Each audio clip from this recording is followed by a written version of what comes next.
ಹಾಗೂ ಈ ಗೋಷ್ಠಿಯಲ್ಲಿ ಅಶೋಕನ ಶಾಸನಗಳ ಕುರಿತು ಮಾತಾಡಲಿಕ್ಕೆ ಬಂದಿರತಕ್ಕಂಥ ಡಾಕ್ಟರ್ ರಮೇಶ್ ನಾಯಕ್ ಅವರೇ, ಮಸ್ಕಿ ಪರಿಸರದ ಪ್ರಾಗೈತಿಹಾಸಿಕ ಕುರಿತು ಮಾತಾಡಲಿಕ್ಕೆ ಬಂದಿರತಕ್ಕಂಥ ಕರ್ನಾಟಕ ವಿಶ್ವವಿದ್ಯಾಲಯದ ಪ್ರಾಧ್ಯಾಪಕರಾಗಿರ್ತಕ್ಕಂಥ ಡಾಕ್ಟರ್ ಎಲ್.ಪಿ. ಮಾರ್ತಿ ಸರ್ ಅವರೇ, ಹಾಗೂ ಪ್ರಾಸ್ತಾವಿಕ ಮಾತುಗಳನ್ನಾಡಿರ್ತಕ್ಕಂಥ ಡಾಕ್ಟರ್ ಕೆ. ವೆಂಕಟೇಶ್ ಅವರೇ, ಹಾಗೂ ಈ ಕಾರ್ಯಕ್ರಮದಲ್ಲಿ ಹಿರಿಯ ವಿದ್ವಾಂಸರು, ಶಾಸನ ತಜ್ಞರು ಆಗಿರ್ತಕ್ಕಂಥ ಡಾಕ್ಟರ್ ಹನುಮಕ್ಷಿ ಗೂಗಿ ಮೇಡಮ್ ಅವರೇ, ಕಾಲೇಜಿನ ಎಲ್ಲ ಪ್ರಾಧ್ಯಾಪಕ ವೃಂದವೇ, ಪ್ರೀತಿಯ ವಿದ್ಯಾರ್ಥಿ ಮತ್ತು ವಿದ್ಯಾರ್ಥಿನಿಯರೇ, ನಾನು ರಾಯಚೂರಿಗೆ ಬಂದು 5 ತಿಂಗಳಾಯಿತು.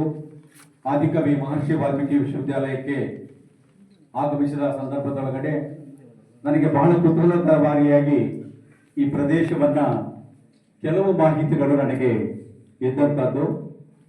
ಈ ಪ್ರದೇಶ ಅತ್ಯಂತ ಪ್ರಾಚೀನವಾಗಿರ್ತಕ್ಕಂಥ ಮಾನವ ವಸತಿಯ ಹೊಂದಿರತಕ್ಕಂಥ ಒಂದು ಪ್ರದೇಶ ಆಗಿರ್ತಕ್ಕಂಥದ್ದು. ಪ್ರತ್ಯೇಕವಾಗಿ ಜಾಗತಿಕ ಮಟ್ಟದೊಳಗಡೆ ಕರ್ನಾಟಕದಲ್ಲಿ ಇವತ್ತು ಅಥವಾ ಭಾರತದಲ್ಲಿ ಗುರುತಿಸಲ್ಪಡುವಂಥ ಪ್ರದೇಶ ಯಾವುದಾದ್ರು ಅಂತ ಹೇಳಿದ್ರೆ ಅದು ಮಸ್ಕಿ ಪ್ರದೇಶ ಅಂತ ಹೇಳ್ಬೋದು.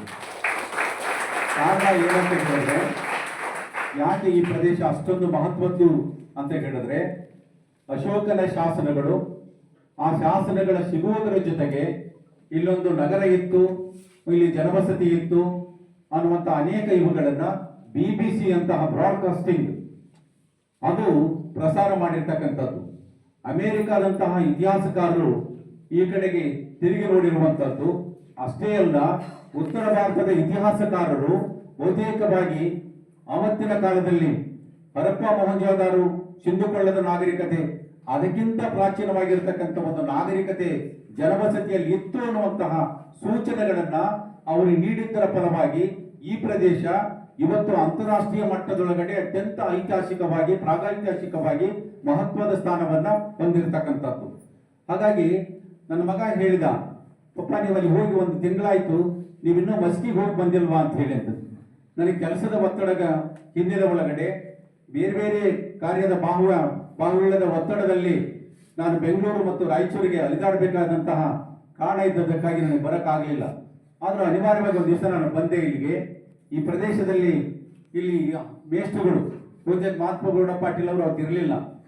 ಆಮೇಲೆ ಇಲ್ಲಿಯ ಕೆಲವು ಅತಿಥಿ ಉಪನ್ಯಾಸಕರು ಮತ್ತು ಕೆಲವು ಇತಿಹಾಸದ ಆಸಕ್ತಿ ಇರತಕ್ಕಂಥವರು 4-6 ಜನ ನನ್ನ ಜೊತೆಗೆ ಸೇರಿಕೊಂಡು ದೇವರಾಮ್ ಪ್ರಿಯ ಅನ್ನುವಂತಹ ಶಾಸನವನ್ನ ಹಿಡ್ಕೊಂಡು ಈ ಬೆಟ್ಟದ ಮೇಲೆ ಇರ್ತಕ್ಕಂಥ ಮಲ್ಲಿಕಾರ್ಜುನ ಸ್ವಾಮಿ ದೇವಸ್ಥಾನದಿಂದ ಹಿಡಿದು ತಮಿಳಿನ ಇರತಕ್ಕಂಥ ಒಂದು ಶಾಸನಗಳಿಂದ ಹಿಡ್ಕೊಂಡು ಅವತ್ತು ಸುಮಾರು 4 ಗಂಟೆಗಳ ಕಾಲ ನಾನು ಈ ಪ್ರದೇಶವನ್ನ ಸುತ್ತಾಡಿದೆ. ಅವತ್ತೇ ಹೇಳಿದೆ, ನಾನು ನನ್ನ ಕಾರ್ಯವೈಖರಿ ವಿಚಾರ ಸಂಕಿರಣಗಳು, ಕಾರ್ಯಾಗಾರಗಳು ಆರಂಭ ಆದರೆ ಅದು ಮಸ್ಕಿಯ ಸರ್ಕಾರಿ ಪ್ರಥಮ ದರ್ಜೆ ಕಾಲೇಜಿಂದಲೇ ಆರಂಭ ಆಗಲಿಲ್ಲ.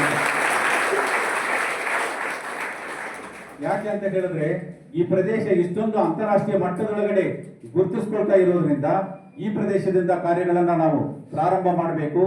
ಮತ್ತು ಈ ಪ್ರದೇಶ ಇಷ್ಟೊಂದು ಮಹತ್ವದಾಗಿರುವುದರಿಂದ ಚಾರಿತ್ರಿಕವಾಗಿ, ಐತಿಹಾಸಿಕವಾಗಿ ಅನೇಕ ಬಗೆಯಾಗಿರ್ತಕ್ಕಂತಹ ಇದು ಕುರುಹುಗಳನ್ನ ಒಳಗೊಂಡಿರ್ತಕ್ಕಂಥದ್ದು. ಏಕಂತ ಹೇಳಿದ್ರೆ, ಇಲ್ಲಿರ್ತಕ್ಕಂಥ ಬೆಟ್ಟಗಳು ಕೇವಲ ಕಲ್ಲಿನ ಬೆಟ್ಟಗಳು ಮಾತ್ರ ಅಲ್ಲ, ಅನೇಕ ನಾಗರಿಕತೆಯ ಸಾಂಸ್ಕೃತಿಕ ಕುರುಹುಗಳನ್ನ ಒಳಗೊಂಡಿರ್ತಕ್ಕಂತಹ ಪ್ರದೇಶ ಇದಾಗಿದೆ. ಹಾಗಾಗಿ ಈ ಪ್ರದೇಶದೊಳಗಡೆ ಬಹುತೇಕವಾಗಿ ಬೌದ್ಧರಿಂದ ಹಿಡಿದು, ಅಂದ್ರೆ ನೀವು ಈ ಇತಿಹಾಸವನ್ನ ಓದುವಂತ ಕ್ರಮ ಏನಿದೆಯಲ್ಲ, ನೀವು ಯಾವುದನ್ನ ಶಿಲಾಯುಗ, ಸೂಕ್ಷ್ಮ ಶಿಲಾಯುಗ, ಕಬ್ಬಿಣ ಯುಗ, ತಾಮ್ರ ಯುಗ ಅಂತ ಹೇಳಿ ಕರಿತಾ ಇದ್ದಾರೋ ಆ ಎಲ್ಲ ಯುಗಗಳಿಗೂ ಕೂಡ ಒಂದು ಆಕರವಾಗಿರ್ತಕ್ಕಂಥ ಪ್ರದೇಶ ಈ ಮಸ್ಕಿ ಅನ್ನುವಂಥದ್ದು. ಹಾಗಾಗಿ ಈ ಪ್ರದೇಶದಲ್ಲಿ ಅಗೆದಷ್ಟು ನಿಮಗೆ ಇತಿಹಾಸದ ಮುತ್ತು ರತ್ನಗಳು, ಚಿನ್ನದ ಒಡವೆಗಳು ಸಿಗುವ ಹಾಗೆ ಈ ಪ್ರದೇಶದಲ್ಲಿ ಅನೇಕ ರೀತಿಯ ಮಾಹಿತಿಗಳು ಲಭ್ಯವಾಗ್ತಾ ಹೋಗ್ತವೆ. ಯಾಕಂದ್ರೆ ಈಗಾಗಲೇ ಇತಿಹಾಸಕಾರರು, ನೀವು ಆಗ್ಲೇ ಬರ್ತಾ ದಾರಿಯಲ್ಲಿ ನೋಡ್ತಾ ಬಂದ್ರಿ ಏನೇನು ನಮ್ಮಲ್ಲಿ ಸಿಕ್ಕಿದಾವೆ ಅಂತ ಹೇಳಿ, ನಾಣ್ಯಗಳಿಂದ ಹಿಡಿದು ಅಥವಾ ಅನೇಕ ಆಭರಣಗಳ ಹಿನ್ನೆಲೆ ಸಿಗುವಂಥದ್ದು, ಬಳೆಗಳಾಗಿರ್ಬೋದು, ಪದಕಗಳಾಗಿರ್ಬೋದು, ಅಥವಾ ಬೇರೆ ಬೇರೆ ರೀತಿಯ ಅವಶೇಷಗಳು ಸಿಕ್ಕಿರುವಂತಹದ್ದು ಕೂಡ ನಮಗೆ ಇಲ್ಲಿ ಮನುಷ್ಯನ ಕುರುಹುಗಳಿರುವುದರ ಬಗ್ಗೆ ಸಾಕ್ಷಿ ಇರುವಂತದ್ದು. ಹಾಗಾಗಿ ಈ ಪ್ರದೇಶ ಜೈನರಿಂದ ಹಿಡಿದುಕೊಂಡು ಬೌದ್ಧರಿಂದ ಹಿಡಿದು ಮತ್ತು ಶೈವ, ವೀರಶೈವ, ವೈಷ್ಣವ, ಈಗ ಅನೇಕ ಧಾರ್ಮಿಕ ಪಂಥಗಳು ಕೂಡ ಇದು ನೆಲೆಬೀಡಾಗಿತ್ತು ಅನ್ನುವಂಥದ್ದು ಕೂಡ ನಮಗೆ ಗೊತ್ತಾಗ್ತದೆ. ಯಾಕೆ ಈ ಪ್ರದೇಶ ಅಷ್ಟು ಮಹತ್ವದ್ದು ಅಂತ ಹೇಳಿದ್ರೆ, ಜೈನರಲ್ಲಿ ಬರುವಂತಹ ಸುವರ್ಣಗಿರಿ ಅನ್ನುವಂಥ ಪ್ರದೇಶದ ಮಾತು ಬೌದ್ಧರಲ್ಲೂ ಕೂಡ ಅದೇ ಪದವನ್ನು ಬರುವಂತಹದ್ದು. ಈ ಪದವೊಂದನ್ನೇ ಇಟ್ಕೊಂಡು ಯಾವುದರ ಹಿನ್ನೆಲೆ ಒಳಗಡೆ ಈ ಪದ ಉಂಟಾಯಿತು ಮತ್ತು ಯಾವ ಕಾರಣಕ್ಕಾಗಿ ಇದನ್ನ ಕರಿತಾ ಇದ್ರು, ಆ ಸುವರ್ಣಗಿರಿ ಅನ್ನುವಂಥದ್ದು ಅದು ಒಂದು ಪಟ್ಟಣವೋ ಅಥವಾ ಅದೊಂದು ಪದವಿಯೋ ಅಥವಾ ಅದೊಂದು ಪ್ರಶಸ್ತಿನೋ ಅಥವಾ ಇನ್ನೇನಾಗಿತ್ತು ಅನ್ನುವಂಥದ್ದು. ಯಾಕಂದ್ರೆ ಇತಿಹಾಸವನ್ನ ಕೇವಲ ನಾವು ಆಕರಗಳಿಸುವ ಹಿನ್ನೆಲೆ ಒಳಗಡೆ ಅದರ ಪ್ರಾಚೀನತೆಯನ್ನು ಮಾತ್ರ ಗುರುತಿಸುವಂತದ್ದಲ್ಲ, ಅದಕ್ಕಿರ್ತಕ್ಕಂಥ ಬೇರೆ ಬೇರೆ ಆಯಾಮಗಳನ್ನ, ಸಾಮಾಜಿಕವಾಗಿ ಅದು ಹೇಗೆ ಗುರುತಿಸಲ್ಪಟ್ಟಿತ್ತು ಅಥವಾ ಧಾರ್ಮಿಕವಾಗಿ ಅದು ಹೇಗೆ ಗುರುತಿಸಲ್ಪಟ್ಟಿತ್ತು ಅಥವಾ ಬೇರೆ ಇನ್ನಿತರೆ ಸಾಂಸ್ಕೃತಿಕ ವಲಯಗಳಲ್ಲಿ ಅದು ಹೇಗೆ ಗುರುತಿಸಲ್ಪಟ್ಟಿತ್ತು ಅನ್ನುವಂಥದ್ದನ್ನ ನಾ ದಾರಿಯಲ್ಲಿ ಬರ್ತಾ ವೆಂಕಟೇಶ್ವರಿಗೆ ಹೇಳ್ತಾ ಇದ್ದೆ.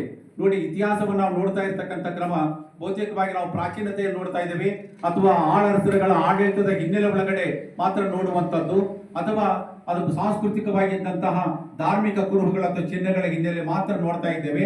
ಅದರ ಸಾಮಾಜಿಕವಾಗಿರ್ತಕ್ಕಂಥ ಹಿನ್ನೆಲೆ ಒಳಗಡೆ ನಾವು ನೋಡ್ಲೇ ಇಲ್ಲ ಅಂತ ಹೇಳಿ ಒಂದು ಇತಿಹಾಸ ಒಬ್ಬ ದೇವದೇವಗಣನ್ ಅಂತ ಹೇಳಿ ಮನು ದೇವದೇವನ್ ಅಂತ ಹೇಳಿದ್ದ ಅವರು ನಿನ್ನೆ ನಾಳೆಗಳ ಕರ್ನಾಟಕ ಅಂತ ಒಂದು ಪುಸ್ತಕವನ್ನು ಬರೆದಿದ್ದಾರೆ. ಪೃಥ್ವಿಯಲ್ಲಿ ಒಂದು ಘಟವು ಅನ್ನುವಂಥದ್ದು ಪುಸ್ತಕದ ಹೆಸರು, ಬಹಳ ಅಪರೂಪದ ಪುಸ್ತಕ. ಅದರೊಳಗಡೆ ಒಂದು ಜನಪದದ ಹಾಡಿಗೆ ಇರ್ತಕ್ಕಂಥ ಐತಿಹಾಸಿಕತೆಯ ಮಹತ್ವವನ್ನ ಮತ್ತು ಹಾಡು ರೂಪುಗೊಂಡಂತಹ ಕಾಲದ ಸಂದರ್ಭವನ್ನ ಅವರು ಶೋಧ ಮಾಡ್ತಾರೆ. ಅಂದ್ರೆ ಇತಿಹಾಸವನ್ನ ನೋಡುವಂತ ಕ್ರಮಗಳು ಹೇಗಿರಬೇಕು ಅನ್ನೋದಕ್ಕೆ ನಾನು ಈ ಮಾತನ್ನು ಹೇಳ್ತಾ ಇದ್ದೇನೆ. ಅದರಿಗೆ ಹಾಲುಂಡ ತವರಿಗೆ ಏನೊಂದು ಹಾಡಲ್ಲಿ ಬಳಿದಂಡೆಯಲ್ಲಿರುವ ಕರಿಕಿಯ ಬಳ್ಳಿ ಹಬ್ಬಿದಂಗ ಹಬ್ಬಲಿಗೆನ್ನ ತವರಿನ ಸೆರಿ ಅನ್ನುವಂಥ ಈ ಹಾಡು, ಬಹುತೇಕವಾಗಿ ಈ ಹಾಡನ್ನ ಕೇಳಿದ್ರೆ ವಾಸ್ತವವಾಗಿ ನಮಗೆ ಅನಿಸುವುದು ಏನಂದ್ರೆ ಅದು ಅತ್ಯಂತ ಆನಂದದಾಯಕವಾಗಿರ್ತಕ್ಕಂಥ ಮತ್ತು ಸಂಪತ್ತನ್ನು ಕುರಿತು ಹೇಳಿರುವಂತದ್ದು. ಅದು ತುಂಬ ಹೃದಯದಿಂದ ಆಕೆ ಸಂತೋಷ ಪಟ್ಟು ಆ ಹಾಡನ್ನು ಹೇಳಿದಾಳೆ ಅಂತ ಹೇಳಿ. ಆದ್ರೆ ಅದರ ವಾಸ್ತವವನ್ನು ತಿಳ್ಕೊಂಡ್ರೆ ಇದು ವ್ಯತಿರಿಕ್ತವಾಗಿರ್ತಕ್ಕಂಥದ್ದು. ಆ ಹಾಡು ಹುಟ್ಟುಕೊಂಡಿದ್ದು ಅತ್ಯಂತ ದುಃಖದಾಯಕವಾಗಿರ್ತಕ್ಕಂಥದ್ದು. ಕಾರಣ ಏನಂತ ಹೇಳಿದ್ರೆ, ಆ ಹಾಡು ಹುಟ್ಟಿಕೊಂಡಂತ ಕಾಲದ ಸಂದರ್ಭದಲ್ಲಿ 200 ವರ್ಷಗಳ ಕಾಲದಲ್ಲಿ 70 ಬಾರಿ ಬರಗಾಲ ಬಿದ್ದಿತ್ತು ಅನ್ನೋದನ್ನ ಆ ಇತಿಹಾಸಕಾರರು ಶೋಧಿಸ್ತಾರೆ. ಅಂದ್ರೆ 70 ಬಾರಿ ಬರಗಾಲ ಬಿದ್ದಂತಹ ಪ್ರದೇಶದಲ್ಲಿ ಬಳೆದಂಡೆಗೆ ಬಂದಂತಹ ಆ ಹೆಣ್ಣು ಮಗು ತನ್ನ ತವರು ಮನೆ ಕಾಣ್ತಾ ಇದ್ದಾಳೆ. ತನ್ನ ತವರು ನೋಡಿದಂತ ಆಕೆಗೆ ಅಲ್ಲಿ ಭೀಕರವಾಗಿರ್ತಕ್ಕಂಥ ಬರಗಾಲ ಅಂತ ಪ್ರದೇಶವನ್ನ ನೋಡಿದ ಆಕೆಗೆ ಅನಿಸ್ತಾ ಇದೆ, ಈ ಹೊಳೆದಂಡೆಯಲ್ಲಿ ತನ್ನ ಕಾಲಿಗೆ ಸಿಕ್ಕಂತ ಕರಿಕಿಯ ಬಳ್ಳಿ ಹಬ್ಬಿದಂಗೆ ಅದರ ತನ್ನ ತವರಿನ ಸೇರಿ ಹಬ್ಬಲಿ ಅಂತ ಹೇಳಿರ್ತಕ್ಕಂಥದ್ದು. ಒಂದು ಹಾಡಿನ ಚಾರಿತ್ರಿಕವಾಗಿರ್ತಕ್ಕಂಥ ಶೋಧವನ್ನ ಮಾಡುವಂತದ್ದಾದ್ರೆ ಇದರಲ್ಲಿ ಸಿಗುವಂತಹ ಕುರುಗಳ ಹಿಂದ್ಗಡೆ ಇರ್ತಕ್ಕಂಥ ಅನೇಕ ತಾತ್ಪರ್ಯಗಳನ್ನ ಅಥವಾ ಘಟನೆಗಳನ್ನ ನಾವು ಯಾಕೆ ಶೋಧ ಮಾಡಕ್ಕಾಗಲ್ಲ ಅನ್ನುವಂಥದ್ದು. ಆ ಹಿನ್ನೆಲೆ ಒಳಗಡೆ ಬಹುತೇಕವಾಗಿ ಮಸ್ಕಿ ಕೂಡ ಬಹಳ ಮಹತ್ವದಾಗಿರ್ತಕ್ಕಂಥದ್ದು. ಕಾರಣ ಅಂತ ಹೇಳಿದ್ರೆ ಮಸ್ಕಿ ಅನೇಕ ರೀತಿಯ ಚಾರಿತ್ರಿಕವಾಗಿರ್ತಕ್ಕಂಥ ಧಾರ್ಮಿಕವಾಗಿರ್ತಕ್ಕಂಥ ಕುರುಹುಗಳಿಗೆ ಸಾಕ್ಷಿಯಾಗಿರ್ತಕ್ಕಂಥದ್ದು. ನಾನು ಇತ್ತೀಚೆಗೆ 4-6 ವರ್ಷದಲ್ಲಿ ಸುಮಾರು ತಾಂತ್ರಿಕ ಪಂಥಗಳ ಬಗ್ಗೆ ಸುಮಾರು ವರ್ಕ್ ಮಾಡಿದೆ. ನಾನು ಕಾಳಮುಖರಿಂದ ಹಿಡ್ಕೊಂಡು ಲಾಕುಳರಿಂದ ಹಿಡಿದು ನಾಥ ಪಂಥದಿಂದ ಹಿಡಿದು ವೀರಮಹೇಶ್ವರವರೆಗೆ ಅಧ್ಯಯನವನ್ನ ಮಾಡ್ತಾ ಬಂದಾಗ ಬಹುತೇಕವಾಗಿ ಇಲ್ಲಿ ಬರ್ತಾ ಇರ್ತಕ್ಕಂಥ ಪರಂಪರೆ ಒಳಗಡೆ ನವನಾಥ ಸಿದ್ಧರಿಂದ ಹಿಡಿದು ಅಥವಾ ಇಲ್ಲಿ ಬರ್ತಾ ಇರ್ತಕ್ಕಂಥ ಯೋಗಿಗಳು ಜೋಗಿಗಳಿಂದ ಹಿಡ್ಕೊಂಡು ಅನೇಕ ಯೋಗಿನಿಯರ ಹಿನ್ನೆಲೆ ಒಳಗಡೆ ಈ ಪ್ರದೇಶ ಇರ್ತಕ್ಕಂಥದ್ದು. ಹಾಗಾಗಿ ಈ ಪ್ರದೇಶದಲ್ಲಿ ಸಿದ್ಧರು, ನವನಾಥ ಸಿದ್ಧರು, ಅನೇಕ ಬಗೆಯಾಗಿರ್ತಕ್ಕಂಥ ಮಹಾಪುರುಷರುಗಳು ಇಲ್ಲಿರುವಂತಹದ್ದು. ಹಾಗಾಗಿ ಬಹುತೇಕವಾಗಿ ನಿಮಗೆ ಬುದ್ಧನ ಕಾಲದಿಂದ ಹಿಡ್ಕೊಂಡು ಇವತ್ತಿನವರೆಗೂ ಕೂಡ ನಾವು ಪ್ರಾಗೈತಿಹಾಸಿಕವಾಗಿ ನೋಡ್ತಾ ಬಂದ್ರೆ ಈ ಪ್ರದೇಶ ಅತ್ಯಂತ ಚಾರಿತ್ರಿಕವಾಗಿರ್ತಕ್ಕಂಥ ಮಹತ್ವವನ್ನು ಹೊಂದಿದೆ. ಯಾಕೆ ಅಂತ ಹೇಳಿದ್ರೆ ನಿಮಗೆ ಜೈನ, ಬೌದ್ಧ ಅಥವಾ ಶೈವ, ವೀರಶೈವ ಈ ಪಂಥಗಳ ಜೊತೆ ವೈಷ್ಣವ ಪಂಥಗಳ ಜೊತೆಗೆ ಮುಂದೆ ಬಂದಂತ ಅನೇಕ ರಾಜಕೀಯವಾಗಿರ್ತಕ್ಕಂಥವ್ರು ಯಾರು ಅಂತ ಹೇಳಿದ್ರೆ ನಿಮಗೆ ಬಹುತೇಕವಾಗಿ ಶಾತವಾಹನರಿಂದ ಹಿಡ್ಕೊಂಡು ಮುಂದೆ ಬಂದ ಕದಂಬರಾಗಿರ್ಬೋದು, ರಾಷ್ಟ್ರಕೂಟರಾಗಿರ್ಬೋದು ಅಥವಾ ಆಮೇಲೆ ಬಂದಂತಹ ವಿಜಯನಗರದ ಅರಸರಾಗಿರ್ಬೋದು, ಆಮೇಲೆ ಬಂದಂತಹ ಹೈದರಾಬಾದ್ ಕಾಲದ ನಿಜಾಮ್ ಶಾಹಿಗಳಾಗಿರ್ಬೋದು, ಆದಿಲ್ ಶಾಹಿಗಳಾಗಿರ್ಬೋದು, ಈ ರೀತಿ ಒಳಗಡೆ ರಾಜಕೀಯವಾಗಿಯೂ ಕೂಡ ತುಂಬಾ ವೈವಿಧ್ಯಮಯವಾಗಿರ್ತಕ್ಕಂತಹ ಆಡಳಿತವನ್ನು ನಡೆಸಿರ್ತಕ್ಕಂಥದ್ದು. ಅದರ ಜೊತೆಗೆ ಬಹಳ ಆಶ್ಚರ್ಯ ಅಂತ ಹೇಳಿದ್ರೆ ಯಾವುದೇ ರಾಜರುಗಳು ಆಳಿರ್ತಕ್ಕಂಥ ಪ್ರದೇಶಗಳನ್ನ ನೋಡಿದ್ರೆ ಏಕಮಾದರಿಯಾಗಿರ್ತಕ್ಕಂಥ ಪ್ರದೇಶಗಳನ್ನ ನಾವು ಕಾಣ್ತೀವಿ. ಅಂದ್ರೆ ನಿಮಗೆ ಜೈನರ ಆಡಳಿತದೊಳಗಡೆ ಇದೆ ಅಂತ ಹೇಳಿದ್ರೆ ಜೈನರ ಕುರುಹುಗಳು ಮಾತ್ರ ಇರುವಂತದ್ದು. ಆದ್ರೆ ಈ ಪ್ರದೇಶದಲ್ಲಿ ಆಗಿಲ್ಲ.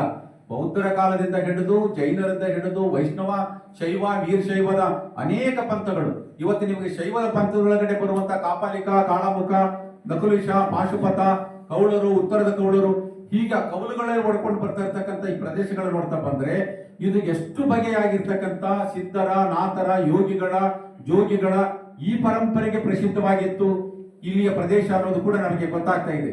ಹಾಗಾಗಿ ಮಸ್ಕಿಯ ಪರಿಸರದ ಸಾಂಸ್ಕೃತಿಕ ಅನ್ನುವಂಥದ್ರ ಹಿನ್ನೆಲೆ ಕೂಡ ಈ ಕಾರಣಕ್ಕಾಗಿ ಇಟ್ಕೊಂಡಿತ್ತು. ಅಂದ್ರೆ ಕೇವಲ ಬುದ್ಧನ ಕಾಲದಲ್ಲಿ ಇರ್ತಕ್ಕಂಥ ಒಂದು ಶಾಸನ ಕುರಿತಿರ್ತಕ್ಕಂಥದ್ದಲ್ಲ, ಅನೇಕ ಕುರುಹುಗಳು ಕೂಡ ಇದಾವೆ. ಬಹುತೇಕವಾಗಿ ಇಲ್ಲಿ ಪದ್ಮದೇವ್ ದೇಸಾಯಿ ಇದ್ದಾರೆ, ಇತಿಹಾಸದ ಅಕಾಡೆಮಿಯವರು ಬಂದಾಗ ಅವರೊಂದು ಮಾತನ್ನ ಹೇಳಿದ್ರು, ಇನ್ನೊಂದು ಶಾಸನ ಈ ಪ್ರದೇಶದಲ್ಲಿದೆ, ಅಶೋಕನ ಶಾಸನ ಅನ್ನುವಂಥದ್ದನ್ನ. ಅಂದ್ರೆ ಅವರಿಗೆ ಸಿಗುವಂತ ಯಾವುದೋ ಒಂದು ಸುಳಿವು ಈ ಪ್ರದೇಶದಲ್ಲಿ ಮತ್ತೊಂದು ಶಾಸನ ಇದು ಅನ್ನುವಂಥದ್ದನ್ನ. ಬಹುತೇಕವಾಗಿ ನನಗೆ ವಿಜಯ್ ಕುಮಾರಿ ಅಂತವರು ಒಬ್ಬರಿಗೊಂದು ಕಾದಂಬರಿ ಬರೆದಿದ್ದಾರೆ, ಮಾಗದ ಅನ್ನುವಂತಹ ಒಂದು ಕಾದಂಬರಿಯನ್ನು. ಆ ಕಾದಂಬರಿಯನ್ನು ತರಿಸ್ಕೊಂಡು ಓದಿದೆ, ನನ್ನ ಕಾರಲ್ಲಿ ಕೂಡ ಇದೆ, ತಗೊಂಬಂದಿನ ಅದನ್ನು. ಅದರಲ್ಲಿ ಇವತ್ತು ಇತಿಹಾಸ ಏನು ಹೇಳ್ತಾ ಇದೆಯೋ ಹಾಗೆ ಹೇಳುವಂತಹ ವಿಷಯಗಳಿಗೆ ಬೇರೆ ರೀತಿಯ ಇಂಟರ್ಪ್ರಿಟೇಷನ್ ಅದರೊಳಗಡೆ ಇರುವಂತದ್ದು. ಅಶೋಕ ಆತ ಬೌದ್ಧ ಧರ್ಮವನ್ನ ಸ್ವೀಕರಿಸಿದ ಮತ್ತು ಬೌದ್ಧ ಧರ್ಮದ ಅನುಯಾಯಿ ಆಗಿದ್ದ. ಆ ಶಾಸನ ಹೇಳುವಂತಹದ್ದು ಭೌತಿಕವಾಗಿ ನಾನು ದೇವರು ಮತ್ತು ಮನುಷ್ಯರ ನಡುವಿನ ಕೊಂಡಿಯಾಗಿದ್ದೇನೆ, ಒಬ್ಬ ಬಡವನು ಕೂಡ ಅಂತ ಒಂದು ಸ್ಥಾನವನ್ನು ಹೊಂದಬಲ್ಲ ಅನ್ನುವಂಥ ವಿಷಯವನ್ನ ಹೇಳ್ತಾ ಇದೆ ಅನ್ನುವಂಥದ್ದನ್ನ. ಆದರೆ ಆತ ಯುದ್ಧವಾದ ನಂತರದೊಳಗಡೆ ಅಹಿಂಸಾ ಧರ್ಮವನ್ನ ಪಾಲಿಸಿಕೊಂಡು ಬೌದ್ಧ ಧರ್ಮವನ್ನು ಸ್ವೀಕರಿಸಿ ಸಂಘವನ್ನ ಆತ ಹೊಂದಿದ್ದ ಅಥವಾ ಸಂಘದ ಸದಸ್ಯನಾಗಿದ್ದ ಅನ್ನುವಂಥದ್ದು ಇತಿಹಾಸದಲ್ಲಿ ಇರುವಂಥದ್ದು. ಆದ್ರೆ ಅವರು ಕಾದಂಬರಿ ಒಳಗಡೆ ಹೇಳ್ತಾರೆ, ನಾನು ಮಲೇಷಿಯಾದಿಂದ ಹಿಡಿದು ಟಿಬೆಟ್, ನೇಪಾಳದಿಂದ ಹಿಡಿದು ಶ್ರೀಲಂಕಾ ಅಥವಾ ಭೂತಾನ್, ಬರ್ಮಾ ಈ ತರದ ಅನೇಕ ರಾಷ್ಟ್ರಗಳಿಗೆ ನಾನು ಪ್ರವೇಶ ಮಾಡಿ ಅಥವಾ ಅಲ್ಲಿ ಕ್ಷೇತ್ರ ಕಾರ್ಯ ಮಾಡಿ ಈ ಕಾದಂಬರಿಯನ್ನ ನಾನು ಬರೆದಿದ್ದೇನೆ. ಅಶೋಕ ಬಹುತೇಕವಾಗಿ ಬೌದ್ಧ ಧರ್ಮ ಆತ ಪ್ರಸಾರ ಮಾಡಿದ್ರು ಕೂಡ ಅವನು ಬೌದ್ಧ ಧರ್ಮ ಸ್ವೀಕರಿಸಿದ ನಂತರವೂ ಕೂಡ ಯುದ್ಧವನ್ನ ಮಾಡಿದ್ದ, ಅವನು ಅನೇಕ ರೀತಿಯ ಹಿಂಸೆಗಳನ್ನ ಮಾಡಿದ್ದ ಅನ್ನುವಂಥದ್ರ ಉದಾಹರಣೆಗಳನ್ನ ನೋಡ್ಕೊಡ್ತಾರೆ. ಹಾಗಾಗಿ ಇಲ್ಲಿ ನನಗಿರುವ ದ್ವಂದ್ವ, ಇತಿಹಾಸಕಾರರು ಹೇಳುವಂತಹ ಕತೆ ಅಥವಾ ಅವರು ವಿಶ್ಲೇಷಿಸಿಕೊಡುವಂತಹ ಕಥನ ಅಥವಾ ಚರಿತ್ರೆ ಮುಖ್ಯವೋ ಅಥವಾ ಈ ಕಾದಂಬರಿಕಾರರು ಹೇಳುವಂತಹ ಮಾಹಿತಿ ಮುಖ್ಯವೋ ಯಾವುದು ಅನ್ನುವಂಥದ್ದನ್ನ. ಯಾಕಂದ್ರೆ ಇವತ್ತು ಅನೇಕ ಬಗೆ ಒಳಗಡೆ ಈ ಕಾದಂಬರಿ ಇವತ್ತು ನೋಡ್ತಾ ಇದೀವಿ, ಅನೇಕ ಐತಿಹಾಸಿಕವಾಗಿರ್ತಕ್ಕಂಥ ಕಾದಂಬರಿಗಳು ದೊಡ್ಡ ಸಿರೀಜ್ ಬರ್ತಾ ಇದೆ. ಇವತ್ತು ನಿಮಗೆ ವಸತಿಯಂದವರಿಂದ ಹಿಡ್ಕೊಂಡು ಜೋಗಿಯಂದವರಿಂದ ಹಿಡ್ಕೊಂಡು ಅನೇಕರು ಇತಿಹಾಸದ ವಸ್ತುವನ್ನು ಇಟ್ಕೊಂಡು ರಚನೆಯನ್ನು ಮಾಡ್ತಾ ಇದ್ದಾರೆ. ಆದ್ರೆ ನನಗೆ ಇರುವಂತದ್ದು ಏನಂತ ಹೇಳಿದ್ರೆ, ವಿದ್ಯಾರ್ಥಿಗಳಲ್ಲಿ ಅಥವಾ ಇವತ್ತು ಹೊಸದಾಗಿ ಸಂಶೋಧನೆಗೆ ತೊಡಗುವಂತವರಿಗೆ ಬರುವಂತಹ ಗೊಂದಲ ಏನಂತ ಹೇಳಿದ್ರೆ, ಈ ಕಾದಂಬರಿಗಳು ಎಲ್ಲೋ ನಮಗೆ ದಿಕ್ಕು ತಪ್ಪಿಸ್ತಾ ಇದ್ದಾವೆ, ದಾರಿ ತಪ್ಪಿಸ್ತಾ ಇದ್ದಾವೆ, ಇತಿಹಾಸವನ್ನ ತಿರುಚಿಕೊಂಡು ತಮಗೆ ಸೃಜನಶೀಲವಾದ ಬೇಕಾದ ರೀತಿ ಒಳಗಡೆ ಅದನ್ನು ಹೇಳ್ತಾ ಇದ್ದಾರಾ ಅಥವಾ ಅವರು ಹೇಳುವುದು ಸತ್ಯವೋ ಇತಿಹಾಸಕಾರರು ಹೇಳುವುದು ಸತ್ಯವೋ ಅನ್ನುವಂತ ಶೋಧ ಇವತ್ತು ಶುರುವಾಗಬೇಕಾಗಿದೆ. ಆ ಕಾರಣಕ್ಕಾಗಿಯೇ ಆ ಕಾದಂಬರಿಯನ್ನು ಓದಿದ ಮೇಲೆ ನನಗೆ ಬಹಳ ಕುತೂಹಲ ಅನಿಸ್ತು. ಇಲ್ಲ, ಇದು ಈ ಪ್ರದೇಶದೊಳಗಡೆ ಹೊಸ ರೀತಿಯ ಶೋಧಗಳು ಆರಂಭ ಆಗಬೇಕು ಅನ್ನುವಂಥದ್ದು. ಮತ್ತು ಈ ನಿಟ್ಟಿನೊಳಗಡೆ ಈ ಪ್ರದೇಶದೊಳಗಡೆ ಇಂಥ ಒಂದು ವಿಚಾರ ಸಂಕಿರಣಗಳು, ಕಾರ್ಯಕ್ರಮಗಳು, ಕಾರ್ಯಾಗಾರಗಳು ಏರ್ಪಡಿಸೋದ್ರ ಮೂಲಕವಾಗಿ ಇಲ್ಲಿಯ ಮಕ್ಕಳಿಗೆ ಈ ಪ್ರದೇಶದ ಮಹತ್ವವನ್ನ, ಐತಿಹಾಸಿಕತೆಯನ್ನ ಮತ್ತು ಇದಕ್ಕಿರ್ತಕ್ಕಂಥ ಸಾಂಸ್ಕೃತಿಕ ಕೊಡುಗೆಗಳನ್ನ ಪರಿಚಯಿಸುವುದು ಕೂಡ ಈ ಇತಿಹಾಸದ ಅಥವಾ ಅಕಾಡೆಮಿಯ ವಿಶ್ವವಿದ್ಯಾಲಯಗಳ ಉದ್ದೇಶ ಅನ್ನುವಂಥದ್ದು. ಆ ಹಿನ್ನೆಲೆ ಒಳಗಡೆ ಈ ಕಾರ್ಯಕ್ರಮವನ್ನ ಆಯೋಜಿಸಿರ್ತಕ್ಕಂಥದ್ದು. ಮತ್ತೆ ಇಲ್ಲಿ ಬಂದಿರತಕ್ಕಂಥ ವಿದ್ವಾಂಸರು ಬಹುತೇಕವಾಗಿ 3 ಜನ ವಿದ್ವಾಂಸರು, ಇಲ್ಲಿ ರಂಗಾರೆಡ್ಡಿ ಕುಡಿರಾಪುರ ಸರ್ ಅವರು ಬಹುತೇಕವಾಗಿ ಅವರು ಇತಿಹಾಸವನ್ನೇ ಉಸಿರಾಡುವಂತವರು. ಅವರು ದಿನದ ಯಾಕಂದ್ರೆ ಎಷ್ಟು ಅವರು ಕೆಲಸ ಮಾಡ್ತಾ ಇದ್ದಾರೆ ಅಂದ್ರೆ 24 ಗಂಟೆಗೂ ಕೂಡ ಅವ್ರು ಕೆಲಸ ಮಾಡುವಂತವ್ರು. ಬಹುತೇಕ ಅವರು ನಾನು ಕುವೆಂಪು ವಿಶ್ವವಿದ್ಯಾಲಯದಲ್ಲಿ ಇದ್ದಾಗ 4 ಬಾರಿ ಅಲ್ಲಿ ಬಂದಿದ್ರು, ನಮ್ಮಲ್ಲಿ ಶಾಸನದ ಬಗ್ಗೆ ಅಥವಾ ಲಿಪಿಗಳ ಹುಟ್ಟು ಬೆಳವಣಿಗೆ ಬಗ್ಗೆ ಬಹಳ ಅದ್ಭುತವಾಗಿ ಮಾತಾಡಿದ್ರು. ಹಾಗಾಗಿ ನಾನು ಅವ್ರನ್ನ ಬಂದ ತಕ್ಷಣವೇ ಸಂಪರ್ಕ ಮಾಡಿದೆ. ಇಲ್ಲ ಸರ್, ನೀವು ಬರಬೇಕು, ಒಂದ್ಸಾರಿ ಬಂದು ನೀವು ಉಪನ್ಯಾಸ ಕೊಡಬೇಕು ಮತ್ತು ಇಲ್ಲಿ ಇರ್ತಕ್ಕಂಥವ್ರಿಗೆ ಮಾರ್ಗದರ್ಶನ ಮಾಡಬೇಕು ಅಂತ ಹೇಳಿದ, ಖಂಡಿತ ಬರ್ತೀನಿ ಅಂತ ಹೇಳಿ ಕೂಡ ಅವ್ರು ಹೇಳಿದ್ರು. ಅವ್ರ ಮಾತುಗಳನ್ನು ಕೇಳೋದಕ್ಕೆ ನಾನು ಕೂಡ ಕಾತರನಾಗಿದ್ದೀನಿ. ಮತ್ತೆ ಇನ್ನು ಇಲ್ಲಿ ರಮೇಶ್ ನಾಯಕ್ ಬಹುತೇಕ ನನಗೆ ಅವರು ಹಾಸ್ಟೆಲ್ ಮೇಟ್ ಕೂಡ ಆಗಿದ್ರು. ಬಹಳ ಒಳ್ಳೆ ಇತಿಹಾಸದ ಕ್ರಿಯಾಶೀಲವಾಗಿರ್ತಕ್ಕಂಥ ಸಂಶೋಧಕರು. ಅವರು ಪುರಾತತ್ವ ಇದರ ಬಗ್ಗೆ ತುಂಬಾ ಆಳವಾಗಿ ಅಧ್ಯಯನವನ್ನ ಮಾಡಿರ್ತಕ್ಕಂಥವರು ಮತ್ತು ಅವರ ಅನೇಕ ಕಾರ್ಯಗಳನ್ನು ಕೂಡ ನಾನು ಗಮನಿಸಿದ್ದೇನೆ. ಹಾಗಾಗಿ ಅವ್ರನ್ನು ಕೂಡ ವಿನಂತಿ ಮಾಡಿಕೊಂಡಾಗ ಬಹಳ ಸಂತೋಷದಿಂದ ಇಲ್ಲ ಖಂಡಿತ ಬರ್ತೀನಿ ಸರ್ ಅಂತ ಹೇಳಿ ಬಂದ್ರು. ಇನ್ನ ನನ್ನ ಮಗನ ಮೇಷ್ಟ್ರ ಆಗಿರ್ತಕ್ಕಂಥವ್ರು ಇಲ್ಲಿ ಬಂದಿರ್ತಕ್ಕಂಥ ಮಾರುತಿ ಸರ್, ಅವರು ಈ ಪೂರ್ವ ಇತಿಹಾಸದ ಬಗ್ಗೆ ತುಂಬಾ ಚೆನ್ನಾಗಿ ಅರ್ಥ ಮಾಡಿಕೊಂಡಂತವ್ರು. ನಾನು ಅವರ ಕೆಲವು ಮಾತುಗಳನ್ನ ಕೇಳಿದ ಮೇಲೆ ನಮ್ಮ ವಿದ್ಯಾರ್ಥಿಗಳಿಗೆ ಇದನ್ನ ಕೇಳಿಸ್ಬೇಕು ಅನ್ನುವಂತ ಹಿನ್ನೆಲೆ ಒಳಗಡೆ ನೀವು ಬರಲೇಬೇಕು ಅಂತ ಹೇಳಿ ಅವ್ರಿಗೆ ಒತ್ತಾಯ ಮಾಡಿದಾಗ ಅವರು ಕೂಡ ಬಂದಿದ್ದಾರೆ. ಹೀಗಾಗಿ ಈ 3 ಜನ ವಿದ್ವಾಂಸರುಗಳು ಈ ಕಾರ್ಯಕ್ರಮವನ್ನ ಯಶಸ್ವಿಗೊಳಿಸ್ತಾರೆ ಎನ್ನುವಂತಹ ಒಂದು ಆಶಾವಾದದೊಂದಿಗೆ ಮತ್ತು ಈ ಕಾರ್ಯಕ್ರಮವನ್ನ ನಾನು ಮಾತೇಶ್ಗೌಡ ಪಾಟೀಲ್ ಅವರಿಗೆ ಕೇಳ್ಕೊಂಡೆ, ಇಲ್ಲ ನೀವು ಇಂಥದ್ದೊಂದು ಕಾರ್ಯಕ್ರಮ ಮಾಡಬೇಕು ಅಂತೇಳಿ. ಅವರು ಬಹಳ ಸಂತೋಷದಿಂದ ಒಪ್ಪಿಕೊಂಡ್ರು. ಇಲ್ಲ ಸರ್, ಖಂಡಿತವಾಗ್ಲೂ ಕೂಡ ನಮ್ಮಲ್ಲಿ ಕಾರ್ಯಕ್ರಮವನ್ನು ಆಯೋಜನೆ ಮಾಡ್ತೇವೆ, ನೀವು ಬನ್ನಿ ಅಂತ ಹೇಳಿ ಕೂಡ. ಯಾಕಂದ್ರೆ ಈ ರೀತಿಯ ಕಾರ್ಯಕ್ರಮಗಳು ಕೇವಲ ವಿಶ್ವವಿದ್ಯಾಲಯದ 4 ಗೋಡೆಗಳ ಮಧ್ಯೆ ಆಗೋದಕ್ಕಿಂತ ಆಯಾ ಪ್ರದೇಶದಲ್ಲಿ ಆದಾಗ ಅದಕ್ಕೆ ಹೆಚ್ಚು ಪರಿಣಾಮಕಾರಿಯಾಗಿ ಆಗ್ತವೆ ಅನ್ನುವಂಥದ್ದು ನನ್ನ ಉದ್ದೇಶ. ಆ ಹಿನ್ನೆಲೆ ಒಳಗಡೆ ಈ ಕಾರ್ಯಕ್ರಮವನ್ನ ಆಯೋಜನೆ ಮಾಡಿರ್ತಕ್ಕಂತಹ ಪಾಟೀಲ್ ಅವರಿಗೂ ಮತ್ತು ಅವರೆಲ್ಲ ಪ್ರಾಧ್ಯಾಪಕರವರಿಗೂ ಕೂಡ ವಂದಿಸ್ತಾ ನನ್ನ ಮಾತುಗಳಿಗೆ ವಿರಾಮ ನೀಡ್ತಾ ಇದ್ದೇನೆ. ನಮಸ್ಕಾರ.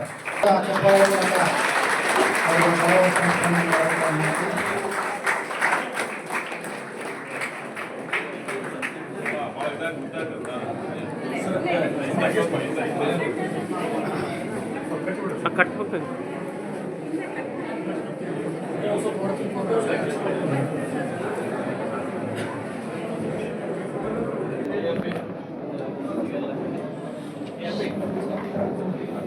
ಶ್ರೀ ವಾಲ್ಮೀಕಿ ವಿಶ್ವವಿದ್ಯಾಲಯ ರಾಯಚೂರು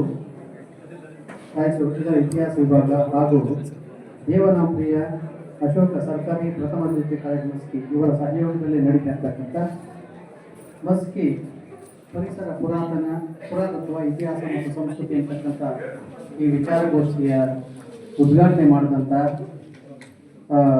ಆದಿಕವಿ ಮಹರ್ಷಿ ವಾಲ್ಮೀಕಿ ವಿಶ್ವವಿದ್ಯಾಲಯದ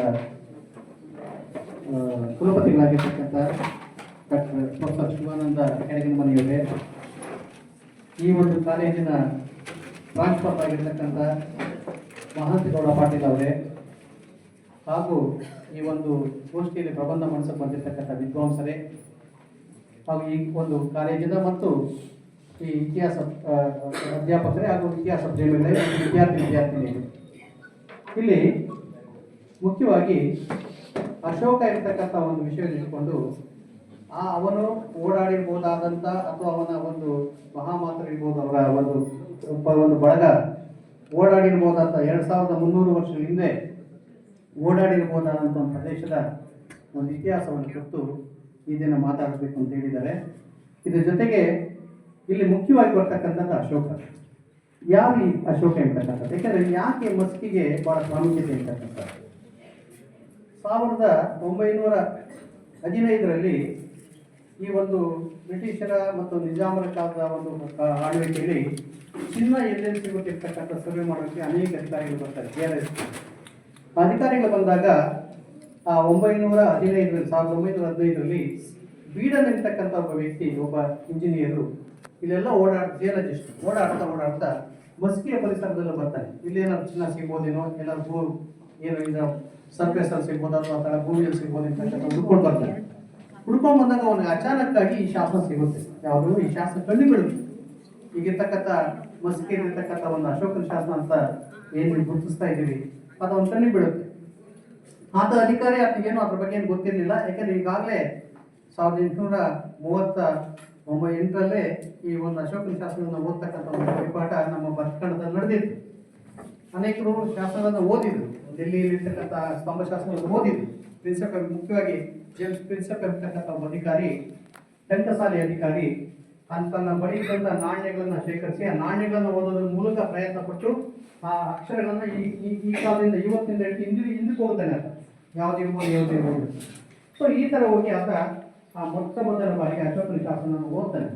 ಡೆಲ್ಲಿಯಲ್ಲಿರ್ತಕ್ಕಂಥ ಒಂದು ಶಾಸನವನ್ನು ಓದ್ತಾನೆ. ಅಲ್ಲಿನ ಮುಂದಕ್ಕೆ ಅಶೋಕನ ಶಾಸನ ಓದ್ತಕ್ಕಂಥ ಒಂದು ಅನೇಕ ಶಾಸನ ಸಿಗುತ್ತೆ. ಮುಂದೆ ಅದನ್ನು ಹೋಗ್ತಾರೆ. ಇಲ್ಲಿ ಮುಖ್ಯವಾಗಿ ಬರ್ತಕ್ಕಂಥದ್ದು ಏನು ಅಂದರೆ, ಅಲ್ಲಿವರೆಗೆ ಅಶೋಕನ ಹೆಸರು ಬಂದಿಲ್ಲ, ಯಾವ ಶಾಸನರು ಬಂದಿಲ್ಲ. ಬರ್ತಕ್ಕಂಥದ್ದು ಏನು ಅಂದರೆ ದೇವನಾಂಪಿಯ ಪ್ರಿಯದಸಿ ಅಂತ ಬರ್ತಕ್ಕಂಥದ್ದು.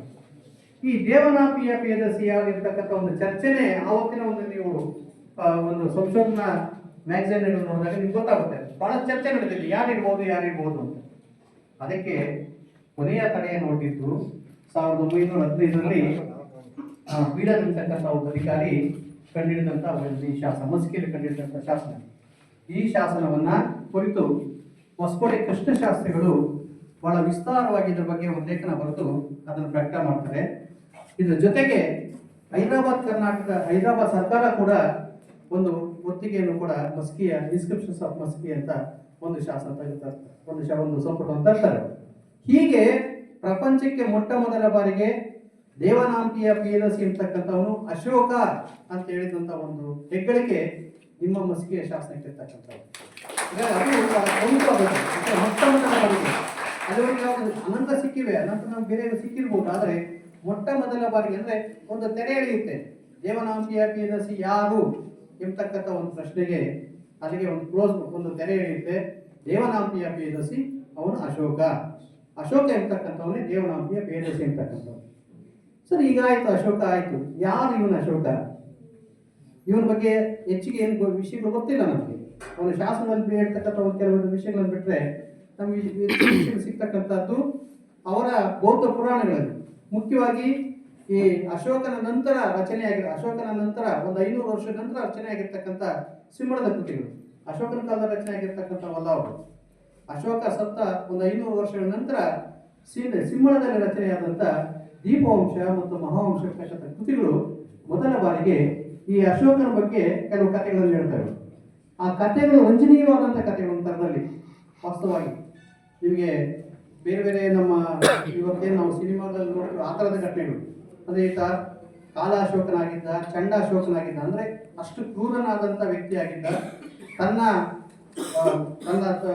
ಒಡ ಹುಟ್ಟಿದಂಥ 100 ಜನ ಸಹೋದರನ್ನ ಕೊಂದು ತಾನು ಅಧಿಕಾರಕ್ಕೆ ಬಂದ ಇರ್ತಕ್ಕಂಥ ವಿಷಯವನ್ನು ಹೇಳ್ತಕ್ಕಂಥದ್ದು. ಇದನ್ನ ರೈತರಂಗಾಗಿ ಹೇಳ್ತಕ್ಕಂಥ ಬಹಳ ಹೆಚ್ಚಿನ ಕಾವ್ಯವೇ ಆದ್ರಿಂದ ದೀಪವಂಶ ಮಹಾವಂಶಗಳು ಅದರಲ್ಲಿ ಈ ಒಂದು ವಿಷಯವನ್ನ ಬಹಳ ಚೆನ್ನಾಗಿ ಹೇಳ್ತಾ ಇತ್ತು. ಮುಂದೆ ಆತ ಈ ಕಾಲಾಶೋಕ ಚಂಡಾಶೋಕ ಇರ್ತಕ್ಕಂಥ ಹೆಸರನ್ನ ಬಿಟ್ಟು ಧರ್ಮ ಪ್ರವರ್ತಕನಾಗಿ ಮುಂದೆ ಧರ್ಮಾಶೋಕ ಎಂಬತಕ್ಕಂಥ ಹೆಸರನ್ನು ಪಡೆದ ಎಂಬತಕ್ಕಂಥ ಒಂದು ಸಂಗತಿಯನ್ನ ಈ ದೀಪವಂಶ ಮತ್ತು ಮಹಾವಂಶ ಎಂಬತಕ್ಕಂಥ ಕೃತಿಗಳು ಅದು ಸಿಂಹಳದಲ್ಲಿ ಬರೆದಂಥ ಕೃತಿಗಳು. ಆ ಕೃತಿಗಳಲ್ಲಿ ಮೊಟ್ಟ ಮೊದಲ ಬಾರಿಗೆ ಅಶೋಕನ ಬಗ್ಗೆ ನಮ್ಮ ಕಥೆಗಳು ಬರುತ್ತೆ. ಕಥೆ ರೂಪದಲ್ಲೇ ಬರ್ತವೆ ಅವೆಲ್ಲ. ಆದರೆ ಈ ವಿಷಯಗಳು ಬರೋದೇ ಇಲ್ಲ ಅವನಿಗೆ. ಈ ಶಾಸನಗಳು ಹೇಳ್ತಕ್ಕಂಥ ವಿಷಯಗಳು ಯಾವುದೂ ಕೂಡ ಹೆಚ್ಚಿಗೆ ಅದರಲ್ಲಿ ಬರೋದೇ ಇಲ್ಲ. ಹೀಗಾಗಿ ಅಶೋಕ ಎಂಬತಕ್ಕಂಥವನ ಬಗ್ಗೆ ನಾವು ತಿಳ್ಕೊಳ್ತಕ್ಕಂಥ ಸನ್ನಿವೇಶದಲ್ಲಿ ಮೊದಲಿಗೆ ನಮಗೆ ಉಲ್ಲೇಖ ಕೊಡ್ತಕ್ಕಂಥದ್ದು, ಅವನ ಬಗ್ಗೆ ವಿಷಯ ತಿಳಿಸ್ತಕ್ಕಂಥದ್ದು ಈ ದೀಪವಂಶ ಮಹಾವಂಶ. ನಿಮಗೆ ಗುಪ್ತರ ಕಾಲದಲ್ಲಿ ಮುದ್ರಾ ರಾಕ್ಷಸ ಅಂತಕ್ಕಂಥ ಒಂದು ಕೃತಿ ಬಂತು. ಈ ಚಂದ್ರಗುಪ್ತ ಮೌರ್ಯರ ಕಾಲದಲ್ಲಿ ಇದ್ದಂಥ ಈ ಚಾಣಕ್ಯ ಅವನ ಒಂದು ಹಿನ್ನೆಲೆಯಲ್ಲಿ ಮುದ್ರಾ ರಾಕ್ಷಸ ಎಂತಕ್ಕಂಥ ಮಂತ್ರಿಯನ್ನ ಚಂದ್ರಗುಪ್ತನಿಗೆ ಮಂತ್ರಿಯನ್ನ ಮಾಡಬೇಕೆಂತಕ್ಕಂಥ ಒಂದು ಹಿನ್ನೆಲೆಯಲ್ಲಿ ಚಾಣಕ್ಯ ಏನೇನು ತಂತ್ರಗಳನ್ನು ಬಳಸ್ತಾ ಇರ್ತಕ್ಕಂಥ. ಆದ್ರೆ ಆ ಥರದ ಕಥೆ ಯಾವುದೂ ಕೂಡ ಈ ಅಶೋಕನ ಬಗ್ಗೆ ಬರಲೇ ಇಲ್ಲ. ನಾಟಕವೂ ಬರಲಿಲ್ಲ, ಅವನ ಬಗ್ಗೆ ಕಾವ್ಯಗಳು ಕೂಡ ಬರಲಿಲ್ಲ. ಅಷ್ಟರ ಮಟ್ಟಿಗೆ ಅವನನ್ನ ನಮ್ಮ ಕಾವ್ಯಕಾರರು ಬೌದ್ಧ ಅನ್ನೋ ಕಾರಣಕ್ಕೋ ಏನೋ ಕಾರಣಕ್ಕೆ ಅವನ ಬಗ್ಗೆ ಅಷ್ಟೊಂದು ನೆಗ್ಲಿಜೆನ್ಸ್ ಮಾಡಿರ್ತಕ್ಕಂಥದ್ದನ್ನ ನಾವು ಗಮನಿಸ್ತೀವಿ. ಹೀಗಾಗಿ ಈ ಅಶೋಕ ಎಂಬತಕ್ಕಂಥ ಬಹಳ ಕ್ರೂರಿಯಾಗಿದ್ದ. ಮುಂದೆ ಧರ್ಮವನ್ನ ಸ್ವೀಕರಿಸಿ, ಬೌದ್ಧ ಧರ್ಮವನ್ನು ಸ್ವೀಕರಿಸಿ ಆತ ಧರ್ಮಾಶೋಕನಾಗಿ ಮುಂದೆ ತನ್ನ ಕಾಲವನ್ನು ಕಳೆದ ಎಂತಕ್ಕಂಥ ವಿವರಗಳನ್ನ ಇವು ನಮಗೆ ಕೊಡ್ತಕ್ಕಂಥದ್ದು ಈ ಸಿಂಹಳದ ಕೃತಿಗಳು, ದೀಪವಂಶ ಮತ್ತು ಮಹಾವಂಶ ಇರ್ತಕ್ಕಂಥದ್ದು. ಇಲ್ಲಿ ಮುಖ್ಯವಾಗಿ ಬರ್ತಕ್ಕಂಥದ್ದು ಈ ನಮಗೆ ಬೇರೆ ಬೇರೆ ಕೃತಿಗಳಲ್ಲಿ ಬರ್ತಕ್ಕಂಥದ್ದು. ಈತ ಇನ್ನೂ ಬೇರೆ ಬೇರೆ ಕಥೆಗಳನ್ನು ಕೂಡ ಹೇಳ್ತೇವೆ. ಆತನ ಅನೇಕ ಇದನ್ನು ಕೊಂದಿಸಿದಂಥ ಸನ್ನಿವೇಶದಲ್ಲಿ ತನ್ನ ಸೋದರನೆಲ್ಲ 100 ಜನನ ಕೊಂದಂಥ ಸನ್ನಿವೇಶದಲ್ಲಿ ಅವನ ಅಣ್ಣನ ಪತ್ನಿ ಒಬ್ಬಳು ತಪ್ಪಿಸ್ಕೊಂಡು ಹೋಗ್ತಾಳೆ. ಆಕೆ ಗರ್ಭಿಣಿಯಾಗಿರ್ತಾಳೆ ಆ ಕಾಲಕ್ಕೆ. ಮುಂದೆ ಆಕೆಯ ಮಗ ಬೌದ್ಧ ದೀಕ್ಷೆಯನ್ನು ಸ್ವೀಕರಿಸಿ ಈ ಇವನ ಆಸ್ಥಾನಕ್ಕೆ ಬಂದಂಥ ಸನ್ನಿವೇಶದಲ್ಲಿ ಈತ ಅವನ ಒಂದು ರೂಪ ಮತ್ತೆ ಅವನ ಒಂದು ಜ್ಞಾನ ಇತ್ಯಾದಿಗಳನ್ನ ಅವನ ದಿವ್ಯ ಜ್ಞಾನವನ್ನು ನೋಡಿ ಆತ ಮರುಳಾಗಿ ತಾನು ಬೌದ್ಧ ಧರ್ಮವನ್ನು ಸ್ವೀಕರಿಸಿರ್ತಕ್ಕಂಥ ಒಂದು ಕಥೆಗಳು ಕೂಡ ಅಲ್ಲೇ ಬರ್ತಕ್ಕಂಥದ್ದು, ಸಿಂಹಳದ ದೀಪವಂಶ ಮತ್ತು ಮಹಾವಂಶ. ಹೀಗಾಗಿ ನಮಗೆ ಮೊದಲಿಗೆ ಅಶೋಕನ ಬಗ್ಗೆ ತಿಳಿದು ಬರ್ತಕ್ಕಂಥದ್ದು ಈ ಸಿಂಹಳದ ದೀಪವಂಶ ಮತ್ತು ಮಹಾವಂಶಗಳು. ಇಲ್ಲಿಂದ ಆಚೆಗೆ ಆದರೆ ನಮಗೆ ಅಶೋಕನ ಶಾಸನಗಳನ್ನು ಗಮನಿಸಿದಂಥ ಸನ್ನಿವೇಶದಲ್ಲಿ ಇದಕ್ಕೆ ವ್ಯತಿರಿಕ್ತವಾದಂಥ ಒಂದು ಸನ್ನಿವೇಶ ನಮ್ಗೆ ಸಿಗುತ್ತೆ.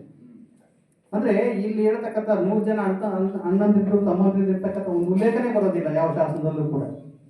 ಅವನ ಸಂಬಂಧಿಕರು ಯಾರು ಇರ್ತಕ್ಕಂಥ ಒಂದು ಹೆಚ್ಚಿನ ವಿಷಯಗಳು ಕೂಡ ಗೊತ್ತಾಗೋದಿಲ್ಲ. ಅವನಿಗೆ ತೀವಲ ಇರ್ತಕ್ಕಂಥ ಮಗ ಇದ್ದ, ಮತ್ತೆ ಅವನ ಕಾರುವಾಗಿ ಇರ್ತಕ್ಕಂಥ ಪತ್ನಿ ಇರ್ತಕ್ಕಂಥ ಒಂದು ಕೆಲವು ವಿಷಯಗಳು, ಈ ತರ ಒಂದು ಕೆಲವು ವಿಷಯಗಳನ್ನ ಬಿಟ್ರೆ ಇನ್ನೇನು ಹೆಚ್ಚಿನ ವಿಷಯಗಳು ಬರೋದಿಲ್ಲ. ಆದ್ರೆ ಅವನು ಹೇಳ್ಕೊಳ್ತಾನೆ ತನ್ನ ಪರಿವಾರದವರು ಕೂಡ ತನ್ನ ಅಂತಃಪುರದಲ್ಲಿರ್ತಕ್ಕಂಥವ್ರು, ತನ್ನ ಮಕ್ಕಳು ಇವರೆಲ್ಲರೂ ಕೂಡ ಮುಂದೆ ಧರ್ಮವನ್ನು ಅನುಸರಿಸಬೇಕಿರ್ತಕ್ಕಂಥ ವಿಷಯವನ್ನು ಅವನು ಹೇಳ್ತಾನೆ. ಈ ತರ ಹೇಳ್ತಾನೆ ಹೊರತು ನಿಖರವಾಗಿ ಈಕೆ ನನ್ನ ಇದು ಪತ್ನಿಗಳು ಪತ್ನಿ ಹೆಸರು ಇದು ಇತ್ಯಾದಿ ಹೆಚ್ಚಿನ ವಿವರಗಳನ್ನ ನಮಗೆ ಕೊಡೋದಿಲ್ಲ ಶಾಸನಗಳಲ್ಲಿ. ಆದರೆ ಹೆಚ್ಚಿನ ವಿವರ ಕೊಡ್ತಕ್ಕಂಥ ಶಾಸನಗಳು ಅವನ ಧರ್ಮ ಕಾರ್ಯದ ಬಗ್ಗೆ ಬರುತ್ತೆ. ಅವನ ಧರ್ಮ ಅವನು ಸ್ವೀಕರಿಸಿದ ಮೇಲೆ ಅವನು ಏನೇನು ಕಾರ್ಯಗಳನ್ನು ಮಾಡಿದೆ ಅಂತಕ್ಕಂಥ ಒಂದು ಹೆಸರು ಬರುತ್ತೆ. ಆಕೆ ಒಬ್ಬಾಕೆ ಹೆಸರು ಕಾರುವಾಕೆ ಅಂತಕ್ಕಂಥ ಹೆಸರು. ಮತ್ತೆ ಇನ್ನೊಂದು ಕೆಲವು ಶಾಸನ ಆಕೆ ಮಗ ತೀವಲ ಕಾರುವಾಕೆಯ ಮಗ ತೀವಲ ಅಂತಕ್ಕಂಥ ಹೆಸರು ಬರುತ್ತೆ. ಇನ್ನೊಂದು ಶಾಸನದಲ್ಲಿ ಅವನ ಮಗ ಮಹೇಂದ್ರ ಮತ್ತು ಸಂಗಮಿತ್ರಿ ಅಂತಕ್ಕಂಥವರು ಸಿಂಹಳಕ್ಕೆ ಬೌದ್ಧ ಮತವನ್ನ ಹರಡೋದಕ್ಕೆ ಹೋದ್ರೆ ಅಂತಕ್ಕಂಥ ಒಂದು ವಿಷಯವನ್ನ ತಿಳಿಸ್ತಾರೆ. ಇಂಥ ಒಂದು ಸಣ್ಣ ಒಂದಷ್ಟು ವಿಷಯಗಳು ಬಿಟ್ಟರೆ ಹೆಚ್ಚಿನ ವಿಷಯಗಳು ಯಾವುದು ಕೂಡ ನಮಗೆ ಅವನ ಬಗ್ಗೆ ನಮ್ಗೆ ಗೊತ್ತಾಗೋದಿಲ್ಲ. ಹೀಗಾಗಿ ನಮ್ಮ ಶಾಸನದಲ್ಲಿ ಮೊಟ್ಟ ಮೊದಲಿಗೆ ಅಶೋಕ ಎಂಬತಕ್ಕಂಥ ಒಂದು ಉಲ್ಲೇಖ ಬರ್ತಕ್ಕಂಥದ್ದು ಅದು ಮಸ್ಕಿ ಶಾಸನದಲ್ಲಿ ಪ್ರಥಮ ಬರ್ತಕ್ಕಂಥದ್ದು. ಮುಂದೆ 1954ರಲ್ಲಿ ಮಧ್ಯಪ್ರದೇಶದ ಗುಜರ ಎಂಬತಕ್ಕಂಥ ಜಾಗದಲ್ಲಿ ಇನ್ನೊಂದು ಶಾಸನ ಸಿಗುತ್ತೆ. ಅಲ್ಲೂ ಕೂಡ ದೇವನಾಂಪ್ರಿಯ ಪ್ರಿಯದರ್ಶಿ ಅಶೋಕ ಎಂಬತಕ್ಕಂಥ ಉಲ್ಲೇಖ ಬರುತ್ತೆ. ಹೀಗಾಗಿ ಎರಡನೇ ಶಾಸನ ಅದು ನಮ್ಗೆ ಸಿಗ್ತಕ್ಕಂಥದ್ದು. ಈಗ ಅಶೋಕನ ಶಾಸನ ತೀರಾ ವಿರಳವಾಗಿ ಸಿಗ್ತಕ್ಕಂಥ ಶಾಸನಗಳಿದೆ. ಹೆಚ್ಚಿಗೆ ನಮಗೆ ಈ ಯಾವ ಶಾಸನಗಳಲ್ಲಿ ಅಶೋಕ ಎಂಬತಕ್ಕಂಥ ಹೆಸರು ಬರೋದಿಲ್ಲ. ಬಹುಶಃ ಅವನ ಹೆಸರೇ ದೇವನಾಂಪಿಯ ಪ್ರಿಯದರ್ಶಿ ಎಂಬತಕ್ಕಂಥದ್ದೇ ಹೆಚ್ಚಿನ ಪ್ರಚಾರದಲ್ಲಿದೆ ಅಂತಕ್ಕಂಥದ್ದನ್ನ ನಾವಿಲ್ಲಿ ನೋಡ್ಬೇಕು. ಇಲ್ಲಾದ್ಮೇಲೆ ಮುಂದೆ ನಮಗೆ ಅಶೋಕನ ಹೆಸರು ಸಿಗ್ತಕ್ಕಂಥದ್ದು ನಮ್ಮ ಕರ್ನಾಟಕದಲ್ಲಿ ನಮ್ಗೆ ಸಿಗ್ತಕ್ಕಂಥದ್ದು ಈ ಇದರಲ್ಲಿ ಬಳ್ಳಾರಿ ಜಿಲ್ಲೆಯ ಸಿರುಗುಪ್ಪ ತಾಲೂಕಿನ ಉಡೇಗುಳ ಅಂತ ಒಂದು ಊರು, ಇನ್ನೊಂದು ನಿಟ್ಟೂರು. ಈ ಒಂದೊಂದು ಜಾಗದಲ್ಲೂ ಕೂಡ ಎರಡೆರಡು ಶಾಸನ ಸಿಕ್ಕಿದೆ. ನಿಟ್ಟೂರಲ್ಲಿ 2 ಶಾಸನ ಸಿಕ್ಕಿದೆ ಒಂದೇ ಜಾಗದಲ್ಲಿ, ಮತ್ತೆ ಉಡೇಗುಳದಲ್ಲಿ 2 ಶಾಸನ ಸಿಕ್ಕಿದೆ. ಈ 4 ಶಾಸನಗಳಲ್ಲಿ ಅಶೋಕನ ಹೆಸರು ಬರುತ್ತೆ. ಅಂದ್ರೆ ಕರ್ನಾಟಕ ನೋಡಿ, ಒಂದು ಟ್ರಯಾಂಗುಲರ್ ಹಾಕಿ ಮಸ್ಕಿಯಿಂದ ನಿಟ್ಟೂರು ಉಡೇಗುಳ ಒಂದು ಲೈನ್ ಇದು, ಒಂದು ಗೆರೆ ಇದು. ಈ ಗೆರೆಯನ್ನು ನೀವು ಇಟ್ಕೊಂಡ ಸನ್ನಿವೇಶದಲ್ಲಿ ಆ ಪ್ರಯಾಣ ಹೇಗಿದೆ ಅಂತ, ಇದೊಂದು ಶಿಲ್ಪಿಯ ಪ್ರಯಾಣ ಇರ್ಬೋದು ಅಥವಾ ಅಶೋಕನ ಬಗ್ಗೆ ಇರ್ತಕ್ಕಂಥ ಒಂದು ಅವನ ಹೆಸರನ್ನು ಚೆನ್ನಾಗಿ ಬಲ್ಲಂತ ಒಂದು ವ್ಯಕ್ತಿಯ ಒಂದು ಪ್ರಯಾಣ ಇರ್ಬೋದು. ಹೀಗಾಗಿ ಮಸ್ಕಿಯಿಂದ ಮುಂದೆ ಈ ಸಿರುಗುಪ್ಪ ಕಡೆಗೆ ಹೋಗ್ತಾರೆ. ಸಿರುಗುಪ್ಪದ ತಾಲೂಕಲ್ಲಿ 2 ಜಾಗಗಳಲ್ಲಿ, ಒಂದು ಉಡೇಗುಳದಲ್ಲಿ 2 ಶಾಸನದಲ್ಲಿ ಅಶೋಕನ ಹೆಸರು ಬರುತ್ತೆ. ಅದಾದ್ಮೇಲೆ ನಿಟ್ಟೂರು ಎಂಬತಕ್ಕಂಥ ಅದೇ ಸಿರುಗುಪ್ಪ ತಾಲೂಕಿನ ನಿಟ್ಟೂರು ಎಂಬತಕ್ಕಂಥ ಗ್ರಾಮದಲ್ಲಿ ಮತ್ತೆ 2 ಶಾಸನ ಸಿಗುತ್ತೆ. 4 ಶಾಸನ ಸಿಗ್ತಕ್ಕಂಥದ್ದು. 4 ಶಾಸನಗಳಲ್ಲೂ ಕೂಡ ಅಶೋಕ ಎಂಬತಕ್ಕಂಥ ಹೆಸರು ಬರುತ್ತೆ.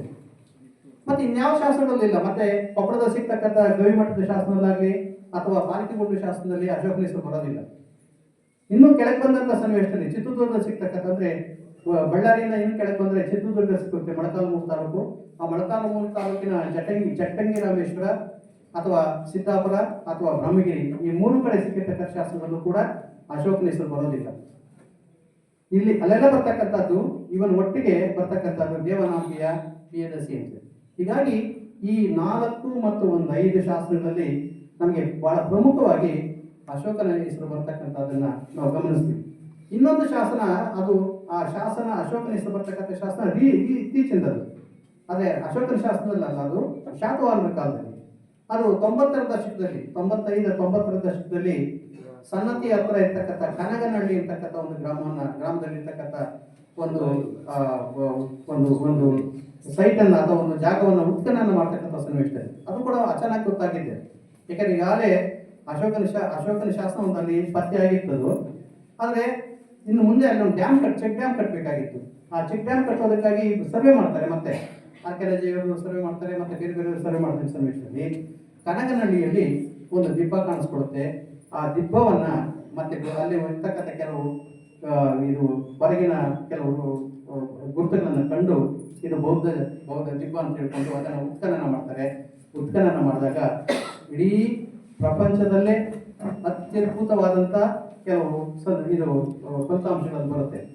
ಮೊಟ್ಟ ಮೊದಲನೇದ ಬರ್ತಕ್ಕಂಥದ್ದು ಅಶೋಕನ ಶಿಲ್ಪ ಶಾಸನೋಕ್ತ ಶಿಲ್ಪ ಇರ್ತಕ್ಕಂಥದ್ದು ಆ ಕನಗನಹಳ್ಳಿಯಲ್ಲಿ ಸಿಕ್ಕಿರ್ತಕ್ಕಂಥದ್ದು. ಇಡೀ ಪ್ರಪಂಚದಲ್ಲಿ ಎಲ್ಲೂ ಸಿಗ್ಲಿಲ್ಲ.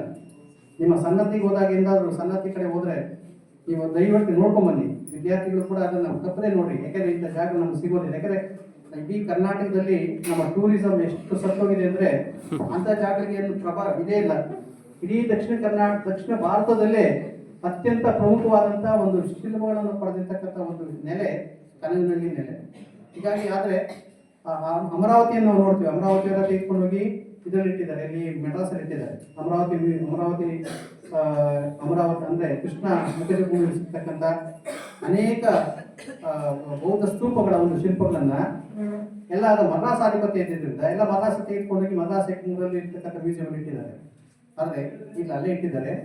ಇಲ್ಲಿ ಬಹಳ ಪ್ರಮುಖವಾಗಿರತಕ್ಕಂಥ ವಿಷಯ ಅಂದ್ರೆ ನಮಗೆ ಅಶೋಕನ ಹೆಸರಿರ್ತಕ್ಕಂಥ ಒಂದು ಶಾಸನ, ಅಶೋಕನ ಶಿಲ್ಪ ಇದೆ. ಶಿಲ್ಪದ ಕೆಳಗಡೆ ಮತ್ತು ಮೇಲ್ಗಡೆ ರಾಜ ಅಶೋಕೋ ರಾಯ ಈ ಎರಡೂ ಶಾಸನಗಳನ್ನ ಒಳಗೊಂಡಿರ್ತಕ್ಕಂಥ ಒಂದು ಶಿಲ್ಪ ನಮಗೆ ಸಿಕ್ಕಿದೆ. ಹೀಗಾಗಿ ಕರ್ನಾಟಕದಲ್ಲಿ ಮುಖ್ಯವಾಗಿ ಈ 5 ಜಾಗಗಳಲ್ಲಿ 6 ಜಾಗಗಳಲ್ಲಿ ನಮಗೆ ಇದು ಅಶೋಕನ ಶಾಸನ ಸಿಕ್ಕಿರ್ತಕ್ಕಂಥದ್ದನ್ನ ನಾವು ಗಮನಿಸ್ತೀವಿ. ಈ ಅಶೋಕನ ಶಾಸನ ಸನ್ನತಿಯಲ್ಲಿ ಸಿಕ್ಕಿರ್ತಕ್ಕಂಥ ಕನ್ನಡದಲ್ಲಿ ಸಿಕ್ಕಿರ್ತಕ್ಕಂಥದ್ದು ಅದು ಶಾತವಾಹನ ಕಾಲದ್ದು. ಅಂದ್ರೆ ಅಶೋಕನ ಆದ್ಮೇಲೆ ಒಂದು 500 ವರ್ಷದ ನಂತರ ಇಟ್ಕೊಳ್ಳಿ, ಒಂದು 500 ಅಥವಾ 400 ವರ್ಷದ ನಂತರ ಇಟ್ಕೊಳ್ಳಿ. ಆದರೆ ಅಶೋಕನ ಹೆಸರು ಅಲ್ಲಿ ನೆನಪಿತ್ತು ಇರ್ತಕ್ಕಂಥದ್ದಷ್ಟೇ. ಈ ಕಡೆಯ ಜನರಿಗೆ, ಈ ಪ್ರದೇಶದ ಜನರಿಗೆ ಅಶೋಕನ ನೆನಪಿತ್ತಿರ್ತಕ್ಕಂಥದ್ದು. ದೇವನಾಂಪಿಯ ಪಿಯದಸಿ ಅನ್ನೋದು ಮುಖ್ಯವಾಗಿ ಅಶೋಕ ಎಂಬತಕ್ಕಂಥ ಹೆಸರು ಹೆಚ್ಚಿಗೆ ನೆನಪಲ್ಲಿಟ್ಟಿರ್ತಕ್ಕಂಥದ್ದನ್ನ ನಾವಿಲ್ಲಿ ಗಮನಿಸ್ಕೊಳ್ಬೇಕು. ಅದರಿಂದ ಈ ಒಂದು ಪ್ರದೇಶ ಏನಿದೆ, ಈ ಒಂದು ಪ್ರದೇಶದಲ್ಲಿ ಅಥವಾ ಬಹುಶಃ ಅಶೋಕ ಆರಂಭದಲ್ಲಿ ಇದ್ದಿರಬಹುದೇ ಅಂತಕ್ಕಂಥದ್ದು. ಈಗ ನಿಮಗೆ ಸಮೀಪದಲ್ಲಿರ್ತಕ್ಕಂಥ ಯರಗುಡಿ ಇದೆ.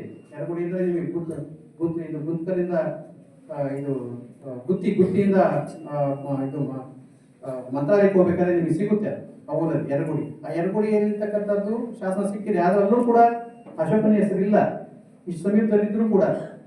ಆದರೆ ಇಲ್ಲಿ ಮಾತ್ರ, ಈ ಕರ್ನಾಟಕದಲ್ಲಿ ಮಾತ್ರ 6 ಶಾಸನಗಳಲ್ಲಿ ಈ ಒಂದು ಅಶೋಕನ ಹೆಸರು ಬಂದಿರೋದ್ರಿಂದ ಬಹುಶಃ ಅಶೋಕ ಈ ಪ್ರದೇಶದಲ್ಲಿ ಯುವರಾಜನಾಗಿಯೋ ಅಥವಾ ಅವನ ಆಡಳಿತಕ್ಕೆ ಬಂದಂತಹ ಸನ್ನಿವೇಶದಲ್ಲಿ ಬಹಳ ಪ್ರಮುಖವಾದಂಥ ಒಂದು ಅಧಿಕಾರವನ್ನು ಪಡೆದಿದೆ ಅಂತಕ್ಕಂಥದ್ದನ್ನ ನಾವಿಲ್ಲಿ ಊಹಿಸ್ಬೋದು. ಇದಕ್ಕೆ ಆಧಾರ ಏನಿಲ್ಲ, ಅವನೆಲ್ಲೂ ಹೇಳ್ಕೊಳ್ಳಿಲ್ಲ ಇದು ಕರ್ನಾಟಕ ನಾಡದೆ ಅಥವಾ ಇನ್ನೊಂದು ಪ್ರದೇಶ ನಾಡದೆ ಅಂತ. ಅವನೇನಿದ್ರು ತಕ್ಷಶಿಲೆಯ ಒಂದು ಇವರಿಗೆ ಆತ ಆರ್ಡರ್ ಮಾಡ್ತಾನೆ, ಮತ್ತೆ ಉಜ್ಜಯಿನಿಯಲ್ಲಿ ಇರ್ತಕ್ಕಂಥ ಮಕ್ಕಳಿಗೆ ಅವನು ಆರ್ಡರ್ ಮಾಡ್ತಾನೆ. ಆದರೆ ಅವನು ಇಲ್ಲಿದ್ದೆ ಅಂತಕ್ಕಂಥದ್ರ ಬಗ್ಗೆ ನಮಗೆ ಯಾವುದೇ ಉಲ್ಲೇಖ ಸಿಕ್ಕಿಲ್ಲ. ಆದರೆ ಅವನ ಹೆಸರು ಇಲ್ಲಿ ಗಾಢವಾಗಿ ಹೆಚ್ಚಿನ ಒಂದು ಶಾಸನಕ್ಕೆ ಬಂದಿರೋದ್ರಿಂದ ಆತ ತನ್ನ ಒಂದು ಬಾಲ್ಯವನ್ನಾದ್ರೂ ಆಗ್ಬೋದು ಅಥವಾ ತನ್ನ ಯುವರಾಜನಾಗಿ ಆದ್ರೂ ಆಗ್ಬೋದು ಅಥವಾ ಪಟ್ಟಕ್ಕೆ ಬಂದ್ಮೇಲೆ ಯಾವುದೋ ಒಂದು ಪ್ರಮುಖವಾದಂಥ ಘಟನೆಗೆ ಈ ಒಂದು ಪ್ರದೇಶಕ್ಕೆ ಬಂದಿರ್ಬೋದು ಅಂತಕ್ಕಂಥ ಒಂದು ಊಹೆಯನ್ನ ನಾವಿಲ್ಲಿ ನೋಡಬಹುದು. ಇದು ಒಂದು ಘಟನೆ. ಎರಡನೇದು, ಅಶೋಕ ಯಾವಾಗ ಧರ್ಮಾಶೋಕನಾದ ಅಂತಕ್ಕಂಥದ್ದು.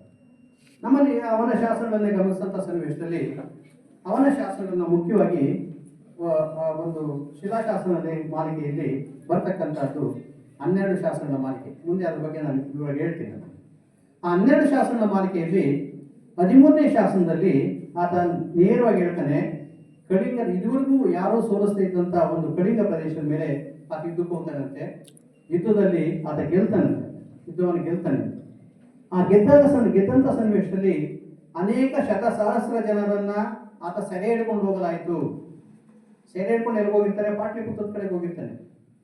ಆಮೇಲೆ ಅನೇಕ ಶತಸಹಸ್ರ ಜನ ಹತರಾದರು, ಇನ್ನೂ ಅನೇಕ ಸಾವಿರ ಜನ ಸತ್ತೋದ್ರು. ಇಲ್ಲಿ ಸತ್ತೋದ್ರು ಹತರಾದ್ರು ಎರಡಕ್ಕೂ ಬೇರೆ ಬೇರೆ ಅರ್ಥ ಬರುತ್ತೆ. ಯಾಕಂದ್ರೆ ಸತ್ತೋದು ಬೇರೆ ಕಾರಣ, ಇದು ಯಾರು ದಿಕ್ಕಿಲ್ಲ ಅಥವಾ ಬೇರೆ ಬೇರೆ ಕಾರಣಗಳಿಗಾಗಿ ದುಡಿಯೋರಿರ್ಬೋದು, ಹಸುವಿನಿಂದ ಸತ್ತಿರ್ಬೋದು, ಇವೆಲ್ಲ ಕಾರಣಗಳಿವೆ. ಬಟ್ ಹತರಾದ ಇರ್ತಕ್ಕಂಥದ್ದು ಯುದ್ಧದಲ್ಲಿ ಹೋರಾಡಿ ಸಾಯ್ತಕ್ಕಂಥದ್ದು. ಮತ್ತೆ ಅವರನ್ನ ಸೆರೆ ಸಿಕ್ಕಿದಂಥ ಜನರನ್ನ ಮತ್ತೆ ಸೆರೆ ತೆಗೆದುಕೊಂಡು ಹೋದಂತೆ. ಸೊ ಈ ಒಂದು ಸನ್ನಿವೇಶದಲ್ಲಿ ಆತ ಆ ಒಂದು ಜಯದ ಉನ್ನತಿಯಲ್ಲಿ ಅತ್ಯುನ್ನತವಾದಂಥ ಒಂದು ಜಯವನ್ನು ಪಡೆದಿದ್ದಾನೆ. ಇದುವರೆಗೆ ಅವನು ಹೇಳ್ತಾನೆ, ಇದುವರೆಗೂ ಯಾರನ್ನೂ ಸೋಲಿಸಲು ಆಗದಂತಹ ಕಳಿಂಗವನ್ನ ತಾನು ಗೆದ್ದೆ ಅಂತ ಹೇಳ್ಕೊಳ್ತಾನೆ. ಅಂದ್ರೆ ಅದರ್ಥ ಅಷ್ಟು ಭೀಕರವಾದಂಥ ಒಂದು ಯುದ್ಧ ನಡೆದಿರ್ತಕ್ಕಂಥದ್ದು. ಆ ಭೀಕರವಾದಂಥ ಯುದ್ಧದಲ್ಲಿ ಅವನು ಗೆಲುವನ್ನು ಪಡೆದು ಆ ಗೆಲುವಿನ ತುತ್ತ ತುದಿಯಲ್ಲಿ ಆ ವೈರಾಗ್ಯ ಪಡಿತಕ್ಕಂಥದ್ದು ಇದೆಯಲ್ಲ, ಅದು ಬಹಳ ಪ್ರಮುಖ. ಇದು ಬಹಳ ಮಹತ್ವ. ಅಂದ್ರೆ ಗೆದ್ದದ ಮೇಲೆ ಇನ್ನೊಂದು ರಾಜ್ಯದ ಮೇಲೆ ಗೆಲ್ಬೋದಿತ್ತ, ಆದ್ರೆ ಆ ಕೆಲಸ ಮಾಡಲಿಲ್ಲ ಆತ. ಆ ಗೆಲುವಿನಲ್ಲೇ ತನ್ನ ಒಂದು ಸೋಲನ್ನು ಕಾಣ್ತಾನೆ ಈತ. ಆ ಸೋಲಿನ ಮೂಲಕ ಆ ಗೆಲುವನ್ನು ಸೋಲಾಗಿ ತೆಗೆದುಕೊಂಡಿದ್ದ ಮುಂದೆ ಯುದ್ಧಗಳು ಬೇಡ ಅಂತಕ್ಕಂಥ ಒಂದು ತೀರ್ಮಾನ ಬರ್ತಾನೆ. ಆ ತೀರ್ಮಾನದಲ್ಲೇ ಆತ ಆ ಕಾಲಕ್ಕೆ ಪ್ರಚಲಿತವಿದ್ದಂಥ ಒಂದು ಧರ್ಮವನ್ನ ಆತ ಸ್ವೀಕರಿಸ್ತಾನೆ. ಧರ್ಮ ಅಂತ ಹೇಳ್ತಾನೆ. ಮೊದಲಿಗೆ ಬುದ್ಧ ಅಂತ ಹೇಳೋದು, ಬುದ್ಧ ಧರ್ಮ ಅಂತ ಹೇಳೋದಿಲ್ಲ ಅವನ್ನೆಲ್ಲ ಶಾಸ್ತ್ರದಲ್ಲಿ. ಮೊದಲಿಗೆ ಧರ್ಮ ಅಂತ ಹೇಳ್ಕೊಳ್ತಾನೆ. ಹೀಗಾಗಿ ಆ ಕಾಲಕ್ಕೆ ಪ್ರಚಲಿತವಿದ್ದಂಥ ಒಂದು ಧರ್ಮವನ್ನು ಆತ ಸ್ವೀಕರಿಸ್ತಾನೆ. ಸ್ವೀಕರಿಸಿ 1 ವರ್ಷ ಹೆಚ್ಚು ಕಡಿಮೆ ಅದರಲ್ಲಿ ನಡೀತಾ ಇರ್ತಾನೆ. ಆ ನಡೆದಂಥ ಸನ್ನಿವೇಶದಲ್ಲಿ ಆತ ಅಂದ್ರೆ ಅವನ ಆ ಒಂದು ಬದಲಾವಣೆಗೆ, ಮಾನಸಿಕ ಬದಲಾವಣೆಗೆ ಪ್ರಮುಖವಾಗಿ ಕಾರಣವಾಗಿದ್ದು ಇಲ್ಲಿ ಆ ಯುದ್ಧದಲ್ಲಿ ನಡೆದಂಥ ಒಂದು ಕ್ರೌರ್ಯ, ಮತ್ತೆ ಸಾವು ನೋವುಗಳು, ಮತ್ತು ಸೆರೆ ಸಿಕ್ಕಿದಂಥ ಜನರ ಆಕ್ರಂದನ, ಮತ್ತೆ ಸೆರೆ ಹಿಡಿದಂಥ ಅವರ ಕುಟುಂಬಗಳ ಆಕ್ರಂದನ. ಯಾಕಂದ್ರೆ ನೀನು ಹಿಡ್ಕೊಂಡು ಹೋಗ್ಬಿಡ್ತಾರೆ, ಮೇಲ್ಗಡೆ ಸೆರೆ ಹಿಡ್ಕೊಂಡು ಹೋಗ್ಬಿಡ್ತಾರೆ, ಈ ಕುಟುಂಬಗಳ ಗತಿ ಏನಾಗಬೇಕು. ಈ ಒಂದು ಹಿನ್ನೆಲೆಯಲ್ಲಿ ಆತ ಆ ಜಯದ ತುದಿಯಲ್ಲಿ ನಿಂತು ಅಶೋಕ ಆತ ತನ್ನ ಒಂದು ಜಯವನ್ನ ಪಕ್ಕಕ್ಕಿಟ್ಟು ಒಂದು ಧರ್ಮವನ್ನು ಸ್ವೀಕರಿಸ್ತಾರೆ. ಆ ಕಾಲಕ್ಕೆ ಬಹಳ ಪ್ರಚಲಿತದಲ್ಲಿದ್ದು ಬಹಳ ಪ್ರಮುಖವಾಗಿದ್ದಂಥ ಒಂದು ಪ್ರಚಲಿತದಂಥ ಧರ್ಮ ಬೌದ್ಧ ಧರ್ಮ. ಜೈನ ಧರ್ಮನೂ ಇತ್ತು, ಆದರೆ ಜೈನ ಧರ್ಮ ಅಷ್ಟಾಗಿ ಇದು ತಗೊಳ್ತಾ ಇದ್ದಿಲ್ಲ, ಜನರನ್ನ ಆಕರ್ಷಿಸ್ತಾ ಇದ್ದಿದ್ದು ಕಡಿಮೆ. ಯಾಕಂದ್ರೆ ಬಹಳ ಬಿಗಿಯಾದಂಥ ನಿಯಮಗಳು, ಜೈನರಲ್ಲಿದ್ದಂಥ ಬಹಳ ಬಿಗಿಯಾದಂಥ ನಿಯಮಗಳು ಜನರನ್ನು ಆಕರ್ಷಿಸೋದ್ರ ಕಡೆಗೆ ಸ್ವಲ್ಪ ಕಡಿಮೆ ಆಯ್ತದೆ. ಯಾಕಂದ್ರೆ ಬಿಗಿಯಾದಂಥ ಅಹಿಂಸೆ, ಅತಿಯಾದಂಥ ಅಹಿಂಸೆಯಿಂದ ಜನರು ಹತ್ರಕ್ಕೆ ಹೋಗ್ತಾ ಇದ್ರು. ಮತ್ತೆ ಇನ್ನೊಂದು ಕಾರಣ, ಈತ ಈ ಬೌದ್ಧ ಮತವನ್ನ ಮತ್ತೆ ಇದು ಜೈನ ಮತವನ್ನ ಆರಂಭಿಸಿದಂಥವ್ರು ಇಬ್ಬರು ಕೂಡ ಕ್ಷತ್ರಿಯರು. ಇವರು ಬ್ರಾಹ್ಮಣರಲ್ಲ, ಇವರು ಕ್ಷತ್ರಿಯ ರಾಜಕುಮಾರರು. ಹೀಗಾಗಿ ಈ ಕ್ಷತ್ರಿಯ ರಾಜಕುಮಾರ, ಯಾಕೆಂದ್ರೆ ಬುದ್ಧ ಪ್ರವಚನ ಕೊಡ್ತಕ್ಕಂಥ ಸನ್ನಿವೇಶವೆಲ್ಲ ಅವನಿಗೆ ಪ್ರೋತ್ಸಾಹ ಕೊಡ್ತಕ್ಕಂಥದ್ದು ಕ್ಷತ್ರಿಯ ರಾಜಕೀಯ ಮೊದಲಿಗೆ ಪ್ರೋತ್ಸಾಹ ಕೊಡ್ತಕ್ಕಂಥದ್ದು. ಯಾಕೆಂದ್ರೆ ಆ ಬ್ರಾಹ್ಮಣರ ಮತ್ತು ಅಥವಾ ವೈದಿಕ ಧರ್ಮದ ಅನೇಕ ಇವುಗಳಿಂದ ಹೊರಬರೋದಕ್ಕೆ ತೋರಿಸ್ತಾ ಇತ್ತು. ನೀವು ಯಾರಾದರೂ ಎಂದಾದರೂ ನಿಮ್ಮಲ್ಲಿ ರಾಜತರಂಗಿಣಿ ಓದಿ, ಕನ್ನಡನ ರಾಜತರಂಗಿಣಿ ಒಂದ್ಸಾರಿ ಓದಿ. ಅಲ್ಲಿ ಎಷ್ಟು ಬ್ರಾಹ್ಮಣರ ಡಾಮಿನೇಟ್ ಇತ್ತು ಅಂದ್ರೆ, ಆ ಬ್ರಾಹ್ಮಣರ ಒಂದು ಮಾತನ್ನು ಮೀರಿ ರಾಜ ಹೋಗ್ತಾ ಇರ್ಲಿಲ್ಲ, ಮುಂದಕ್ಕೆ ಹೋಗಕ್ ಬಿಡ್ತಾ ಇರ್ಲಿಲ್ಲ ಅವರು. ಮತ್ತೆ ರಾಜ ಭಯ ಪಡ್ತಾ ಇದ್ದ ಅವ್ರಿಗೆ. ಎಷ್ಟು ಭಯ ಪಡ್ತಾ ಇದ್ದ ಅಂದ್ರೆ, ಅವನೇನಾದ್ರು ಒಬ್ಬ ಬ್ರಾಹ್ಮಣರು ಉಪವಾಸ ಕುಂತ್ಕೊಂಡ್ಬಿಟ್ರೆ ರಾಜ ಅಲುಗಾಡ ಹೋಗ್ಬಿಡ್ತಾ ಇದ್ದ. ಅವ್ನು ಉಪವಾಸ ಕೂತಿದ್ದಾನೆ, ಮೊದಲು ಅವನಿಗೆ ತೀರ್ಮಾನ ಮಾಡ್ಬೇಕು, ಅವನು ತೀರ್ಮಾನ ಮಾಡೋದಕ್ಕೆ ಕಡೆ ಗಮನ ಕೊಡ್ತಾ ಇದ್ದ. ಅಂದ್ರೆ ನಾನು ಇದನ್ನ ಯಾವುದೇ ಒಂದು ಗುಂಪನ್ನು ಇಟ್ಕೊಂಡು ನಾನು ಇದು ಮಾಡ್ತಾ ಇರಲಿಲ್ಲ. ಅಷ್ಟರ ಮಟ್ಟಿಗೆ ಡಾಮಿನೇಟ್ ಇದ್ದಂಥ ಒಂದು ಇದರಲ್ಲಿ ಸನ್ನಿವೇಶದಲ್ಲಿ ಕ್ಷತ್ರಿಯರು ಮೊದಲು ರಿವೋಲ್ಟ್ ಆಗ್ತಕ್ಕಂಥದ್ದು. ಈ ಕ್ಷತ್ರಿಯರ ರಿವೋಲ್ಟ್ ಅಲ್ಲಿ ಮೊದಲಿಗೆ ನಾವು ಹೇಳ್ತಕ್ಕಂಥದ್ದು ಈ ಬುದ್ಧನ ಹೆಸರನ್ನು. ಬುದ್ಧ ಮತ್ತು ಮಹಾವೀರ ಇಬ್ಬರು ಸಮಾನವಾಗಿ ಬರ್ತಕ್ಕಂಥವ್ರು.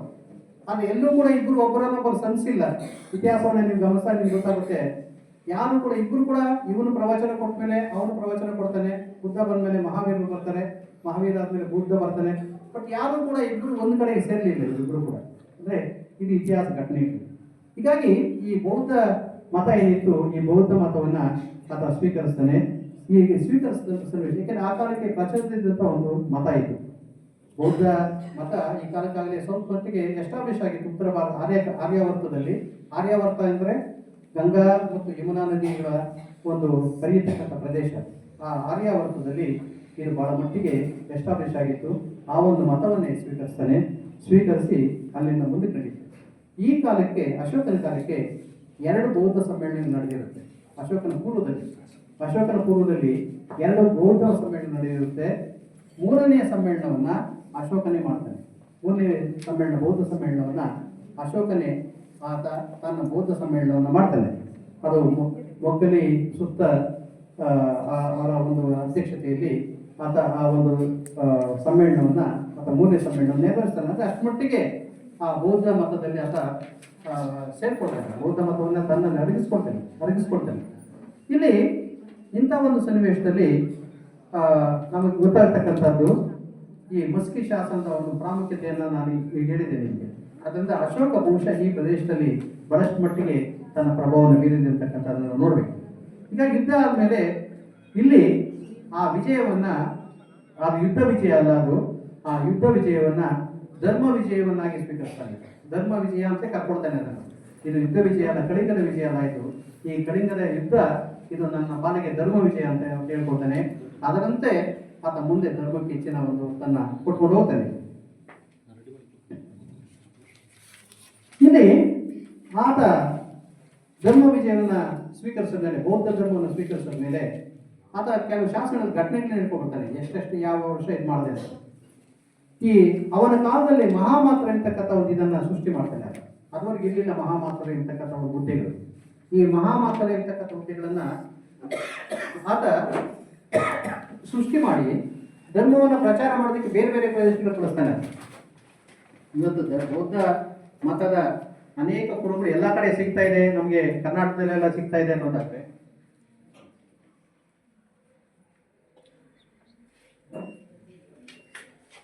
ಬೌದ್ಧ ಮತದ ಕುರುಗಳು ಇಡೀ ಇದು ಹಳೆಯ ಒಂದು ಭಾರತ ಏನಿದೆ ಅಥವಾ ಭರತ ಖಂಡ ಅಂತ ಏನಿದೆ, ಭರತ ಖಂಡದ ಒಳಗಡೆ ಸಿಗ್ತಾ ಇದೆ ಅನ್ನೋದಕ್ಕೆ ಕಾರಣ ಈತ ಮಾಡಿದಂಥ ಒಂದು ವ್ಯವಸ್ಥೆ, ಮಹಾಮಾತ್ರ ಒಂದು ವ್ಯವಸ್ಥೆ. ಆ ಮಹಾಮಾತ್ರನ ಎಲ್ಲೆಲ್ಲಿ ಕಳಿಸ್ತಾ ಇರ್ತಾರೆ. ನೀವು ಅಶೋಕನ ಸಾಮ್ರಾಜ್ಯ ಎಷ್ಟಿತ್ತು ಅಂತಕ್ಕಂಥ ನೀವು ಊಹಿಸ್ಕೊಳ್ಳೋಕ್ಕೂ ಸಾಧ್ಯ ಇಲ್ಲ. ಆಫ್ಘಾನಿಸ್ತಾನ ಅವನಿಗೆ ಸೇರಿತ್ತು.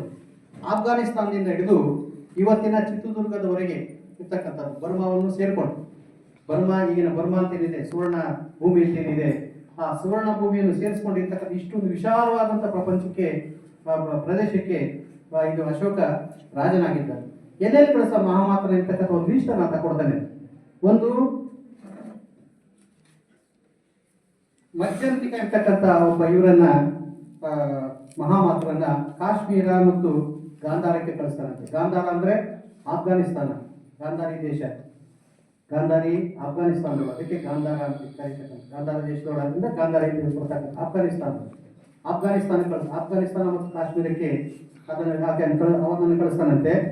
ಯೋನ ಧಮ್ಮರಕ್ಷಿತ, ಆ ಧರ್ಮರಕ್ಷಿತ ಅಂತಕ್ಕಂಥವನನ್ನ ಅಪರಾಂತಕ್ಕೆ, ಈ ಅಪರಾಂತ ಇರ್ತಕ್ಕಂಥದ್ದು ಈ ಮಹಾರಾಷ್ಟ್ರದ ಬರ್ತಕ್ಕಂಥ ಒಂದು ಜಾಗ. ಅದು ಮಹಾಲಕ್ಷಿತ ಇರ್ತಕ್ಕಂಥವನ್ನ ಯವನ ದೇಶ ಕಳಿಸ್ತಾನಂತೆ. ಯವನ ದೇಶ ಮುಂದೆ ಅದರ ಬಗ್ಗೆ ಹೇಳ್ತೀನಿ. ಯವನ ದೇಶ ಎಷ್ಟು ವಿಶಾಲವಾಗಿತ್ತು ಅಂತಕ್ಕಂಥದ್ದು ಮುಂದೆ ಈ ನಮ್ಮ ಈಜಿಪ್ಟ್ ಮತ್ತು ಸಿರಿಯಾ ದೇಶಕ್ಕೆ ಕೂಡ ಈ ಒಂದು ಧರ್ಮ ಮಹಾಮಾತ್ರ ಕಳಿಸ್ತಾ ಇರ್ತಕ್ಕಂಥದ್ದು. ಅದು ಯವನ ದೇಶ ಅಂದ್ರೆ ಭಾರತವನ್ನು ಬಿಟ್ಟು ಹೊರಗಡೆ ಇರ್ತಕ್ಕಂಥದ್ದು, ಗಾಂಧಾರದಿಂದ ಹೊರಗಡೆ ಇರ್ತಕ್ಕಂಥ ದೇಶ ಇದು.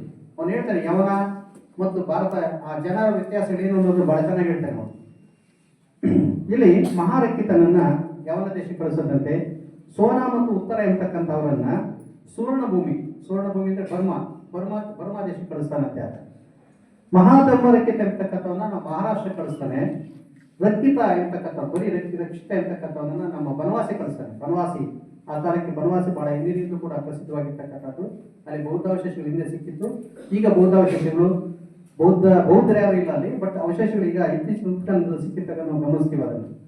ಮಹಾದೇವ ಎಂಬತಕ್ಕಂಥವನ್ನ ಮಹಿಷ ಮಂಡಲಕ್ಕೆ ಕಳಿಸ್ತಾನೆ. ಮತ್ತೆ ಮಹೀಂದ್ರ ಮತ್ತು ಇತರೆ 4 ಜನರನ್ನ ಸಿಂಹಳ ಕಳಿಸ್ತಾನೆ. ಮಹೀಂದ್ರ ತನ್ನ ಮಗ ಮತ್ತು ತನ್ನ ಮಗಳನ್ನ ಸಂಗಮಿತ್ರೆಯನ್ನ ಆತ ಸಿಂಹಳ ಕಳಿಸ್ತಾನೆ.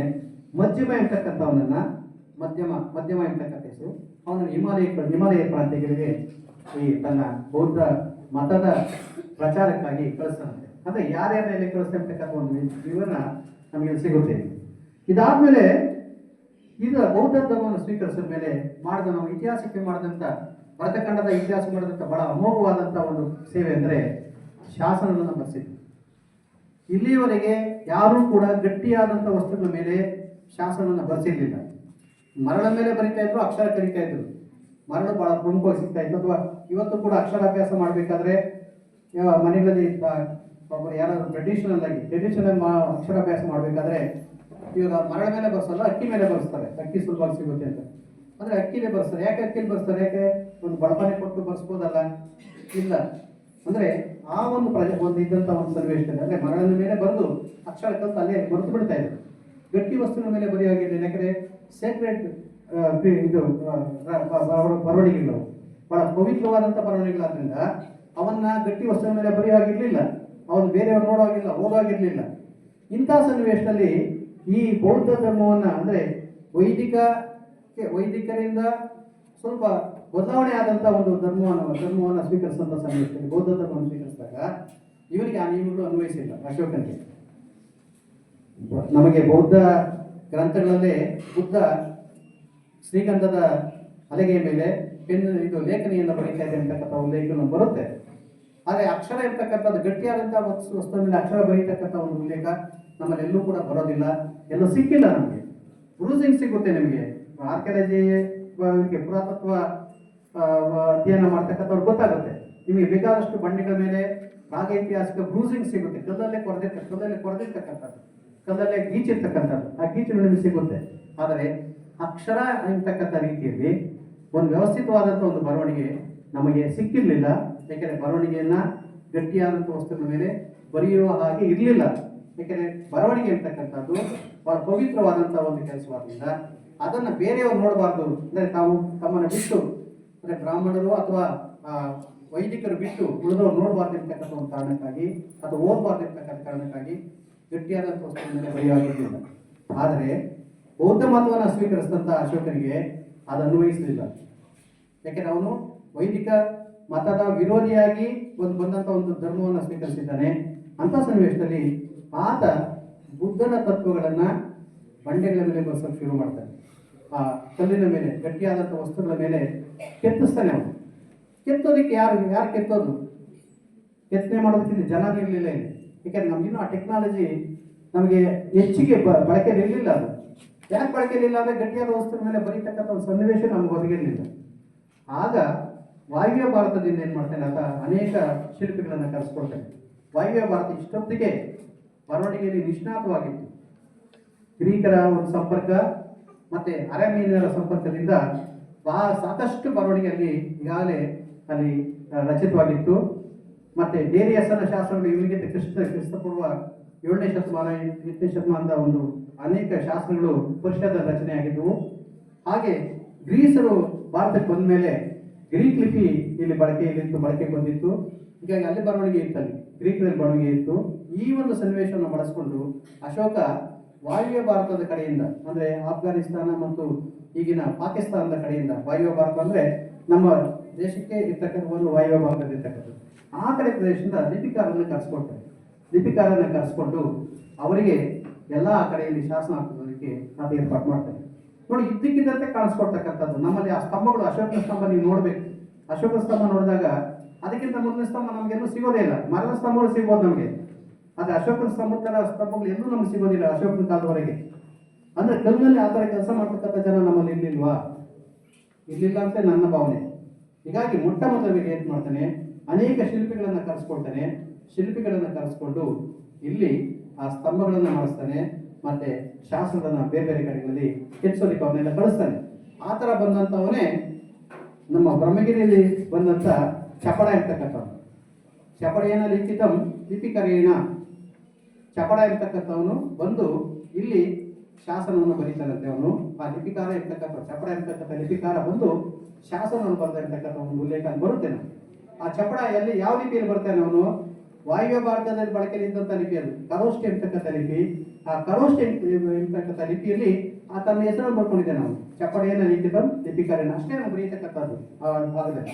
ಉಳಿದಿದ್ದನ್ನೆಲ್ಲ ಈ ಪ್ರಾಕೃತ ಬ್ರಾಹ್ಮಿ ಲಿಪಿಯಲ್ಲಿ ಬರೀತಾನೆ.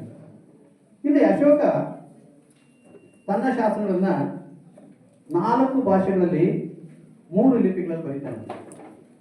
4 ಭಾಷೆ ಅಂದಾಗ, ಯಾಕೆಂದ್ರೆ ಅವನ ಕಾಲಕ್ಕಾಗಲೇ ಬಹಳಷ್ಟು ಜನರಿಗೆ ಒಂದೇ ಭಾಷೆ ಬರ್ತಾ ಇದೆ. ಯಾಕೆಂದ್ರೆ ಬೇರೆ ವಿಶಾಲವಾದಂಥ ಒಂದು ರಾಜ್ಯವಾದ್ರಿಂದ ಬೇರೆ ಬೇರೆ ಭಾಷೆಗಳನ್ನ ಅಲ್ಲಿ ಆಡ್ತಾ ಇದ್ದಂತ ಅನ್ನೋದ್ರಿಂದ ಅವರೆಲ್ಲರೂ ಅರ್ಥವಾಗ್ಲಿ ಅಂದ್ಬಿಟ್ಟು ಆತ 4 ಬಗೆಯ ಲಿಪಿಗಳನ್ನು ಬಳಸ್ತಾನೆ, 3 ಭಾಷೆಗಳನ್ನು ಬಳಸ್ತಾನೆ. ಒಂದು ಮುಖ್ಯವಾಗಿ ಆತ ವಾಯುವ್ಯ ಭಾರತ ಅಂದ್ರೆ ಈಗಿನ ಆಫ್ಘಾನಿಸ್ತಾನ, ಪಾಕಿಸ್ತಾನದ ಒಂದು ಭಾಗಗಳಲ್ಲಿ ಏನಿದೆ ಅಲ್ಲಿ ಯಾರಿಗೂ ಇಲ್ಲಿನ ಒಂದು ಭಾಷೆ ಬರ್ತಾ ಇರಲಿಲ್ಲ.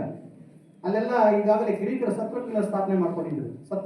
ಸತ್ರಪಿಗಳ ಅಂದ್ರೆ ಅಲೆಕ್ಸಾಂಡರ್ ಹೋದ್ಮೇಲೆ ಆ ಸಣ್ಣ ಮಾಡ್ಲಿಕ್ಕೆ ಒಂದು ಪ್ರಾಂತ್ಯಗಳನ್ನು ಕಟ್ಕೊಂಡಿದ್ರು ಅವ್ನು ಬಿಟ್ಟೋದ್ಮೇಲೆ. ಆ ಸತ್ರಪಿಗಳ ಜನರಿಗೆ ಇಲ್ಲಿನ ಪ್ರಾಕೃತ ಬರ್ತಾ ಇರಲಿಲ್ಲ.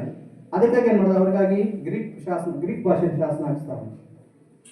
ಅದಾದ್ಮೇಲೆ ಅಲ್ಲಿನ ಇನ್ನೂ ಈ ಅರಬ್ ಪರ್ಷಿಯಾ ಕಡೆಯಿಂದ ವ್ಯಾಪಾರಿಗಳು ಬರ್ತಾ ಇದ್ರು.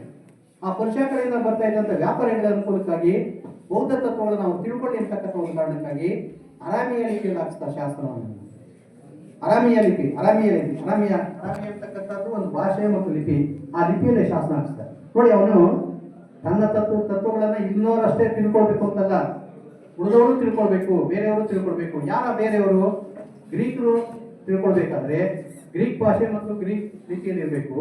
ಮತ್ತೆ ಇವ್ರು ಅರೇಮಿಯನ್ ತಿಳ್ಕೊಳ್ಬೇಕಾದ್ರೆ ಅರೇಮಿಯ ಲಿಪಿ, ಅರಾಮಿಯ ಭಾಷೆಯಲ್ಲಿ ಹಾಕ್ಸ್ತಾನೆ ಅವನು. ಅಲ್ಲಿ ಆ ಕಾಂದಾರ ಅಥವಾ ಇವತ್ತೇನು ಕಾಂತಾರ ಅಂತ ಹೇಳ್ತೀವಿ, ಕಾಂದಾರ್ ಆಫ್ಘಾನಿಸ್ತಾನದಲ್ಲಿ ಇರ್ತಕ್ಕಂಥ ಪ್ರದೇಶ, ಆ ಪ್ರದೇಶದ ಅವನು 2 ಭಾಷೆಗೆ ಹಾಕ್ಸ್ತಾನೆ. ಒಂದು ಗ್ರೀಕಲ್ಲಿ, ಅರೇಮಿಯ ಲಿಪಿಗಳಲ್ಲಿ ಹಾಕ್ಸ್ತಾನೆ. ಬೌದ್ಧ ತತ್ವಗಳನ್ನು ಆ ಭಾಷೆಯಲ್ಲಿ ಹಾಕ್ಸ್ತಾನೆ. ಇನ್ನು ಉಳಿದ ಕಡೆಗಳಲ್ಲಿ ಶಾಬಾಜ್ಗರ್ ಪಾಕಿಸ್ತಾನದ ಭಾಗ ಬಂದಾಗ, ಕಾಶ್ಮೀರದ ದಕ್ಷಿಣಕ್ಕೆ ಬಂದಂಥ ಸನ್ನಿವೇಶದಲ್ಲಿ, ಮತ್ತೆ ಈ ಇನ್ನು ಕೆಲವೊಂದು ಜಾಗಗಳಲ್ಲಿ ಆತ ಏನ್ ಮಾಡ್ತಾನೆ, ಈ ಲಿಪಿ ನಮ್ಮ ಬ್ರಾಹ್ಮಿ ಲಿಪಿ ಅಲ್ಲಿ ಬಳಕೆಯಲ್ಲಿ ಇರಲಿಲ್ಲ. ಅಲ್ಲಿ ಬಳಕೆ ಬೇರೆ ಲಿಪಿ ಇತ್ತು. ಈಗಾಗಲೇ ಒಂದು ಲಿಪಿಯನ್ನು ಅವರು ಸೃಷ್ಟಿಸ್ಕೊಂಡಿದ್ರು ವ್ಯಾಪಾರಿಗಳು. ಅದು ಕಲೋಷ್ಟಿ ಇರ್ತಕ್ಕಂಥ ಲಿಪಿ. ಆ ಲಿಪಿ ಹೇಗೆ ಅಂದ್ರೆ ಅದು ಬಲದಿಂದ ಎಳೆ ಬರೀತಕ್ಕಂಥ ಲಿಪಿ. ಆ ಬಲದಿಂದ ಹಿಡಿದು ಬರೀತಕ್ಕಂಥ ಲಿಪಿಯಲ್ಲಿ ಆತ ಶಾಬಾಜ್ಗರ್ ಇರ್ತಕ್ಕಂಥ ಕಡೆ ಮತ್ತು ಇನ್ನೊಂದು 2 ಕಡೆಗಳಲ್ಲಿ ಆತ ಲಿಪಿಗಳನ್ನ ಬಳಸಿ ಶಾಸ್ತ್ರ ಹಾಕ್ತಾನೆ. ಭಾಷೆ ಮತ್ತೆ ಪ್ರಾಕೃತ ಬಳಸ್ತಾನೆ. ಯಾಕೆಂದ್ರೆ ಪ್ರಾಕೃತ ಬರ್ತಾ ಇತ್ತು ಅವ್ರಿಗೆ, ಆದ್ರೆ ಲಿಪಿ ಗೊತ್ತಿರಲಿಲ್ಲ. ಹೀಗಾಗಿ ಬುದ್ಧನ ತತ್ವವನ್ನು ನಾವು ತಿಳ್ಕೊಳ್ಬೇಕಿರ್ತಕ್ಕಂಥ ಒಂದು ಕಾರಣಕ್ಕಾಗಿ ಅಲ್ಲಿ ಕರೋಷ್ಠಿ ಲಿಪಿಯನ್ನು ಬಳಸಿ ಇದು ಪ್ರಾಕೃತ ಭಾಷೆಯಲ್ಲಿ ಶಾಸ್ತ್ರ ಹಾಕ್ತಾನೆ.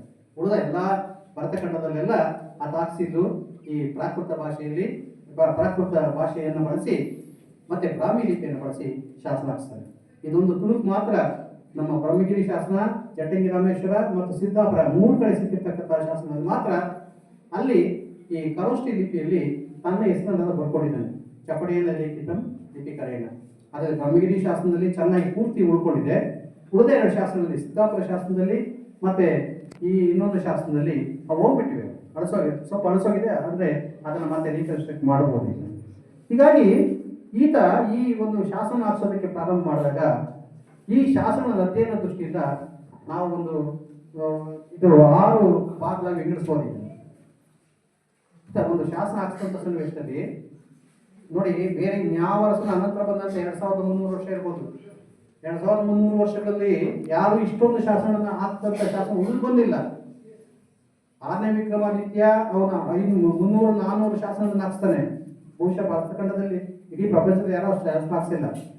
ಆದ್ರೆ 2300 ವರ್ಷಗಳಿಂದ ಇಷ್ಟೊಂದು ಶಾಸನ ಹಾಕ್ಸಿದಂತ ವ್ಯಕ್ತಿಯ ಶಾಸನಗಳು ಇದುವರೆಗೂ ಉಳಿದು ಬಂದಿರತಕ್ಕಂಥದ್ದು ಅದೊಂದು ಸೋಜಿಗ ಮತ್ತು ಅವನ್ನ ಅಷ್ಟೊಂದು ಶಾಸನ ಹಾಕ್ಸಿರ್ತಕ್ಕಂಥದ್ದು ಅವನು ಹಾಕಿಸ್ತಕ್ಕಂಥ ಜಾಗನೂ ಕೂಡ ಬಹಳ ಮುಖ್ಯ ಇದೆ.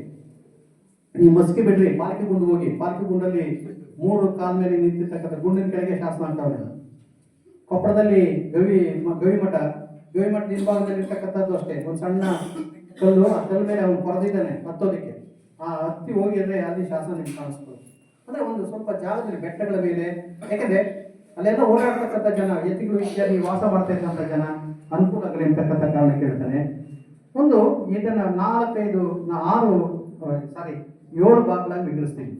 ಒಂದು ಶಿಲಾಶಾಸನ ಮಾಲಿಕೆ, ಒಂದು ಕಡೆ ಶಿಲಾಶಾಸನ. ಈಗ ಯರಗುಡಿ ಹೇಳ್ತಾ ಇದ್ದೀನಿ, ಯರಗುಡಿ ತಗೊಳ್ತೀನಿ ಉದಾಹರಣೆಗೆ. ಯರಗುಡಿಯಲ್ಲಿ ಒಂದು ಶಾಸನ ಇದೆ, ಇದು ಅಶೋಕನ ಶಾಸನ ಅಂತ ಹೇಳ್ತೀವಿ. ಅಶೋಕನ ಶಾಸನ ಒಂದಲ್ಲ, ಅದು 12 ಶಾಸನಗಳದು. 12 ಶಾಸನಗಳ ಮಾಲಿಕೆ, ಒಂದು ಶಾಸನ ಅಲ್ಲ. ನಿಮ್ಗೆ ಮಸ್ಕಿಲಿರ್ತಕ್ಕಂಥದ್ದು ಒಂದು ಶಾಸನ, ಬಿಡಿ ಶಾಸನ ಇದೆ. ಆದರೆ ಅಲ್ಲಿರ್ತಕ್ಕಂಥದ್ದು ಅಶೋಕನ ಶಾಸನದಲ್ಲಿ ಅಲ್ಲಿ ಒಂದು ಕಡೆ ಹಾಕ್ಸಿರ್ತಕ್ಕಂಥ ಶಾಸನದಲ್ಲಿ 12 ಶಾಸನ ಗುಚ್ಛ ಒಂದೇ ಕಡೆ ಇರಬೇಕು. 12 ಶಾಸನ ನೀವು ಎಲ್ಲೇ ಬರೀಲಿ, ಅದು ಪಾಕಿಸ್ತಾನದಲ್ಲಿರ್ಬೋದು ಅಥವಾ ವೆಸ್ಟ್ ಬೆಂಗಾಲಲ್ಲಿ ಇರ್ಬೋದು ಅಥವಾ ಗಿರ್ನಾರಲ್ಲಿ, ಗುಜರಾತಲ್ಲಿ ಗಿರ್ನಾರಲ್ಲಿ ಇರ್ಬೋದು, ಎಲ್ಲೇ ಇರ್ಬೋದು, ಅದೊಂದು ಗುಚ್ಛ. ಅದು 12 ಶಾಸನ ಇರಲೇಬೇಕಾದ್ರು. 12 ಶಾಸನದ ಒಂದು ಗುಚ್ಛವನ್ನು ಆತ ಶಿಲಾಶಾಸನವನ್ನು ಕರೀತಾರೆ. ಅದು ಸಿದ್ಧಪಾಠ. ಅದು ಇಲ್ಲಿ ಏನು ಹೇಳಿದ್ದೇನೆ ಅದೇ ವಿಷಯವೇ ಅಲ್ಲಿ ಹೇಳ್ತಕ್ಕಂಥದ್ದು, ಏನು ವ್ಯತ್ಯಾಸ ಏನಿಲ್ಲ, ವಿಷಯಗಳಲ್ಲಿ ಏನು ವ್ಯತ್ಯಾಸ ಇಲ್ಲ. ಇಲ್ಲಿ ಏನೇನು ಗುಜರಾತಲ್ಲಿ ಏನು ಹೇಳ್ತಾನೆ ವಿಷಯ, ಅದೇ ವಿಷಯವೇ ಇನ್ನು ವೆಸ್ಟ್ ಬೆಂಗಾಲ್ ಸಿಗ್ತಕ್ಕಂಥ ಶಾಸನಗಳು ಇರ್ತಕ್ಕಂಥ ಶಾಸನ ಅದೇ 12 ಶಾಸನದಲ್ಲಿ. ಅದಾದ್ಮೇಲೆ ಈ 12 ಶಾಸನ ಮಾಲಿಕೆ ಆದ್ಮೇಲೆ ಈಗ ಸ್ಥಳೀಯವಾಗಿ ಒಂದು ಶಾಸನ ಹಾಕ್ಸ್ಬೇಕು. ಈ ಸ್ಥಳೀಯವಾಗಿ ಹಾಕ್ಸಿರ್ತಕ್ಕಂಥ ಶಾಸನಗಳಲ್ಲೇ ಬಿಡಿ ಶಾಸನ ಅಂತ ಹೇಳ್ತೀವಿ. ಒಂದೊಂದೇ ಶಾಸನ ಇದೆ. ಈಗ ಮಸ್ಕಿ ಇರ್ಬೋದು, ಮಸ್ಕಿ ಒಂದೇ ಶಾಸನ ಹಾಕ್ಸಿರ್ತಕ್ಕಂಥದ್ದು, ಇದು ಸ್ಥಳೀಯಕ್ಕೆ ಸಂಬಂಧಪಟ್ಟಿದ್ದು ಅಷ್ಟೇ. ಅದು ಹಾಗೆ ಬ್ರಹ್ಮಗಿರಿ ಶಾಸನನೂ ಅಷ್ಟೇ. ಹಾಗೆ ಪಾಲ್ಕಿ ಗುಂಡು ಇರ್ಬೋದು ಅಥವಾ ನಮ್ಮ ನಿಟ್ಟೂರು ಉಡೇಗೋಳ ಇರ್ಬೋದು, ಇವೆಲ್ಲವೂ ಬಿಡಿ ಶಾಸನ. ಈ ಥರ ಬೇರೆ ಎಲ್ಲ ಸಿಗ್ತಾ ಇವೆ. ಇತ್ತೀಚೆಗೂ ಸಿಕ್ಕಿದೆ. ಇತ್ತೀಚೆಗೆ ಬಿಹಾರಲ್ಲಿ ಮತ್ತೆ ಹೊಸದಾಗಿ ಒಂದು ಶಾಸನ ಸಿಕ್ಕಿದೆ. ಇನ್ನೂ ಸಿಗ್ತಾನೆ ಇವೆ, ಅಶೋಕನ ಶಾಸನಗಳು ಇನ್ನೂ ಸಿಗ್ತಾನೆ ಇವೆ ಬಿಹಾರಲ್ಲಿ. ಮತ್ತೆ ಇತ್ತೀಚೆಗೆ ಸಿಕ್ಕಿರ್ತಕ್ಕಂಥದ್ದು ದೆಲ್ಲಿಯ ವಾಸಸ್ಥಳ ಕೈಲಾಶ್ ಅಂತಕ್ಕಂಥ ಪ್ರದೇಶದಲ್ಲಿ ಒಂದು ಶಾಸನ ಸಿಕ್ಕಿದೆ. ಹೀಗಾಗಿ ಅಶೋಕನ ಶಾಸನ ಇನ್ನೂ ಸಿಗ್ತಾನೆ ಇವೆ, ಇನ್ನೂ ಸಿಗತಕ್ಕಂಥ ಚಾನ್ಸ್ಗಳಿದೆ. ಇದು ಬಿಡಿ ಶಾಸನ, ಒಂದೊಂದೇ ಶಾಸನ, ಆಯಾ ಸ್ಥಳಕ್ಕೆ ಸಂಬಂಧಪಟ್ಟಂಥ ವಿಷಯವನ್ನು ಹೇಳ್ತಕ್ಕಂಥದ್ದು ಅಷ್ಟೇ. ಇನ್ನು ಎರಡನೇದು ಸ್ತಂಭ ಶಾಸನ. ನಾನು ಹೇಳಿದೆ ಬಹಳ ಅತ್ಯಪೂರ್ವವಾದಂಥ ಸ್ತಂಭಗಳು. ಅದು 40 ಅಡಿ, 45 ಅಡಿ, 30 ಅಡಿ ಈ ಥರ ಎತ್ತರವಾಗಿರ್ತಕ್ಕಂಥ ಒಂದು ಶಾಸನ. ನೀವು ಯಾವ ಥರ ಸಾರನಾಥ್ ಹೋದಾಗ ನೋಡಿ, ಕಾಶಿ ಏನಾದ್ರು ಹೋದಾಗ, ಕಾಶಿ ಬರೀ ವಿಶ್ವೇಶ್ವರನ ನೋಡ್ಕೊಂಡು ಬರ್ಬೇಡ್ರಿ, ಹತ್ರದಲ್ಲಿ ಇರ್ತಕ್ಕಂಥ ಸಾರನಾಥ್ ಹೋಗ್ಬರ್ರಿ. ಆ ಸಾರನಾಥ್ ಇರ್ತಕ್ಕಂಥ ಕಂಬ ನೋಡ್ರಿ ನೀವು. ಅಂದರೆ ಆ ಕಾಲಕ್ಕೆ 2300 ವರ್ಷಗಳಿಂದ ಅಷ್ಟು ಆಕ್ಯುರೇಟ್ ಆಗಿ ಅಷ್ಟು ಶಾಸನ ಅಷ್ಟು ಚೆನ್ನಾಗಿ ಮಾಡಬೇಕಾದ್ರೆ ಆ ಟೆಕ್ನಾಲಜಿ ಏನು ಬಳಸಿರ್ಬೋದು ಇರ್ತಕ್ಕಂಥದ್ದು. ಮತ್ತೆ ಅಲ್ಲಿರ್ತಕ್ಕಂಥ ಒಂದು ಶಾಸನ, ಅದು ಸಾರನಾಥ್ ಶಾಸನ ಇರ್ಬೋದು. ಆ ಥರ ಶಾಸನಗಳಿರ್ತಕ್ಕಂಥದ್ದು ನಮಗೆ ಬೇರೆ ಬೇರೆ ಕಡೆಗಳೆಲ್ಲ ಸಿಗುತ್ತೆ. ಇದು ಮಾನ್ಸೇರಲ್ಲಿ ಬರುತ್ತೆ, ಗಿರ್ನಾರಲ್ಲಿ ಬರುತ್ತೆ, ಸೋಪಾರ, ಇದು ಈ ಸ್ತಂಭ ಶಾಸನದಲ್ಲಿ ಬಹಳ ಪ್ರಮುಖವಾಗಿ ನಮಗೆ ಗಮನ ಸೆಳೀತಕ್ಕಂಥದ್ದು ಡೆಲ್ಲಿ ತೋಪ್ರ ಮತ್ತೆ ಡೆಲ್ಲಿ ಮೀರತ್ ಅಂತ. ಈ ಎರಡು ಶಾಸನಗಳು ಒಂದು ತೋಪ್ರದಲ್ಲಿತ್ತು, ಇನ್ನೊಂದು ಮೀರತ್ತಲ್ಲಿತ್ತು. ಈ ಫಿರೋಜ್ ಶಾ ಅವನಿಗೇನು ಉಚ್ಚನಿಸ್ತಾನೆ ಗೊತ್ತಿಲ್ಲ, ಆ ಕಾಲಕ್ಕೆ ಏನು ಮಾಡ್ತಾನೆ, ಡೆಲ್ಲಿಗೆ ತರಿಸ್ತಾನೆ ಅವನನ್ನು, ಆ ಕಂಬಗಳನ್ನು ತರಿಸಿ ಆತ ತನ್ನ ನಿಲ್ಲಿಸ್ತಾನೆ, ಡೆಲ್ಲಿಗೆ ತರಿಸ್ತಾನೆ. ಅದೇ ಒಂದು ತೋಪ್ರದಿಂದ ತರಿಸ್ತಾನೆ, ಇನ್ನೊಂದು ಮೀರತ್ತಿಂದ ತರಿಸ್ತಾನೆ. ಯಮುನಾ ನದಿಯನ್ನು ದಾಟ್ಕೊಂಡು ಬರ್ಬೇಕಾವೆಲ್ಲ. ಆದ್ರೂ ಕೂಡ ಅವನು ಹೇಗೋ ಅಂತೂ ತರಿಸ್ತಾನೆ. ಅವನಿಗೆ ಬಹಳ ಆಸಕ್ತಿ ಇತ್ತು ಅವನಿಗೆ, ಫಿರೋಜ್ ಶಾಗೆ. ಅದನ್ನು ಓದಿಸೋದಕ್ಕೆ ಪ್ರಯತ್ನ ಪಡ್ತಾನೆ ಅಂತಕ್ಕಂಥದ್ದು ಕತೆ. ಆದರೆ ಓದೋದಕ್ಕೆ ಯಾರು ಇರೋದಿಲ್ಲ. ಆ ಕಾಲಕ್ಕೆ ದೇವದ ಭಾಷೆ ಅಂದ್ಬಿಟ್ಟು ಸುಮ್ಮನೆ ಆಗ್ಬಿಡ್ತಾರೆ. ಹೀಗಾಗಿ ಅವನಿಗೆ ಏನಿದು ಬರ್ದಿದೆ ಅಂತಕ್ಕಂಥದ್ದು ಓದಿಸ್ಬೇಕು ಅಂತ ಫಿರೋಜ್ ಶಾಗೆ ಬಹಳ ಆಸಕ್ತಿ ಇತ್ತು. ಆಗ ಆ ಕಾಲಕ್ಕೆ ಓದೋರು ಯಾರು ಇರಲಿಲ್ಲ. ಹೀಗಾಗಿ ಅದನ್ನ ಹಾಗೆ ಅದು ಉಳ್ಕೊಂಡು, ಹೀಗಾಗಿ ಆ ಕಡೆಯಿಂದ ಬೇರೆ ಕಡೆಯಿಂದ ಒಂದು ಎರಡು ಸ್ತಂಭ ಶಾಸನ ತಂದು ಅಲ್ಲಿರ್ತಾನೆ. ಈಗ ಇದಾದ್ಮೇಲೆ ಈ ಡೆಲ್ಲಿ ಮೀರತ್ ಶಾಸನ ಮಾತ್ರ ಅದು ಹೊಡೆದೋಗಿದೆ. ಅದು ಐದು ಪೀಸ್ಗಳಾಗಿ ಬಿದ್ದೋಗ್ಬಿಟ್ಟಿದೆ. ಉಳಿದಂತೆ ಬೇರೆ ಶಾಸನಗಳಿವೆ. ಇವೆಲ್ಲ ಇಲ್ಲಿ ಈ ಶಾಸನಗಳ ಒಂದು ಪ್ರಾಮುಖ್ಯತೆ ಅಂದರೆ ಇವು 5 ಶಾಸನಗಳನ್ನ, ಇದು 6 ಶಾಸನ ಒಳಗೊಂಡಿರ್ತಕ್ಕಂಥ 6 ಶಾಸನ ಒಳಗೊಂಡಿರ್ತಕ್ಕಂಥ ಒಂದು ಗುಚ್ಛ ಇದೆ. ಅಂದ್ರೆ ಈ ಒಂದು ಸ್ತಂಭ ಶಾಸನ ಅಂದ್ರೆ ಬರೀ ಸ್ತಂಭ ಶಾಸನ ಅಲ್ಲ, ಅದು ಸ್ತಂಭ ಶಾಸನ ಒಂದಲ್ಲ, ಅದು 6 ಶಾಸನಗಳು ಇರಲೇಬೇಕಲ್ಲ. ಅಂದ್ರೆ ಒಂದು ದೊಡ್ಡ ಸ್ತಂಭದ ಮೇಲೆ 6 ಶಾಸನದ ಕೆತ್ತಿರ್ತಾನೆ. ಬೇರೆ ಬೇರೆ ವಿಷಯಗಳನ್ನು ಇಟ್ಕೊಂಡು ಆತ ಬರೆದಿದ್ದಾನೆ. ಒಂದರಲ್ಲಿ ಮಾತ್ರ ಆತ 7ನೇ ಶಾಸನ ಬರೀತಾನೆ. ಆ 7ನೇ ಶಾಸನ ಎಲ್ಲ ಕಡೆ ಸಿಗೋದಿಲ್ಲ. ಅದೊಂದರಲ್ಲಿ ಮಾತ್ರ ಡೆಲ್ಲಿ ಮೀರತ್ತಲ್ಲಿ ಮಾತ್ರ ಆ ಒಂದು ಶಾಸನ ಸಿಗ್ತಕ್ಕಂಥದ್ದು. ಅದ್ರಲ್ಲಿ ಮಾತ್ರ ಆ 7ನೇ ಶಾಸನ ಸಿಕ್ಕಿದೆ. ಇನ್ನೆಲ್ಲೂ ಕೂಡ 7ನೇ ಶಾಸನ ಹಾಕಿಲ್ಲ. ಅವನು ಯಾಕೆ ಗೊತ್ತಾಗ್ತಾ ಇಲ್ಲ, ಯಾಕೆ ಹಾಕಿಲ್ಲ ಅಂತಕ್ಕಂಥ. ಇನ್ನ ಅದರಲ್ಲೇ ಇದು ಬಿಡಿ ಸ್ತಂಭ ಶಾಸನ ಒಂದು ಬೇರೆ. ಏನ್ ಬಿಡಿ ಸ್ತಂಭ ಶಾಸನ ಮತ್ತೆ ಒಂದೊಂದೇ ಶಾಸನ ಇದೆ. ಈಗ ಅವನು ಅದೇ ಇದು ಬಂದ ತಕ್ಷಣನೇ ಧರ್ಮವನ್ನು ಸ್ವೀಕರಿಸಿದ ಮೇಲೆ ಒಂದು ಪ್ರವಾಸಕ್ಕೆ ಹೋಗ್ತಾನೆ ಅಶೋಕ. ಮೊದಲಿಗೆ ಬುದ್ಧ ಹುಟ್ಟಿದಂತ ಒಂದು ಊರೇನಿದೆ ಲುಂಬಿನಿವನಕ್ಕೆ ಹೋಗ್ತಾನೆ. ಆ ಲುಂಬಿನಿವನಲ್ಲಿ ಒಂದು ಶಾಸನ ಹಾಕ್ಸ್ತಾನೆ. ಚಿಕ್ಕ ಶಾಸನ, ಚಿಕ್ಕ ಶಾಸನ.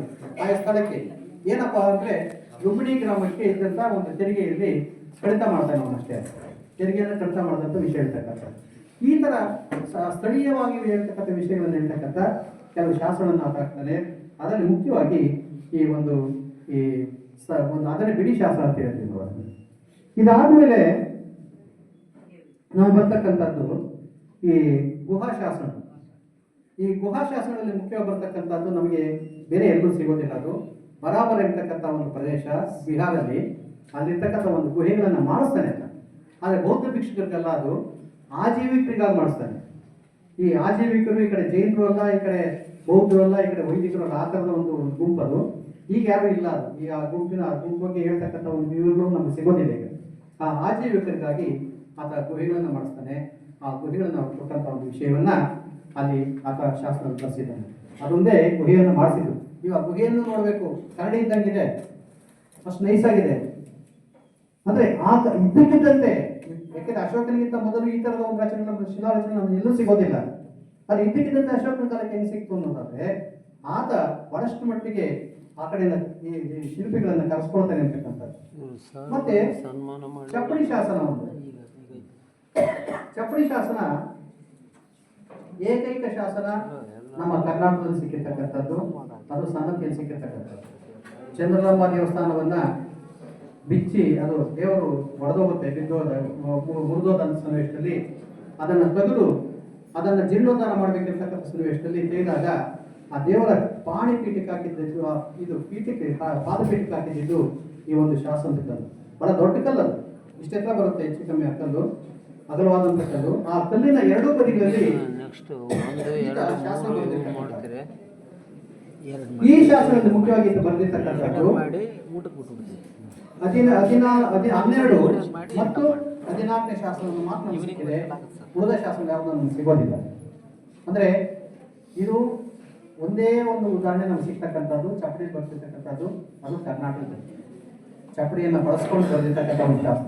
ಎಲ್ಲ ಕಡೆ ಉಂಟು ಬಂಡೆಗಳ ಮೇಲೆ ಬರೆದಿದ್ದಾನೆ, ಮತ್ತೆ ಸ್ತಂಭಗಳನ್ನ ಮಾಡಿದ್ದಾನೆ, ಮತ್ತೆ ಬೇರೆ ಬೇರೆ ಮಾಡಿದ್ದಾನೆ. ಆದರೆ ಎಲ್ಲೂ ಕೂಡ ಚಪ್ಪಡಿಯನ್ನು ಬಳಸಿರಲಿಲ್ಲ ಬರೆಯಲಿಕ್ಕೆ. ಇದೊಂದೇ ಸನ್ನತಿಯಲ್ಲಿ ಒಂದೇ ಕಡೆಯಲ್ಲಿ ಸಿಕ್ಕಿರ್ತಕ್ಕಂಥದ್ದು ಈ ಒಂದು ಶಾಸನ ಸಿಕ್ಕಿರ್ತಕ್ಕಂಥದ್ದು. ಹೀಗಾಗಿ ಇಲ್ಲಿ 12 ಮತ್ತು 14ನೇ ಶಾಸನ ಮಾತ್ರ ನಮ್ಗೆ ಸಿಗ್ತಾ ಇದೆ. ಇನ್ನ ಗ್ರೀಕ್ ಅರೇಬಿಯ ಶಾಸನ ಅಂತ ಹೇಳಿದ್ದೇನೆ, ಅದ್ರ ಬಗ್ಗೆ ನಾನು ಗ್ರೀಕರಲ್ಲಿ ಓಡಾಡ್ತಾ ಇದ್ರು, ಅವ್ರ ಪ್ರದೇಶದಲ್ಲಿತ್ತು, ಅಲ್ಲಿ ಗ್ರೀಕ್ ಭಾಷೆಯಲ್ಲಿ ಮತ್ತು ಗ್ರೀಕ್ ಲಿಪಿಯಲ್ಲಿ ಗ್ರೀಕ್ ಭಾಷೆಯಲ್ಲಿ ಶಾಸನ ಹಾಕ್ತಾನೆ. ಅರೇಮೆಯ ಅಷ್ಟೇ, ಪರ್ಷಿಯಾದ ಜನರು ಎಲ್ಲಿ ಓಡಾಡ್ತಾ ಇದ್ರು. ಈಗ ನಿಮಗೆ ಇಲ್ಲಿ ಬಹಳ ಪ್ರಮುಖವಾಗಿ ನೀವು ಗಮನಿಸಬೇಕಾದ್ದು ಅಂದ್ರೆ ಅಲೆಕ್ಸಾಂಡರ್ ಗಂಡ ಯಾರು? ಇಷ್ಟೆಲ್ಲ ಬದಲಾವಣೆಗಳಿಗೆ ಕಾರಣ ಆಗಿದ್ದು ಒಂದು ಬದಲಾವಣೆ. ಏಕೆಂದ್ರೆ ಇಲ್ಲಾಂದ್ರೆ ನಮ್ಮ ಲಿಪಿಯ ಇತಿಹಾಸ ಅಥವಾ ಬರವಣಿಗೆ, ಅಶೋಕನ ಬರವಣಿಗೆ ಇತಿಹಾಸ ಇನ್ನೂ ಒಂದು 200-300 ವರ್ಷ ಮುಂದಕ್ಕೆ ಹೋಗ್ತಾ ಇತ್ತು, ಹಿಂದಕ್ಕೆ ಬರ್ತಾ ಇತ್ತು. ಯಾಕೆಂದ್ರೆ ಅಲೆಕ್ಸಾಂಡರ್ ಬಂದಾಗ ಒಂದು ದಾರಿ ಮಾಡ್ತಾನೆ ಅವನು. ಅದುವರೆಗೂ ದಾರಿಗಳು ಸರಿಯಾಗಿರಲಿಲ್ಲ. ಸಮುದ್ರ ಮಾರ್ಗದಲ್ಲಿ ಏನೋ ಅಪ್ಪಿತಪ್ಪಿ ಹೋಗ್ಬೋದಿತ್ತು ಅಷ್ಟೇ ಹೊರತು ಸಿಂಧು ಲಿಪಿಯ ಸಂಪರ್ಕ ನಮಗೆ ಏಷ್ಯಾ ಕಡೆಗೆ ಇದು ಯೂಪ್ರಟಿಸ್ ಟೈಗ್ರಿಸ್ ನಾಗರಿಕತೆಗೆ ನಮ್ಗೆ ಹೋಗಲೇ ಇಲ್ಲ. ಇರಾಕ್ ನಾಗರಿಕತೆ ಕಡೆಗೆ ಅದೇನು ಸಿಗಲೇ ಇಲ್ಲ ನಮಗೆ, ಅಷ್ಟತ್ರ ಇದ್ರು ಕೂಡ. ಹೀಗಾಗಿ ಇದು ಅಲೆಕ್ಸಾಂಡರ್ ಬಂದಂಥ ಸನ್ನಿವೇಶದಲ್ಲಿ 323 ಆತ ಈ ಒಂದು ಇದಕ್ಕೆ ಬಂದಂಥ ಸನ್ನಿವೇಶದಲ್ಲಿ, ಯಾವುದಕ್ಕೆ ಭಾರತಕ್ಕೆ ಬಂದ ಸನ್ನಿವೇಶದಲ್ಲಿ ದಾರಿಗಳನ್ನು ಮಾಡ್ಕೊಂಡು ಬರ್ತಾನೆ. ಕೈಬರ್ ಅಂದರೆ ಗ್ರೀಕ್ ಒಂದು ಸೈನ್ಯ ಬಹಳಷ್ಟು ಕಷ್ಟಪಟ್ಟು ಒಂದು ದಾರಿ ಮಾಡುತ್ತೆ. ಅಲ್ಲಿಂದ ಆಚೆಗೆ ಪರ್ಷಿಯಾ ಮತ್ತು ಅಥವಾ ಇವತ್ತಿನ ಪರ್ಷಿಯಾ ಮತ್ತು ನಮ್ಮ ಕರ್ನಾಟಕದ ಇದು ಭಾರತದ ಒಂದು ಇದು ವ್ಯಾಪಾರ ವೃದ್ಧಿ ಆಗುತ್ತೆ ಮತ್ತು ಸಂಪರ್ಕ ಜಾಸ್ತಿ ಆಗ್ತಾ ಬರುತ್ತೆ. ಆ ಸಂಪರ್ಕ ಜಾಸ್ತಿ ಆಗೋದ್ರಿಂದ ಸಹಜವಾಗಿ ಎಲ್ಲವೂ ಕೂಡ ವ್ಯತ್ಯಾಸ ಆಗ್ತಾ ಬರುತ್ತೆ. ನಿಮಗೆ ಅಶೋಕನ ಶಾಸನವನ್ನು ಗಮನಿಸಿದ ಸನ್ನಿವೇಶದಲ್ಲಿ, ಡೇರಿಯಸನ ಶಾಸನವನ್ನು ಗಮನಿಸಿದ ಸನ್ನಿವೇಶದಲ್ಲಿ ಒಕ್ಕಣೆ ಒಂದೇ ಥರ ಇದೆ. ಅಲ್ಲಿ ಬರ್ತಕ್ಕಂಥ ಒಕ್ಕಣೆ ಇದೆಯಲ್ಲ, ಒಕ್ಕಣೆ ಏನು ವ್ಯತ್ಯಾಸ ಇದೆ ಅಲ್ಲಿ. ಇಲ್ಲಿ ಹೇಳ್ತಾನೆ ಅವನು ಹೇಳ್ತಾನೆ, ನಾನು ಚಕ್ರವರ್ತಿಯಾದ ನಾನು, ಚಕ್ರವರ್ತಿಗಳ ಚಕ್ರವರ್ತಿಯಾಗಿರ್ತಕ್ಕಂಥ ನಾನು ಹೀಗೆ ನಿಮಗೆ ಹೇಳುತ್ತೇನೆ, ಹೀಗೆ ಆಜ್ಞಾಪಿಸುತ್ತೇನೆ. ಇದು ಡೇರಿಯಸನ ಶಾಸನ. ಪರ್ಷಿಯಾವನ್ನು ಆಳಿದಂಥ ಡೇರಿಯಸನ ಶಾಸನದಲ್ಲಿ ಅವನು ಒಕ್ಕಣೆ ಆರಂಭ ಆಗ್ತಕ್ಕಂಥದ್ದು. ನಾನು ಚಕ್ರವರ್ತಿಯಾಗಿರ್ತಕ್ಕಂಥ ನಾನು, ಚಕ್ರವರ್ತಿಗಳ ಚಕ್ರವರ್ತಿಯಾಗಿರ್ತಕ್ಕಂಥ ನಾನು, ಶಾನ್ಶಾ ಅನ್ನೋ ಶಬ್ದ ಬರುತ್ತೆ ಮುಂದೆ, ಅದು ಮಧ್ಯ ಪರ್ಷಿಯಾ ಭಾಷೆಯಲ್ಲಿ ಬರ್ತಕ್ಕಂಥ ಶಬ್ದ ಅದು ಅಂತ ಹೇಳ್ಕೊಡ್ತೇನೆ. ಇಲ್ಲಿ ಇವನೇನು ಹೇಳ್ತಾನೆ, ಇವನ ಒಕ್ಕಣೆನೂ ಅದೇ ಥರ ಇದೆ. ನಾನು ದೇವನಾಂಪ್ರಿಯ ಪ್ರಿಯದರ್ಶಿ, ನಾನು ದೇವನಾಂಪ್ರಿಯ ಪ್ರಿಯದರ್ಶಿ ಆಗಿರ್ತಕ್ಕಂಥ ನಾನು ನಿಮಗೆ ಆಜ್ಞಾಪಿಸುತ್ತೇನೆ. ಒಕ್ಕಣೆ ಏನು ವ್ಯತ್ಯಾಸ ಏನಿಲ್ಲ, ಹೇಗೆ ಪ್ರಭಾವ ಬಂತು ಅನ್ನೋದಕ್ಕಷ್ಟೇ. ಪರ್ಷಿಯಾದ ಅಥವಾ ಪರ್ಷಿಯನ್ನರ ಒಂದು ಶಾಸನ ರಚನೆಯ ಪ್ರಭಾವ ನಮ್ಮ ಅಶೋಕನ ಮೇಲೆ ಈಗ ಬಿದ್ದಿತ್ತು ಅಂತಕ್ಕಂಥದಕ್ಕೆ ಇಂಥ ಕೆಲವು ಉದಾಹರಣೆಗಳನ್ನು ನಾವು ಕೊಡ್ಬೋದು. ಹೀಗೆ ಇಲ್ಲಿ ಈ ಆತನ ಶಾಸನಗಳನ್ನು ನಾವು ಆಫ್ಘಾನಿಸ್ತಾನದಲ್ಲಿ ಹಿಡಿದು ಚಿತ್ರದುರ್ಗವರೆಗೂ ನಾವು ನೋಡಬಹುದು. ಇಲ್ಲಿ ಇನ್ನು ಮುಂದೆ ಈತ ರಾಜ್ಯಭಾರ ಮಾಡ್ತಕ್ಕಂಥ ಸನ್ನಿವೇಶದಲ್ಲಿ ನಮಗೆ ಅನೇಕ ಶಾಸನ ಹಾಕ್ಸಿದ್ದಾನೆ ಅಂತಕ್ಕಂಥದ್ದು ಬಹಳ ಪ್ರಮುಖ ಅಲ್ಲ ಇಲ್ಲಿ. ಅದಕ್ಕಿಂತ ಮುಖ್ಯವಾಗಿ ಈ ಬಿಡಿ ಶಾಸನಗಳೇ ನಮಗೆ ಅವನ ಒಂದು ಅಸ್ತಿತ್ವವನ್ನು ನಮಗೆ ಇಲ್ಲೆಲ್ಲ ತೋರಿಸ್ತಕ್ಕಂಥದ್ದು. ನಾನು ಹೇಳಿದಾಗೆ ನಮಗೆ ಮಸ್ಕಿಯಲ್ಲಿ ಸಿಗ್ತಕ್ಕಂಥ ಒಂದು ಶಾಸನ ಏನಿದೆ, ಆ ಮಸ್ಕಿಯಲ್ಲಿ ಸಿಗ್ತಕ್ಕಂಥ ಶಾಸನದಲ್ಲೂ ಕೂಡ ಅವನು ಹೇಳ್ತಕ್ಕಂಥದ್ದು ನಾವೆಲ್ಲರೂ ಕೂಡ ಹೀಗಿರಬೇಕು ಹಾಗಿರ್ಬೇಕು ಅಂತಕ್ಕಂಥದ್ದು. ಬರೀ ಉದಾಹರಣೆಗೆ ಬಹಳ ಪ್ರಮುಖವಾದಂಥ ಶಾಸನ ಅಂದರೆ ಮಸ್ಕಿ ಶಾಸನ ಜೊತೆಗೆ 7ನೇ ಶಾಸನ ಸ್ತಂಭ ಶಾಸನ. ಆ ಸ್ತಂಭ ಶಾಸನದಲ್ಲಿ ಎಲ್ಲೆಲ್ಲಿ ತನ್ನ ಸಂಪರ್ಕ ಐತೆ ಅಂತಕ್ಕಂಥದ್ದು ಹೇಳ್ತಾನೆ. ಇಲ್ಲಿ ಕೆಲವು ಇವುಗಳನ್ನು ಹೇಳ್ತಾನೆ, ಊರುಗಳನ್ನ ಎಲ್ಲೆಲ್ಲಿ ತಾನು ಈಗ ಹೊರಗಿನ ದೇಶದ ಸಂಪರ್ಕ ಐತೆ ಅಂತಕ್ಕಂಥದ್ದು. ಅಲ್ಲಿ ಮುಖ್ಯವಾಗಿ ಇಲ್ಲಿ ಒಂದು ಅಂತಿಯೋಕ ಎಲ್ಲೆಲ್ಲಿ ಮಹಾಮಾತನ್ನು ಕಳಿಸ್ತಾನೆ ಅಂತ ಹೇಳ್ತಾನೆ. ಸಿರಿಯಾ ದೇಶಕ್ಕೆ ಕಳಿಸ್ತಾನೆ ಅಂತ, ಈಜಿಪ್ಟ್ ಕಳಿಸ್ತಾನೆ. ತುಲಮಾಯ ಅಂದರೆ ಟಾಲಮಿ ಅಂತ, ಅದು ಸಂಸ್ಕೃತೀಕರಣ ಆದಾಗ ತುಲಮಾಯ ಅಂತ ಬರೀತಾರೆ. ಟಾಲಮಿ ಮಗ ಇರ್ತಕ್ಕಂಥ ಒಂದು ಅರಸ, ಅದು ಮ್ಯಾಸಿಡೋನಿಯಾ ದೇಶದ ಆಚೆಗಿದ್ದು, ಗ್ರೀಕ್ನಿಂದ ಆಚೆಗಿದ್ದಂಥ ಒಂದು ದೇಶ. ಸೊ ಇಲ್ಲೆಲ್ಲ ಕಡೆಗೆ ಆತ ಮಹಾಮಾತವನ್ನು ಕಳಿಸ್ತಾನಂತೆ. ಇದು ಕ್ರಿಸ್ತಪೂರ್ವ 230ರಲ್ಲಿ. ಇದನ್ನೇ ಕುರಿತು ಮುಂದೆ ABC ಆಫ್ ಕ್ರಿಶ್ಚಿಯಾನಿಟಿ ಅಂತ ಒಂದು ಪುಸ್ತಕ ಬರೆದಿದ್ದಾರೆ, ಚಾಬ್ರಾ ಅಂತ. ದಿವಂಗತ ಚಾಬ್ರಾ ಅವರು ಒಂದು ಪುಸ್ತಕ ಬರೀತಾರೆ, ABC ಆಫ್ ಕ್ರಿಶ್ಚಿಯಾನಿಟಿ. ಅಂದರೆ ಕ್ರಿಶ್ಚಿಯಾನಿಟಿಗೆ ಮೂಲ ಹೇಗೆ ಸ್ಫೂರ್ತಿ ಕೊಡ್ತಿರ್ತಕ್ಕಂಥದ್ದು, ಈ ಬೌದ್ಧ ತತ್ವಗಳು ಈ ಕ್ರಿಶ್ಚಿಯಾನಿಟಿಗೂ ಕೂಡ ಹೇಗೆ ಅವರು ತನ್ನ ಒಂದು ಪ್ರಭಾವವನ್ನು ಬೀರ್ತಿರ್ತಕ್ಕಂಥದ್ದು ಒಂದು ವಿಷಯವನ್ನು ಇಟ್ಕೊಂಡು ಚಾಬ್ರಾ ಇರ್ತಕ್ಕಂಥ ಅವರು ಬಹಳ ಹಿಂದಿನ ದೊಡ್ಡ ಎಪಿಗಬಿಸ್ಟ್ ಅವರು ABC ಆಫ್ ಕ್ರಿಶ್ಚಿಯಾನಿಟಿ ಇರ್ತಕ್ಕಂಥ ಒಂದು ಪುಸ್ತಕ ಬರೆದಿದ್ದಾರೆ. ಅಂದರೆ ಈತ ಅಷ್ಟು ದೂರದ ದೇಶಗಳಿಗೆ ತನ್ನ ಒಂದು ರಾಯಭಾರಿಗಳನ್ನು ಕಳಿಸಿದೆ ಅಂತಕ್ಕಂಥದ್ದು. ಈಜಿಪ್ಟಿಗೆ, ಮತ್ತೆ ಸಿರಿಯಾ ದೇಶಕ್ಕೆ, ಮತ್ತೆ ಮಗಸ್ ಇದಕ್ಕೆ, ಮತ್ತೆ ಅಲೆಕ್ಸಾಂಡರ್ ಇರ್ತಕ್ಕಂಥದ್ದು ಅಲೆಕ್ಸಾಂಡ್ರಿಯಾ ದೇಶಕ್ಕೆ. ಸೊ ಇಷ್ಟು ದೇಶಗಳಿಗೆ ಆತ ಕಳಿಸ್ತಾನಂತೆ. ಅಲೆಕ್ಸಾಂಡ್ರಿಯಾ ಅನ್ನೋದು ಅಧಿಕ ಸೂದರ ಅಂತ ಹೇಳ್ತಾರೆ. ಅಧಿಕ ಸೂದರನ ಆಸ್ಥಾನಕ್ಕೂ ಕೂಡ ತಾನು ಈ ಒಂದು ಇದನ್ನು ಕಳಿಸಿದೆ, ರಾಯಭಾರಿಯನ್ನು ಕಳಿಸಿದೆ ಅಂತಕ್ಕಂಥದ್ದು. ಹೀಗೆ ಅನೇಕ ಹೊಸ ದಾರಿಗಳನ್ನ ನಮ್ಮ ಇದು ಯಾವುದು ಮಧ್ಯ ಪ್ರಾಚ್ಯ ಅಂತ ಹೇಳ್ತೀವಿ, ಮಧ್ಯಪ್ರಾಚ್ಯದ ಕಡೆಗೆ ಬೌದ್ಧ ಮತ ಸುಗಮವಾಗಿ ಹರಡೋದಕ್ಕೆ ಎಷ್ಟು ಒಂದು ಪ್ರಮುಖವಾದಂತಹ ಒಂದು ದಾರಿಗಳನ್ನ ಅಶೋಕ ತನ್ನ ಕಾಲಘಟ್ಟದಲ್ಲಿ ಮಾಡ್ತಾನೆ. ಮುಂದೆ ನಮ್ಮ ಈ 650 ನಂತರ 600 ಅಥವಾ 670 ನಂತರ ಈ ಅರೇಬಿಯಾ ದೇಶದಲ್ಲಿ ಬಂದಂತಹ ಒಂದು ಇಸ್ಲಾಮಿನ ಒಂದು ಅವತಾರ ಆಗುವವರೆಗೆ ಹೆಚ್ಚು ಕಮ್ಮಿ ಆ ಪ್ರದೇಶ ಇಡೀ ಪ್ರದೇಶದಲ್ಲಿ ಬಹಳ ಪ್ರಭಾವಿತವಾಗಿದ್ದಂಥ ಒಂದು ಮತ ಅದು ಬೌದ್ಧ ಮತ. ಹೀಗಾಗಿ ಅದಕ್ಕೆ ಕಾರಣಕರ್ತ ಈ ಅಶೋಕ ಎಂಬತಕ್ಕಂಥ ಅದನ್ನ ನಾವಿಲ್ಲಿ ಗಮನಿಸ್ಕೊಳ್ಬೇಕು. ಇಲ್ಲಿ ಒಂದು ಶಾಸನವನ್ನ ಇದು ಯಾವುದು ಈ ಒಂದು ಮಸ್ಕಿಯ ಶಾಸನದ ಒಂದು ಸಾರಾಂಶವನ್ನು ನಾನು ಹೇಳ್ಬಿಟ್ಟು ನಾನು ಮಾತನ್ನು ಮುಗಿಸ್ತೀನಿ. ಇಲ್ಲಿ ಮಸ್ಕಿ ಶಾಸನದಲ್ಲಿ ಅವನು ಏನು ಹೇಳ್ತಾನೆ, ದೇವನಾಂಪಿಯ ಪ್ರಿಯದರ್ಶಿ ಅಶೋಕನಾದ ನಾನು, ದೇವನಾಂಪಿಯ ಪ್ರಿಯದರ್ಶಿ ಅಶೋಕನಾಗಿರ್ತಕ್ಕಂಥ ನಾನು ಈಗ 2.5 ವರ್ಷಗಳಿಂದ ಬುದ್ಧನ ಅನುಯಾಯಿಯಾಗಿದ್ದೇನೆ. 2.5 ವರ್ಷಗಳಿಂದ ನಾನು ಬುದ್ಧನ ಅನುಯಾಯಿಯಾಗಿದ್ದೇನೆ. ಈ 1 ವರ್ಷದಿಂದ ಸಂಘವನ್ನು ಸೇರಿ ಹೆಚ್ಚು ಶ್ರಮಿಸುತ್ತಲಿದ್ದೇನೆ. 1 ವರ್ಷದಿಂದ ನಾನು ಅಂದರೆ ಬೌದ್ಧ ಧರ್ಮಕ್ಕೆ ಸೇರಿಕೊಂಡೆ, ಆದರೆ ಬಿಡುವಿರಲಿಲ್ಲ. ಈಗ 1 ವರ್ಷದ ಈಚೆಗೆ ನಾನು ಸಂಘವನ್ನು ಸೇರಿಕೊಂಡಿದ್ದೀನಿ. ಸಂಘದಲ್ಲಿ ಹೆಚ್ಚಿನ ಒಂದು ಕೆಲಸವನ್ನು ನಾನು ಮಾಡ್ತಾ ಇದ್ದೀನಿ. ಜಂಬೂ ದ್ವೀಪದಲ್ಲಿ ಹಿಂದೆ ಸಮ್ಮಿಲಿತರಾಗದಿದ್ದ ದೇವತೆಗಳು ಈಗ ಜನರೊಂದಿಗೆ ಸಮ್ಮಿಲಿತರಾಗಿದ್ದಾರೆ. ಅಂದರೆ ಇದಕ್ಕಿಂತ ಹಿಂದೆ ಜನರಿಂದ ದೇವರುಗಳೆಲ್ಲ ದೂರವಾಗಿದ್ದವು. ಆದರೆ ಈಗ ನನ್ನ ಈ ಒಂದು ಧರ್ಮದ ಒಂದು ಧರ್ಮದ ಕಾರ್ಯಕಾರಣದಿಂದ ಈಗ ಆ ದೇವತೆಗಳು ಕೂಡ ಜನರ ಸಮೀಪಕ್ಕೆ ಬಂದಿದ್ದಾರೆ ಅಂತಕ್ಕಂಥದ್ದು. ಇದನ್ನ ಧರ್ಮಯುತನಾದ ಬಡವನೂ ಸಾಧಿಸಬಹುದು, ಶ್ರೀಮಂತನಾದವನು ಮಾತ್ರ ಸಾಧಿಸಬಹುದಾಗಿಲ್ಲ. ಇದನ್ನು ಯಾರು ಬಡವರು ಸಾಧಿಸ್ಬೋದು, ಶ್ರೀಮಂತನೇ ಸಾಧಿಸ್ತಾನೆ ಅಂತಕ್ಕಂಥ ಒಂದು ಇದೇನಿಲ್ಲ ಇರ್ತಕ್ಕಂಥ ಒಂದು ವಿವರಗಳನ್ನ ಮಸ್ಕಿ ಶಾಸ್ತ್ರದಲ್ಲಿ ಅಂತ ಹೇಳ್ತಾರೆ. ಹೀಗಾಗಿ ಮಸ್ಕಿ ಶಾಸನ ಈ ವಿಷಯದಲ್ಲೂ ಕೂಡ ಬಹಳ ಮುಖ್ಯ ಅವನು. ಯಾಕೆಂದ್ರೆ ಅವನು 2.5 ವರ್ಷವಾದ್ಮೇಲೆ ಸಂಘವನ್ನು ಸೇರಿದಂತ ಇಲ್ಲಿ ಸಂಘ, ಬುದ್ಧ, ಧಮ್ಮ ಮತ್ತು ಸಂಘ ಈ 3 ತ್ರಿರತ್ನಗಳು ಬೌದ್ಧ ಮತದಲ್ಲಿ. 3 ತ್ರಿರತ್ನಗಳು ನಿಮಗೆ ಯಾರಾದ್ರೂ ಕೇಳಿದ್ರೆ ಹೇಳ್ರಿ. ತ್ರಿರತ್ನ ಅಂದ್ರೆ ಏನು ಅಂದ್ರೆ ಬೌದ್ಧ ಧರ್ಮದಲ್ಲಿ ಒಂದು ಬುದ್ಧ, ಇನ್ನೊಂದು ಧಮ್ಮ, ಇನ್ನೊಂದು ಸಂಘ. ಬುದ್ಧಂ ಸಂಘಂ ಗಚ್ಚಾಮಿ, ಶರಣಂ ಸಂಘಂ ಬುದ್ಧಂ ಶರಣಂ ಗಚ್ಚಾಮಿ, ಸಂಘಂ ಶರಣಂ ಗಚ್ಚಾಮಿ, ಧಮ್ಮಂ ಶರಣಂ ಗಚ್ಚಾಮಿ. ಇದು ತ್ರಿರತ್ನಗಳು.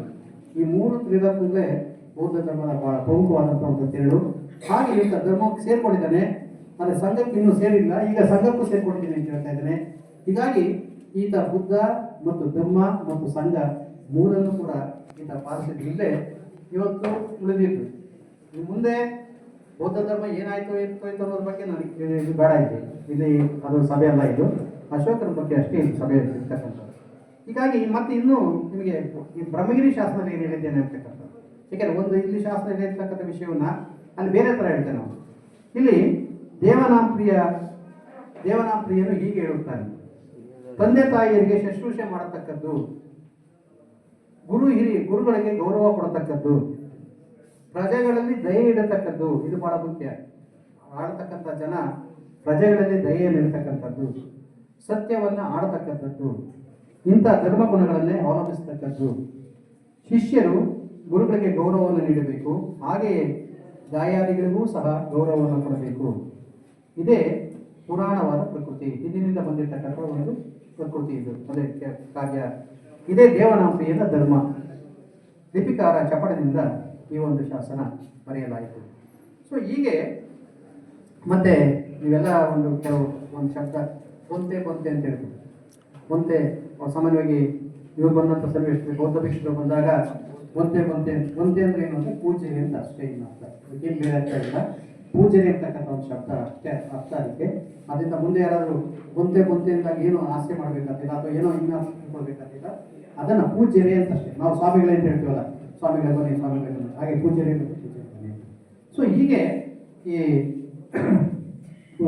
ಅಶೋಕ ತನ್ನ ಆಳ್ವಿಕೆಯ ಕಾಲದಲ್ಲಿ ತನ್ನ ಉಸಿರಿರುವವರೆಗೆ ಬೌದ್ಧ ಧರ್ಮದ ತತ್ವಗಳನ್ನು ಆತ ಪ್ರಚಾರ ಪಡೋದಕ್ಕೆ ತನ್ನ ಇಡೀ ಜೀವನವನ್ನು ಮುಡುಪಾಗಿದ್ದ. ಕ್ರಿಸ್ತಪೂರ್ವ 232ರಲ್ಲಿ ತನ್ನ ಮರಣ ಆಗುತ್ತೆ.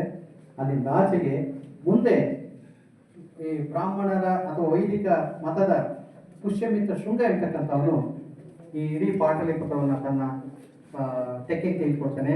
ಅಲ್ಲಿಂದ ಆಚೆಗೆ ಮತ್ತೆ ಈ ಮೌರ್ಯರ ಸಾಮ್ರಾಜ್ಯ ಹೋಗುತ್ತೆ. ಇದಾದ್ಮೇಲೆ ಇನ್ನೊಂದು ಘಟನೆ ನಡೆಯುತ್ತೆ. ಆ ಘಟನೆಯಲ್ಲಿ ನಾನು ಮುಗಿಸ್ತೀನಿ. ಮುಂದೆ ಮುಂದೆ ಕಾರವೇಲನ ಕಾಲದಲ್ಲಿ ಕ್ರಿಸ್ತ ಶಕ 1ನೇ ಶತಮಾನದಲ್ಲಿ ಕಳಿಂಗದ ಕಾರವೇಲ ಮತ್ತೆ ಸೇಡು ತೀರಿಸ್ಕೊಡ್ತಾನಂತೆ. ನೋಡಿ, ಅವನ 200 ವರ್ಷಗಳಾಗಿದೆ ಕಳಿಂಗದ ಮೇಲೆ ಯುದ್ಧ ಮಾಡಿದನು ಅಶೋಕ. ಆಗ ಅವನು ಇನ್ನೂ ಆ ಕಳಿಂಗದ ಜನರಿಗೆ ಇನ್ನ ನೋವಿದೆ. ಅದು ಎಷ್ಟು ನೋವಿತ್ತು ಅನ್ನೋ ಅದಕ್ಕೆ ಈ ಅಶೋಕ 13ನೇ ಶಾಸನವನ್ನ ಏನು ಹೇಳಿದ್ವಿ, ಕಳಿಂಗದಲ್ಲಿ ಇಷ್ಟು ಮಾರಣ ಹೋಮ ಮಾಡಿದೆ, ಕಳಿಂಗದಲ್ಲಿ ಸೆರೆ ಹಿಡಿದೆ ಅಂತಕ್ಕಂಥ ಶಾಸನ ಹಾಕ್ಸಿಲ್ಲ ಅವನು. ಅದಕ್ಕೆ ಒಂದು ಬೇರೆ ಶಾಸನ ಹಾಕ್ಸಿದ್ದಾನೆ ಅವನು. ಆ ಶಾಸನ ತೆಗೆದುಬಿಟ್ಟಿದ್ದಾನೆ ಅಲ್ಲಿ. ಅದಕ್ಕೆ ಒಂದು ಬೇರೆ ಶಾಸನ ಹಾಕ್ಸ್ತಾರೆ, ನಾನು ನೀವೆಲ್ಲ ಅಣ್ಣ ತಮ್ಮಂದ್ರು ಇರಬೇಕು, ಆಗಿರ್ಬೇಕು, ಹೀಗಿರ್ಬೇಕು ಅಂತ. ಇಲ್ಲಿ ಆ ಕಳಿಂಗದ ಅರಸ ಕಾರವೇಲ ಅಂತಕ್ಕಂಥವನು ಆ ಅಶೋಕ ಬಂದು ತಮ್ಮ ಮೇಲೆ ಮಾಡಿದಂಥ ಯುದ್ಧ ಏನಿದೆ, ಪಾಟ್ಲಿಪುತ್ರ ಜನ ಅಂತ ಹೇಳ್ತೇನೆ ಅವನು, ಅಶೋಕ ಅಂತ ಹೇಳೋದಿಲ್ಲ. ಪಾಟ್ಲಿಪುತ್ರದ ಸೈನ್ಯ ಇಲ್ಲೇ ಬಂದು ತಮ್ಮ ಮೇಲೆ ಮಾಡಿದಂಥ ಯುದ್ಧದಲ್ಲಿ ಎಷ್ಟು ಸಾವು ನೋವಾಯ್ತು, ಅದರ ಪ್ರತೀಕಾರವನ್ನು ತೀರಿಸ್ಕೊಂಡೆ ಅಂತ ಹೇಳ್ತೇನೆ ಅವನು. 200 ವರ್ಷ ಆದ್ಮೇಲೆ ಹೇಳ್ತಕ್ಕಂಥ ಮಾತಿದ್ದು, ಅದರ ಪ್ರತೀಕಾರವನ್ನು ತೀರಿಸ್ಕೊಂಡೆ ಅಂತ ಹೇಳ್ತಾನೆ. ಎಷ್ಟು ವಂಚಿತ್ತು ಅನ್ನೋದಕ್ಕೆ ಎಷ್ಟು, ಯಾಕೆಂದ್ರೆ ಕಳಿಂಗದ ಯುದ್ಧದ ಘಟನೆಯನ್ನ ನಾವು ಬಹಳ ಹಗುರವಾಗಿ ತೆಗೆದುಕೊಳ್ಳಾಗಿಲ್ಲ. ಯಾಕೆಂದ್ರೆ ಅವನು 200 ವರ್ಷ ಆದ್ರೂ ಇನ್ನೂ ಅವ್ರ ರೋಷ ಇತ್ತು ಅನ್ನೋದಾದ್ರೆ ಅವ್ರ ಮನಸ್ಸಲ್ಲಿ, ಆ ಕಳಿಂಗದ ಜನ ಮನಸ್ಸಲ್ಲಿ ಪಾಟ್ಲಿಪುತ್ರದವ್ರ ಮೇಲೆ ಎಷ್ಟು ಆ ರೋಷದ ಒಂದು ಹಿನ್ನೆಲೆ ಎಷ್ಟು ಇರ್ಬೋದು ಅಂತಕ್ಕಂಥದ್ದನ್ನ ನಾವಿಲ್ಲಿ ಗಮನಿಸ್ಕೊಳ್ಬೇಕು. ಮಾನ್ಯರೇ, ಇದುವರೆಗೆ ನನ್ನ ಈ ಒಂದು ಕರ್ನಾಟಕ ಮತ್ತು ಭಾರತಕ್ಕೆ ಸಂಬಂಧಪಟ್ಟಂತ ಕೆಲವು ಬೌದ್ಧ ಧರ್ಮಕ್ಕೆ ಸಂಬಂಧಪಟ್ಟಂತ ಮತ್ತು ಅಶೋಕಕ್ಕೆ ಸಂಬಂಧಪಟ್ಟಂತ ಕೆಲವು ವಿಷಯಗಳನ್ನು ಹೇಳೋದಕ್ಕೆ ಈ ಅವಕಾಶ ಕೊಟ್ಟಂತ ಎರಡೂ ಸಂಸ್ಥೆಗಳಿಗೆ ಮತ್ತು ಸಾವಧಾನದಿಂದ ಕೇಳಿದಂತ ನಿಮ್ಮೆಲ್ಲರಿಗೂ ಗಮನಿಸಿ ನಾನು ಮಾತನ್ನು ಮುಗಿಸ್ತೇನೆ. ನಮಸ್ಕಾರ.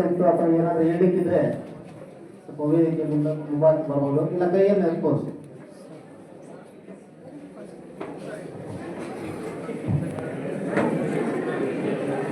ವಿದ್ಯಾರ್ಥಿಗಳಿಗೆ ಏನಿದಿರಲ್ಲ, ನಿಮ್ಗೆ ಏನಾದ್ರು ಡೌಟ್ಸ್ ಇದ್ರೆ ಇವಾಗ ಸಬ್ ಮಾಡಿರೋ ಇದರಲ್ಲಿ ಪ್ರಶ್ನೆ ಕೇಳಲಿಕ್ಕೆ ಅವಕಾಶ ಇದೆ. ಇಲ್ಲ ಚೀಟಿ ಏನಾದ್ರೂ ಬರ್ದಿಟ್ಕೊಳ್ರಿ.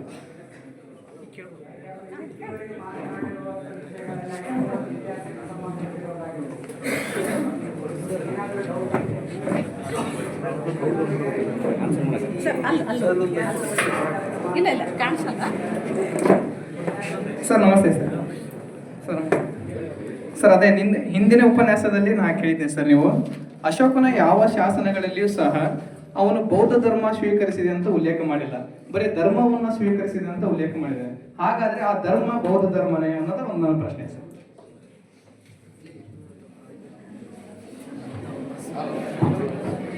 ಅಲ್ಲಿ ಸಂಘವನ್ನ ಸ್ವೀಕರಿಸಿ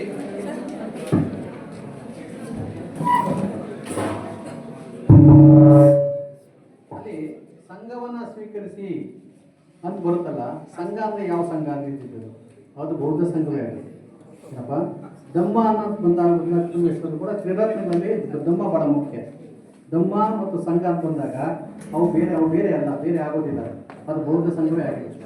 ಏನಪ್ಪ, ಮತ್ತೆ ಎಲ್ಲೆಲ್ಲಿ ಬುದ್ಧ ಹುಟ್ಟಿದ, ಓಡಾಡಿದ ಮತ್ತು ಪ್ರವಚನ ಮಾಡಿದ ಆ ಜಾಗದಲ್ಲಿ ಅವ್ನು ಭೇಟಿ ಮಾಡಿ ಆ ಜಾಗದಲ್ಲಿ ಅವನು ಸ್ತೂಪಗಳನ್ನು ಹಾಕಿಸ್ತಕ್ಕಂಥದ್ದು, ಸ್ತೂಪಗಳನ್ನ ಮತ್ತು ಶಾಸನ ಹಾಕಿಸ್ತಕ್ಕಂಥದ್ದು. ಅದರಿಂದ ಸ್ಪಷ್ಟವಾಗಿ ಆತ ಬೌದ್ಧ ಅಂತ ಹೇಳ್ಕೊಳ್ದೇ ಇದ್ರು ಕೂಡ, ಬೌದ್ಧ ಧರ್ಮವನ್ನು ಸ್ವೀಕರಿಸ್ತೇ ಅಂತ ಹೇಳ್ಕೊಳ್ದೇ ಇದ್ರು ಕೂಡ ಅದು ಧರ್ಮ ಅಂದ್ರೆ ಅದೇ ಅಂತ. ಯಾಕಂದ್ರೆ ಅವ್ನು ಓಡಾಡಿರ್ತಕ್ಕಂಥ ಜಾಗಗಳು, ಶಾಸನ ಹಾಕ್ಸಿರ್ತಕ್ಕಂಥ ಜಾಗಗಳು ಅವೇ ಆಗಿರೋದ್ರಿಂದ ಅದರಲ್ಲಿ ನೀವು ಅನುಮಾನ ಪಡಬೇಕಾಗುತ್ತೆ. ಪ್ರದೇಶಕ್ಕೆ ಸಂಬಂಧಪಟ್ಟಂತೆ ವ್ಯಾಪಾರ ಮತ್ತು ವಾಣಿಜ್ಯ ಚಟುವಟಿಕೆಗೆ ಸಂಬಂಧಪಟ್ಟಂತೆ ಒಂದು ಸಂಶೋಧನೆ ಮಾಡ್ತಾ ಇದ್ದೀನಿ ಬಳ್ಳಾರಿ ಯೂನಿವರ್ಸಿಟಿಯಲ್ಲಿ. ಒಂದು ಸಣ್ಣ ಪ್ರಶ್ನೆ ಇದೆ. ಈ ಮಸ್ಕಿ ಐತಿಹಾಸಿಕ ಪ್ರದೇಶ ನೋಡು, ಅದರಲ್ಲಿ ವಿಶೇಷವಾಗಿ ಅಶೋಕನ ಒಂದು ಹೆಸರು ಉಲ್ಲೇಖ ಇರೋದು ನಾವು ಶಾಸನದಲ್ಲಿ ಕಾಣ್ತೀವಿ. ಮೌರ್ಯರ ಕಾಲದಲ್ಲಿ ವ್ಯಾಪಾರ ಮತ್ತು ವಾಣಿಜ್ಯ ಚಟುವಟಿಕೆಗೆ ಸಂಬಂಧಪಟ್ಟಂತೆ ಯಾವುದಾದ್ರೂ ಶಾಸನಗಳ ಬಗ್ಗೆ ಏನಾದರೂ ಉಲ್ಲೇಖ ಇದ್ರೆ ದಯಮಾಡಿ ತಿಳಿಸ್ಬೇಕಾಗಿ ಇಷ್ಟಪಡ್ತೀನಿ. ಇಲ್ಲ, ಮೌರ್ಯರ ಕಾಲದಲ್ಲಿ ಸಿಗೋದಿಲ್ಲ, ನಿಮಗೆ ನಂತರದ ಕಾಲದಲ್ಲಿ ಸಿಗುತ್ತೆ. ಮೊಸಂಗಿ ಅಂತಕ್ಕಂಥ ಮೊಸಂಗಿ, ಪಿರಿಯ ಮೊಸಂಗಿ ನಿಮಗೆ ಈ ಬಲ್ಕೊಂಡೆ ಇದೆಯಲ್ಲ, ಈ ಕುರುಗೋಡ ಹತ್ರ ಬಲ್ಕೊಂಡೆ ಅಂತ ಬರುತ್ತೆ. ಕುರುಗೋಡಲ್ಲ, ಈ ಕಡೆ ಬರುತ್ತೆ, ತೆಕ್ಕಲಕೋಟೆ ಹತ್ರ ಬರುತ್ತೆ ಬಲ್ಕೊಂಡೆ ಶಾಸ್ತ್ರದಲ್ಲಿ ಮೊಸಂಗಿ, ಪಿರಿಯ ಮೊಸಂಗಿ ಅಂತಲೇ ಬರುತ್ತೆ. ಈ ಪಿರಿಯ ಮೊಸಂಗಿ ಅಂದ್ರೆ ಮೊಸಂಗಿ ಅಂತ. ಸೊ ಇಲ್ಲಿ ಒಂದು ಈ ಕಲ್ಯಾಣ ಚಾಲಕರ ಕಾಲದಲ್ಲಿ ಬಹಳ ಭೀಕರವಾದಂಥ ಯುದ್ಧ ನಡೆಯುತ್ತೆ. ಬಟ್ ನಡೆದಿದ್ರ ಬಗ್ಗೆ ಜಾಗ ಯಾವ್ದು ಗೊತ್ತಿಲ್ಲ ಅಷ್ಟೇ, ನೀವು ಹುಡುಕ್ಬೇಕಷ್ಟೇ. ಎಲ್ಲಾದ್ರೂ ಇದ್ರೆ ಅದೇ ಒಂದು ಗಣಮಂಡಲ ಏನೋ ಬೇರೆ ಹೆಸರು ಇರುತ್ತೆ ನೋಡ್ರಿ. ಅದರಿಂದ ಇಲ್ಲಿ ಆ ಯುದ್ಧ ನಡಿಬೇಕಾದ್ರೆ ಇದೊಂದು ಪ್ರಾಮಿನೆಂಟ್ ಸೆಂಟ್ರೇ ಆಗಿರ್ಬೇಕು.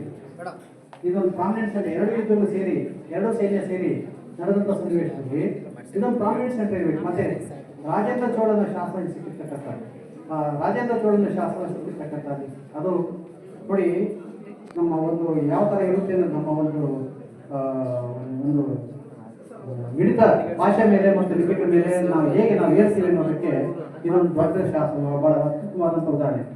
ರಾಜೇಂದ್ರ ಚೋಳನ ಶಾಸನ ಇರ್ತಕ್ಕಂಥದ್ದು ಮಸ್ಕಿಯಲ್ಲಿ, ಬಂದಿರ್ತಕ್ಕಂಥದ್ದು ಸಂಸ್ಕೃತದಲ್ಲಿ, ಲಿಪಿ ಇರ್ತಕ್ಕಂಥದ್ದು ತಮಿಳುನಾಡಿನ ಬಳಕೆಯಲ್ಲಿರ್ತಕ್ಕಂಥ ಇದು ಗ್ರಂಥಲಿಪಿ, ತಮಿಳುನಾಡಿನ ಬಳಕೆಯಲ್ಲಿರ್ತಕ್ಕಂಥ ಗ್ರಂಥಲಿಪಿಯಲ್ಲಿ ಬರೆದಿರ್ತಕ್ಕಂಥದ್ದು, ಮತ್ತೆ ಬರೆದಿರ್ತಕ್ಕಂಥದ್ದು ಬಳಸಿರ್ತಕ್ಕಂಥ ಲಿಪಿ ಸಂಸ್ಕೃತ, ಮತ್ತೆ ಶಾಸನ ರಾಜೇಂದ್ರ ಚೋಳಗೆ. ಇದೇ ಬಾದಾಮಿಯನ್ನು ಗೆದ್ದಾಗಲೂ ಕೂಡ ಇವರು ಅದೇ ಮಾಡ್ತಾರೆ. ಬಾದಾಮಿಯನ್ನು ಗೆದ್ದಾಗಲೂ ಕೂಡ ಪಲ್ಲವರು ಮಹೇಂದ್ರ ಇದು ಮಾಮಲ್ಲ ಪಲ್ಲವ ಬರ್ತಾನಲ್ಲ, ಆತ ಅಲ್ಲಿ ತಮಿಳುನಾಡಿನಲ್ಲಿ ಬಳಕೆಯಲ್ಲಿದ್ದಂಥ ಒಂದು ಗ್ರಂಥಲಿಪಿಯನ್ನು ತೆಗೆದುಕೊಂಡು ಸಂಸ್ಕೃತ ಶಾಸನ ಹಾಕ್ಸ್ತಾನೆ, ಕನ್ನಡ ಲಿಪಿಯಲ್ಲಿ ಹಾಕ್ಸೋಲ್ಲ ಅವನು. ಹಾಗೆ ಇಮ್ಮಡಿ ವಿಕ್ರಮಾದಿತ್ಯ ಕಂಚಿಯನ್ನು ಗೆದ್ದಂಥ ಸನ್ನಿವೇಶದಲ್ಲಿ ಕಂಚಿಯಲ್ಲಿ ಇರ್ತಕ್ಕಂಥವ್ರಿಗೆ ಕನ್ನಡ ಬರೋದಿಲ್ಲ ನಮ್ಗೆ ಗೊತ್ತು, ಆದರೆ ಕನ್ನಡದಲ್ಲೇ ಆ ಶಾಸನ ಹಾಕ್ಸ್ತಾನೆ, ಕನ್ನಡ ಲಿಪಿಯಲ್ಲಿ ಶಾಸನ ಹಾಕ್ಸ್ತಾನೆ. ಇದು ಭಾಷೆಯೇ ಅದು ಕೂಡ ಯಾವ ಥರ ಕಾಲದಿಂದ ಭಾಳ ಹಿಂದಿನಿಂದಲೂ ಕೂಡ ರಾಜಕೀಯ ಮಾಡಿಕೊಂಡು ಬಂದಿದೆ ಅಂತಕ್ಕಂಥದಕ್ಕೆ ಇವೆಲ್ಲ ಉದಾಹರಣೆಗಳು. ಅದರಿಂದ ಮಸ್ಕಿ ಅಂತಕ್ಕಂಥದ್ದು ಪ್ರಾಮಿನೆಂಟ್ ಪ್ಲೇಸ್ ಆಗಿದ್ದಕ್ಕೆ ಇಲ್ಲಿ ಯುದ್ಧ ನಡೆದಿರ್ತಕ್ಕಂಥದ್ದು, ಮತ್ತೆ ಬೇರೆ ಬೇರೆ ಅದರ ಹೆಸರು ಇನ್ನೂ ಬೇರೆ ಬೇರೆ ಕಡೆಗಳೆಲ್ಲ ಬರೋದಕ್ಕೆ ಕಾರಣ ಆಗುತ್ತೆ. ಒಂದು ವ್ಯಾಪಾರ ಕೇಂದ್ರ ತಿಳ್ಕೊಳ್ತಾರೆ. ಪ್ರಾಕೃತ ಭಾಷೆಯಾಗಿತ್ತು, ಲಿಪಿ ಅನ್ನೋದು ಬ್ರಾಹ್ಮಿಯಾಗಿತ್ತು ಅಂತ ಹೇಳ್ತೀನಿ. ಪ್ರಾಕೃತ ಕೇವಲ ಭಾಷೆಯಾಗಿ ಬಳಕೆಯಲ್ಲಿತ್ತು ಅಥವಾ ಅವತ್ತು ಲಿಪಿಯಾಗಿ ಬಳಸಿದ್ರ ಪ್ರಾಕೃತನ? ಇಲ್ಲ, ಪ್ರಾಕೃತ ಲಿಪಿ ಬೇರೆ, ಭಾಷೆ ಬೇರೆ. ಲಿಪಿಗೂ ಭಾಷೆಗೆ ಸಂಬಂಧ ಇಲ್ಲ. ಅಲ್ಲ ಸರ್, ನಾನು ಹೇಳ್ತೀನಿ ಪ್ರಾಕೃತನ ಭಾಷೆಗೆ ಅಷ್ಟೇ ಬಳಸ್ತಾ ಇದ್ರೆ ಲಿಪಿಯಾಗಿ ಬಳಸಿರ್ಲಿಲ್ಲ. ಪ್ರಾಕೃತ ಆಡು ಮಾತಾಡ್ತಾ ಇದ್ದಿದ್ದು ಪ್ರಾಕೃತ, ಲಿಪಿ ಬ್ರಾಹ್ಮಿ. ಪ್ರಾಕೃತ ಬಳಸಿರ್ಲಿಲ್ಲ. ಪ್ರಾಕೃತ ಮಾತಾಡುತ್ತ ಈಗ ಲಿಪಿ ಇಲ್ಲ ಅಂತ ಅವ್ರು ಕೇಳ್ತಾರೆ, ಪ್ರಾಕೃತಿಕ ಲಿಪಿ ಇತ್ತ ಇಲ್ಲ ಅಂತ ಕೇಳ್ತಾರೆ ಸರ್. ಪ್ರಾಕೃತಿಕ ಲಿಪಿನೇ ಬ್ರಾಹ್ಮಿ, ಅದೇ ಕೇಳ್ತಾರೆ ಸರ್. ಪ್ರಾಕೃತಕ್ಕೆ ಹಲೋ ಪ್ರಾಕೃತಿಕ ಲಿಪಿನೇ ಬ್ರಾಹ್ಮಿ, ಭಾಷೆ ಬೇರೆ. ಲಿಪಿ ಕರೋಷ್ಟಿ ಬಲದಿಂದ ಎಡೆ ಬರೀತಕ್ಕಂಥದ್ದು, ಬ್ರಾಹ್ಮಿ ಎಡದಿಂದ ಬಲ ಬರೀತಕ್ಕಂಥದ್ದು. ಶಾಲಾ ಪಠ್ಯ ಪರಿಷ್ಕರಣೆ ಸಂದರ್ಭದಲ್ಲಿ ಹುಟ್ಟಿರ್ತಕ್ಕಂಥ ಪ್ರಶ್ನೆ ಇದು. ನಮ್ಮ ಕರ್ನಾಟಕ ರಾಜ್ಯ ಸರ್ಕಾರದ ಇಡೀ ಪದವಿ ಪೂರ್ವ, ಪ್ರೌಢ ಮತ್ತು ಪ್ರಾಥಮಿಕ ಪಠ್ಯ ಪರಿಷ್ಕರಣೆ ನಡೀತಿದೆ. ಆ ಸಂದರ್ಭದಲ್ಲಿ ಬೌದ್ಧ ಧರ್ಮದ ಉದಯಕ್ಕೆ ಕಾರಣಗಳು ಅಂತ ಇದ್ದಾಗ ಅಲ್ಲಿ ವೈದಿಕ ಧರ್ಮದ ನ್ಯೂನ್ಯತೆಗಳು ಅಥವಾ ಅಲ್ಲಿರ್ತಕ್ಕಂಥ ವಿರುದ್ಧವಾಗಿ ಬೌದ್ಧ ಧರ್ಮ ಹುಟ್ಟಿತು ಅಂತೇಳಿ ಬರೀತೀರಿ, ಅದನ್ನ ಬರಿಬೇಡ್ರಿ ಅಂತ ಹೇಳ್ತಾರೆ. ಎಷ್ಟು ಸಮಂಜಸ ಅಂತ ಇದು ಮಾಡ್ತಕ್ಕಂಥದ್ದು ಅಲ್ವಾ, ಹೇಳ್ಬೇಕು ಮಕ್ಳಿಗೆ. ಇಲ್ಲಿ ಯಾಕಂದ್ರೆ ಇದು ಹೇಳಿರ್ತಕ್ಕಂಥದ್ದು ಬೇರೆ ಯಾರು ಅಲ್ಲ ಸರ್, ದೊಡ್ಡ ನಾವು ನಂಬಿರ್ತಕ್ಕಂಥ ಒಂದು ದೈವದ ಹೇಳ್ತಕ್ಕಂಥದ್ದು ಏನಿಲ್ಲ. ಮತ ಎಂತಕ್ಕಂಥದ್ದೇ ಭೇದ, ಮತ ಎಂತಕ್ಕಂಥದ್ದೇ ಭೇದ. ಈಗ ದಯವಿಟ್ಟು ಕೊಟ್ಕೊಡಿ, ಈ ಮುದ್ರೆ ಆಗ್ತಾರಲ್ಲ ಮಾತವರು ಒಂದೇ ತಾನೇ ನಾವೆಲ್ಲ ಅನ್ಕೊಳ್ಳೋದು. ಉತ್ತರಾದಿ ಯಾಕಾಯ್ತು, ದಕ್ಷಿಣಾದಿ ಯಾಕಾಯ್ತು, ಉಡುಪಿ ಯಾಕಾಯ್ತು, ರಾಘವೇಂದ್ರ ಮಠ ಯಾಕಾಯ್ತು. ಇಲ್ಲಿ ಮತ ಭೇದಗಳು ಅಂದ್ರೆ ಯಾವುದೋ ಒಂದು ಆಚಾರ ವಿಚಾರಗಳಲ್ಲಿ ವ್ಯತ್ಯಾಸ ಬರ್ತಕ್ಕಂಥದ್ದು ಏನಿದೆ ಅದನ್ನೇ ನಾವು ಮತಭೇದ ಅಂತ ಹೇಳ್ತಕ್ಕಂಥದ್ದು. ಆ ಮತಭೇದಗಳೇ ಜಾತಿಗಳಾಗ್ತಕ್ಕಂಥದ್ದು. ಹೀಗಾಗಿ ಯಾವುದೇ ಒಂದು ಇದಕ್ಕೆ ಒಂದು ವ್ಯತ್ಯಾಸ ಇದ್ದೇ ಇರುತ್ತೆ. ಅದರಿಂದ ನೀವು ಹೇಳಿದಾಗೆ ಅದು ಪಠ್ಯಪುಸ್ತಕ ಸಂಬಂಧಪಟ್ಟಿದ್ದು ನಾನು ರಿಟೈರ್ಡ್ ಆಗತ್ತೆ 17 ವರ್ಷ ಆಗೋಯ್ತು. ಈಗ ಅದ್ರ ಬಗ್ಗೆ ನಾವು ಹೇಳಿ ಮತ್ತೆ ಅದು ಅಲ್ಲ, ಎಲ್ಲ ಪ್ರತಿಯೊಂದು ಕೂಡ ನಿಮ್ಮಲ್ಲಿ ಈಗ ವೈದಿಕ ಪಂಥದಲ್ಲೇ ಕೂಡ ಇವರು ಇದ್ರು, ಯಾರು ದೇವರನ್ನು ನಂಬದೇ ಇರ್ತಕ್ಕಂಥವ್ರು ಇದ್ರು, ಚಾರ್ವಾಕ್ರು ಇದ್ರು. ಅವ್ರು ದೇವರ ನಂಬಿಕೆ ಇಲ್ಲ ಅಂತ ಹೇಳ್ತಾ ಇದ್ರು. ಯಾಕೆ ದೇವರನ್ನ ಎಷ್ಟು ಕಷ್ಟಪಟ್ಟು ನಂಬ್ತಾ ಇದೆಯಾ, ಚೆನ್ನಾಗಿ ತಿನ್ನು, ಚೆನ್ನಾಗಿ ಸಾಯಿ, ಸಾಲ ಮಾಡಿ ಆದ್ರೂ ತುಪ್ಪ ತಿನ್ನು ಅಂತ, ಸಾಲ ಮಾಡಿ ಆದ್ರೂ ತುಪ್ಪ ತಿನ್ನು, ದೇಹವನ್ನು ಚೆನ್ನಾಗಿಟ್ಕೋ, ಅದೇ ನಿನ್ಗೆ ಒಳ್ಳೇದು ಮಾಡುತ್ತೆ ಅಂತ. ಸೊ ಈ ಪಂಥದವರು ಇದ್ರು. ಇದೆಲ್ಲವೂ ಕೂಡ ಮತ ಭೇದಗಳಷ್ಟೇ, ಮತಭೇದಗಳು. ಅದರಿಂದ ವೈದಿಕ ಮತವನ್ನ ಭೇದಿಸಿ ವಿರೋಧಿಸಿ ಕೆಲವು ಮತಗಳನ್ನು, ಈ ಜೈನ ಮತ ಬಂದಿದ್ದು ಅದೇ ಥರ. ಅದು ಕ್ಷತ್ರಿಯರು ಬಹಳ ಮುಖ್ಯವಾಗಿ. ನಿಮಗೆ ಬ್ರಾಹ್ಮಣರೇ ಆದರೆ ಅದ್ರ ವ್ಯತ್ಯಾಸ ಬೇರೆ ಆಗುತ್ತೆ. ಈಗ ಶಂಕರರು ಬ್ರಾಹ್ಮಣರು, ಮಾಧವರು ಬ್ರಾಹ್ಮಣರು, ಅಯ್ಯಂಗಾರರು ಬ್ರಾಹ್ಮಣರು, ಅಲ್ಲಿ ವ್ಯತ್ಯಾಸ ಬೀರ್ತಕ್ಕಂಥದ್ದು ಒಂದೇ ಕೃತಿ. ಒಂದು ಬೋಧಾಯನ ಸೂತ್ರಗಳು ಮತ್ತು ಒಂದು ಇದು ಯಾವುದು ನಮ್ಮ ಗೀತೆ, ಭಗವದ್ಗೀತೆಯನ್ನು ಬೇರೆ ಬೇರೆ ಅರ್ಥ ಮಾಡ್ಕೊಳಕ್ಕೆ ಹೋಗಿ ಬೋಧಾಯನ ಸೂತ್ರಗಳನ್ನು ಬೇರೆ ಬೇರೆ ಅರ್ಥ ಮಾಡ್ಕೊಳಕ್ಕೆ ಹೋಗಿ 3 ಪಂಥಗಳಾಯ್ತು. ಆ 3 ಪಂಥಗಳು ಮತ್ತೆ 3 ಪಂಥಗಳಾದ್ರು. ಈ ತರ ಪಂಥಗಳು ಆಗ್ತಾನೆ ಇರ್ತಾರೆ, ಮತಭೇದಗಳು. ಅದರಿಂದ ಇದು ನಿಮ್ಮ ಪಠ್ಯಪುಸ್ತಕ ಪಟ್ಟಿದ್ದು. ಬಟ್ ಮತಭೇದ ಆಗಿದ್ದಂತೂ ಸತ್ಯ, ವೈದಿಕ ಧರ್ಮವನ್ನ ವಿರೋಧಿಸಿ ಬಂದಿರ್ತಕ್ಕಂಥದ್ದಂತೂ ಸತ್ಯ ಇದೆ. ಅದನ್ನ ಹೇಳಬೇಕಲ್ಲ ಸರ್, ನಾನು ಕೇಳ್ತೀನಿ. ಹೇಳ್ತೀನಿ ನಾನು. ಮತಭೇದ ಅನ್ನೋದು ಅಷ್ಟೇ. ದೂರ ಇಟ್ಕೊ. ವಿಸ್ತಾರವಾಗಿ ಮಸ್ಕಿ ಶಾಸನ ಬಗ್ಗೆ ಹೇಳಿದ್ರು ಸರ್. ಜಾಗತಿಕವಾದಂತ ಪ್ರಸಿದ್ಧವಾದಂತ ಈ ಮಸ್ಕಿ ಶಾಸನ ಈಗ ಆಳು ಗೊಂಬೆ ಆಗಿಬಿಟ್ಟಿದೆ.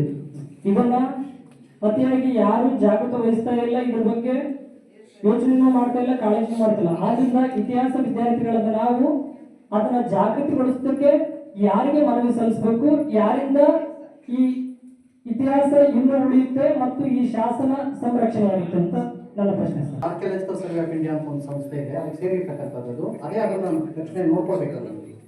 ನೀವು ಸ್ವಲ್ಪ ಪ್ರಯತ್ನ ಪಟ್ಟು ಒತ್ತಡ ಹಾಕಿದ್ರೆ ಹಂಪಿಲಿರ್ತಕ್ಕಂಥ ಒಂದು ಆಫೀಸ್ಗೆ ಹೋಗಿ ಖಂಡಿತ ಅದೊಂದು ದಾನ್ ಬೇಕಾದ್ರೂ ಮಾಡಿಸಿ ಒಂದು ಚೆನ್ನಾಗಿ ಮಾಡ್ತಾರೆ. ಯಾಕಂದ್ರೆ ಬಹಳ ಪ್ರಮುಖವಾದಂಥ ಒಂದು ಪ್ರದೇಶ. ಅಶೋಕನ ಶಾಸನ ಎಲ್ಲಂದ್ರಲ್ಲಿ ಸಿಗೋದಿಲ್ಲ. ಇಡೀ ಪ್ರಪಂಚದಲ್ಲಿ ಆಗಲಿ, ಇಡೀ ಭಾರತ ಖಂಡದಲ್ಲಿ ಆಗಲಿ, ಎಲ್ಲೇ ಇದ್ರೂ ಕೂಡ. ಈಗ ಯರ್ರಗುಡಿಲೂ ಕೂಡ ಅದೇ ಥರ ಇತ್ತು. ಇತ್ತೀಚೆಗೆ ಅದನ್ನು ಚೆನ್ನಾಗಿ ಮಾಡಿದ್ದಾರೆ ಯರ್ರಗುಡಿಲೂ ಕೂಡ.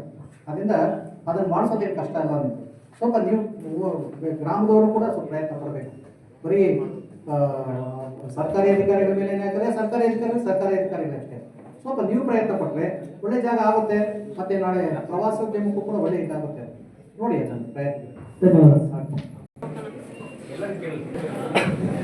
ಅಶೋಕನ ಶಾಸನಗಳನ್ನು ಹಾಕಿಸುವ ಉದ್ದೇಶ ಒಂದು ನೈತಿಕತೆಯನ್ನು ಬೆಳೆಸೋದಕ್ಕೆ ಮತ್ತು ಧರ್ಮ ಪ್ರಚಾರ. ನನಗೊಂದು ಡೌಟ್ ಇದೆ ಸರ್ ಇಲ್ಲಿ. ಯಾಕಂದರೆ ಅಶೋಕನ ಅನೇಕ ಶಾಸನಗಳು ಗಣಿ ಪ್ರದೇಶದ ಕಡೆಯಲ್ಲಿ ಹಾಕಿಸಿದೆ. ಏನು ಕಾರಣ ಇರ್ಬೋದು ಸರ್ ಆ ಶಾಸನಗಳನ್ನು ಹಾಕ್ಸೋಕ್ಕೆ? ಗಣಿ ಪ್ರದೇಶಗಳು ಇಲ್ಲಿ ಪಕ್ಕದಲ್ಲಿ ಹಟ್ಟಿ ಚಿನ್ನದ ಗಣಿ ಇದೆ, ಐರನ್ ಓರ್ಸ್ ಬೇರೆ ಬೇರೆ ನಮಗೆ ಬಳ್ಳಾರಿ ಇರಲಿ, ಬೇರೆ ಬೇರೆ ಕಡೆಗಳೆಲ್ಲ ಗಣಿ ಪಕ್ಕದಲ್ಲಿಯೇ ಈ ಅಶೋಕನ ಶಾಸನಗಳನ್ನು ಯಾಕೆ ಹಾಕಿಸಿದ್ದಾರೆ ಅಂತ. ಈ ಗಡಿ ಪ್ರದೇಶ ಅಂತ ಏನಿಲ್ಲ, ಈಗ ಮಧ್ಯ ಭಾರತದಲ್ಲಿ ಎಷ್ಟೋ ಜಾಗ ಗಡಿಯನ್ನು ಸಿಗೋದಿಲ್ಲ, ಅಲ್ಲಿವೆ.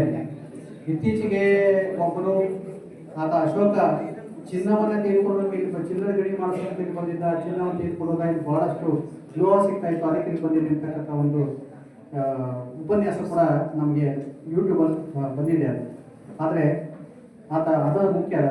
ರಾಜ್ಯಕ್ಕೆ ಯಾವತ್ತು ಈ ಅಕ್ಕಿ ಗಣಿ ಇತ್ಯಾದಿ ಗಣಿಗಳಿಗೆ ಮಾಡ್ತಕ್ಕಂಥದ್ದು ಈಗ. ಅದು ಮೊದಲಿಗೆ ನಾವು ಮೇಲ್ಪಾದದಲ್ಲೇ ಚಿನ್ನ ತೆಗಿತಾ ಇದ್ದೀವಿ, ಮೇಲ್ಪಾದದಲ್ಲೇ ಚಿನ್ನ ತೆಗಿತೀವಿ. ಯಾವ ಆಳಕ್ಕೆ ಹೋಗ್ತಾ ಇರಲಿಲ್ಲ, ಆಳಕ್ಕೆ ಹೋಗ್ತಕ್ಕಂಥ ಟೆಕ್ನಾಲಜಿ ಇರಲಿಲ್ಲ. ಮೇಲ್ಪಾದ ಸಿಗ್ತಾ ಇತ್ತು, ಸಾಕಾಗ್ತಾ ಇತ್ತು ಅಷ್ಟೇ. ಅದು ಒಂದು. ಎರಡನೇದು ಗಡಿ ಪ್ರಾಂತ್ಯಗಳಿಗೆ ಹಾಕ್ಸಿದ್ದೇನೆ ಅವನು. ಅವ್ನು ಹೇಳ್ತಾನೆ ಶಾಸನದಲ್ಲಿ, ನಾನು ನಿಮ್ಮ ಮೇಲೆ ಯುದ್ಧ ಮಾಡೋದಿಲ್ಲ, ಯುದ್ಧವನ್ನು ಬಿಟ್ಟಿದ್ದೀನಿ ಅಂತ ನೀವ್ಯಾರು ಅದ್ರ ನಂತರ ಯಾರು ನನ್ನ ತಂಟೆಗೆ ಯಾರು ಬರಬೇಡ್ರಿ. ಚೋಳ, ಪಾಂಡ್ಯ, ಸತ್ಯಪುತ್ರ ಮತ್ತೆ ಕೇರಳ ಪುತ್ರ ಇವರೆಲ್ಲರಿಗೂ ನಾನು ಎಚ್ಚರಿಕೆ ಕೊಡ್ತಾ ಇದ್ದೀನಿ. ಮತ್ತೆ ನಾನು ಗಡಿಲಿರ್ತಕ್ಕಂಥ ಆಟವಿಕರಿಗೂ ಕೂಡ ನಾನು ಎಚ್ಚರಿಕೆ ಕೊಡ್ತಾ ಇದ್ದೀನಿ.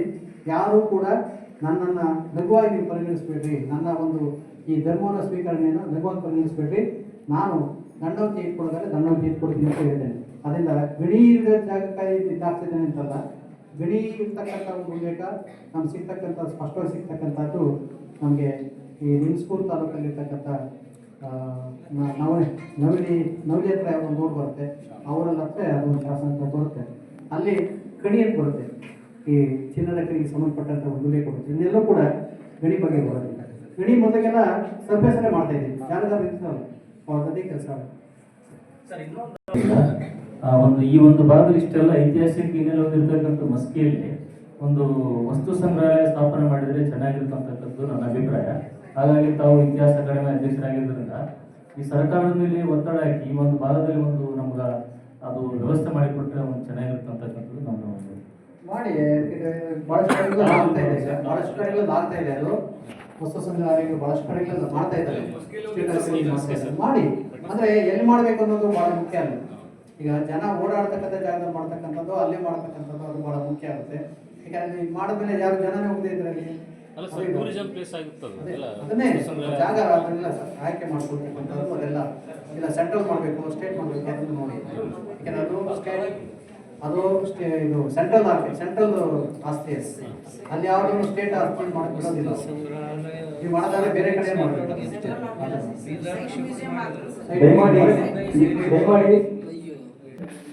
ಸರ್, ಶಾಸನಗಳು ಆ ಕಾಲದ ಒಂದು ರಾಜಕೀಯ ಸ್ಥಿತಿ ಆಗಿರ್ಬೋದು, ಸಾಮಾಜಿಕ ಸ್ಥಿತಿ ಆಗಿರ್ಬೋದು, ಧಾರ್ಮಿಕ ಸ್ಥಿತಿಯ ಒಂದು ಅವಲೋಕನ ಬಗ್ಗೆ ಮಾತಾಡ್ತಿತ್ತು. ಬಟ್ ಪ್ರಸ್ತುತ ದಿನಮಾನಕ್ಕೆ ನಾವು ಅದನ್ನ ಅವಲೋಕನ ಮಾಡ್ಕೊಳ್ಳೋದ್ರಿಂದ ಯಾವ ರೀತಿಯ ನಾವು ಶಾಸನಗಳನ್ನು ಒಂದು ಎಕಾನಮಿಕಲಿ ಪ್ರಮೋಟ್ ಮಾಡ್ಬೋದು ಸರ್.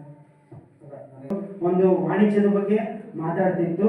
ಪ್ರೆಸೆಂಟ್ ನಾವು ಅದನ್ನ ಅವಲೋಕನ ಮಾಡೋದ್ರಿಂದ ನಮಗೆ ಈಗ ಪ್ರಸ್ತುತ ದಿನಮಾನದಲ್ಲಿ ಅದನ್ನ ಯಾವ ಶಾಸನಗಳನ್ನು ಯಾವ ರೀತಿಯಾಗಿ ನಾವು ಅವಲೋಕನ ಮಾಡಿಕೊಂಡ್ರೆ ನಾವು ಎಕಾನಮಿಕಲಿ ಇನ್ನೂ ಪ್ರಮೋಟ್ ಮಾಡ್ಬೋದು ಶಾಸನಗಳಲ್ಲಿ. ಪ್ರಸ್ತುತ ನೀವು ಶಾಸನದಲ್ಲಿ ಇರ್ತಕ್ಕಂಥದ್ದನ್ನು ತಪ್ಪದೇ ಪಾಲಿಸಿ ಅಂತ ಹೇಳೋಕ್ಕಾಗೋದಿಲ್ಲ. ಯಾಕಂದರೆ ಭಾಳಷ್ಟು ಬದಲಾವಣೆಗಳಾಗಿದೆ, ಜೀವನ ಶೈಲಿಯಲ್ಲೂ ಕೂಡ ಭಾಳಷ್ಟು ಬದಲಾವಣೆಗಳಾಗಿದೆ. ಆದರೆ ಒಂದಂತೂ ಸತ್ಯ, ನಾವು ಹಿಂದನ್ನು ಮರೆತರೆ ಮುಂದಿನ ಹೆಜ್ಜೆ ಇಡೋದಕ್ಕೆ ನಮಗೆ ಆಗೋದಿಲ್ಲ. ಅದರಿಂದ ನಮ್ಗೆ ಅದು ಬೇಸಾಗಿ ತಳಪಾಯ ಆಗಬೇಕು ಅಷ್ಟೇ ಹೊರತು ಅದು ನಾವು ಹೇಳಿರ್ತಕ್ಕಂಥ ಒಂದು ವಿಷಯಗಳು ವಿವರಗಳೆಲ್ಲವೂ ನಾವು ತಳಪಾಯವನ್ನು ನಾವು ಸಿಕ್ಕರೆ ನಮ್ಮ ಕಟ್ಟಡ ಗಟ್ಟಿ ಇರುತ್ತೆ, ಅಥವಾ ನಾವು ಮಾಡ್ತಕ್ಕಂಥ ಕೆಲಸಗಳು ಗಟ್ಟಿಯಾಗಿರ್ತವೆ. ಅದರಿಂದ ಅದು ಹೇಳಿರ್ತಕ್ಕಂಥವುಗಳನ್ನ ಇವತ್ತಿನ ಪ್ರಸ್ತುತ ಇರ್ಬೋದು, ಆದರೆ ಅನೇಕ ವಿಷಯಗಳು ಇವತ್ತಿಗೂ ಕೂಡ ಅವು ತಳಪಾಯವಾಗಿ ಹೋಗ್ಬೇಕಂತ ಅದನ್ನು ಅಂಚೆ ಅದನ್ನು ಬಳಸ್ಕೊಳ್ಳೋದ್ರ ಮೇಲೆ ಡಿಪೆಂಡ್ ಆಗುತ್ತೆ, ಯಾವ ಥರ ಬಳಸ್ಕೊಳ್ತೀವಿ ಅನ್ನೋದು. ತಾಲೂಕು ಅಧ್ಯಕ್ಷ ಮಾತಾಡೋದು. ಈಗಾಗಲೇ ಮಸ್ಕಿಯ ಪುರಾತತ್ವ ಇಲಾಖೆಗೆ ಮಸ್ಕಿಯಲ್ಲಿರ್ತಕ್ಕಂಥ ಅಶೋಕ ಶಿಲಾಶಾಸನವನ್ನು ರಕ್ಷಣೆ ಮಾಡಬೇಕು, ಅದರ ಸುತ್ತಮುತ್ತ ಇರ್ತಕ್ಕಂಥ ಎಲ್ಲ ಭೂಮಿಗಳನ್ನು ನಿಷೇಧಿತ ಪ್ರದೇಶ ಅಂತೇಳಿ ಈಗಾಗಲೇ 1952 ಭಾರತ ಸರ್ಕಾರ ಗೆಜೆಟಲ್ಲಿ ಘೋಷಣೆ ಮಾಡಿದ್ದಾರೆ. ಅದನ್ನು ಉಳಿಸಬೇಕು, ರಕ್ಷಣೆ ಮಾಡಬೇಕಂತೇಳಿ ನಮ್ಮ ತಾಲೂಕು ಸಮಿತಿ ವತಿಯಿಂದ ಮಾನ್ಯ ಜಿಲ್ಲಾಧಿಕಾರಿಗಳ ಮನವಿಯನ್ನು ಸಲ್ಲಿಸಿದ್ದೀವಿ. ಆ ಒಂದು ನಿಟ್ಟಿನಲ್ಲಿ ತಾವು ಕೂಡ ನಮಗೆ ಸಹಾಯ ಮಾಡಬೇಕು. ಈ ಇತಿಹಾಸ ಏನು ವಿದ್ಯಾರ್ಥಿಗಳಿದ್ದಾರೆ ಅವರು ಕೂಡ ಈ ಒಂದು ನಾವೊಂದು ಮನವಿಯನ್ನು ಸಲ್ಲಿಸಿದ್ದೀವಿ. ಇದನ್ನು ಕೂಡ ಮಾನ್ಯ ಕುಲಪತಿಗಳನ್ನು ನೀಡ್ತೀವಿ. ಇದನ್ನು ರಕ್ಷಣೆ ಮಾಡುವ ಒಂದು ಜವಾಬ್ದಾರಿ ಭಾರತ ಸರ್ಕಾರ ಮತ್ತು ರಾಜ್ಯ ಸರ್ಕಾರ ಎರಡುಗಳ ಹೊಣೆ ಇದೆ. ಈ ಒಂದು ಮಸ್ಕಿಯನ್ನ ಒಂದು ಐತಿಹಾಸಿಕ ನಗರವನ್ನಾಗಿ ಬೌದ್ಧ ಧರ್ಮದ ಒಂದು ಕುರುವನ್ನಾಗಿ ಮಾಡಬೇಕಂತ ಹೇಳಿ ನಮ್ಮ ಸಂಘಟನೆ ಪರವಾಗಿ ನಾವು ಒತ್ತಾಯ ಮಾಡ್ತೇವೆ. ಮತ್ತೆ ತಮ್ಮ ಜೊತೆಗೆ ಕೆಲವು ಪ್ರಶ್ನೆಗಳಿಗೆ ಒಂದು ಕ್ಲಾರಿಟಿಯನ್ನು ಕೂಡ ಕೊಟ್ಟರು ಡಾಕ್ಟರ್ ದೇವರಗೌಡ ರೆಡ್ಡಿ ಸರ್. ಇವರಿಗೆ ಎಲ್ಲರ ಪರವಾಗಿ ನಾವು ಹೃತ್ಪೂರ್ವಕವಾದಂಥ ಧನ್ಯವಾದಗಳು. ಇದೇ ಸಂದರ್ಭದಲ್ಲಿ ಶ್ರೀಯುತರಿಗೆ ನಮ್ಮ ಕಾಲೇಜು ವತಿಯಿಂದ ಅವರು ವಿಶ್ವವಿದ್ಯಾಲಯದ ವತಿಯಿಂದ ಒಂದು ಗೌರವ ಸಮರ್ಪಣೆಯನ್ನು ಮಾಡಬೇಕಾಗಿದೆ ವಿನಂತಿ ಮಾಡ್ಕೊಳ್ತಾ ಇದ್ದೇನೆ. ಎಲ್ಲ ವಿದ್ಯಾರ್ಥಿಗಳು ದಯವಿಟ್ಟು ಯಾರು ವಿದ್ಯಾರ್ಥಿಗಳು ದಯವಿಟ್ಟು ಶಾಂತರಿಯಿಂದ ಕುಳಿತುಕೊಂಡು 2 ನಿಮಿಷ ಒಂದು ಅನೌನ್ಸ್ಮೆಂಟ್ ಇದೆ. ದಯವಿಟ್ಟು ಯಾರು ಎದ್ದೋರ್ಬೇಡಿ ಮಧ್ಯದಲ್ಲಿ.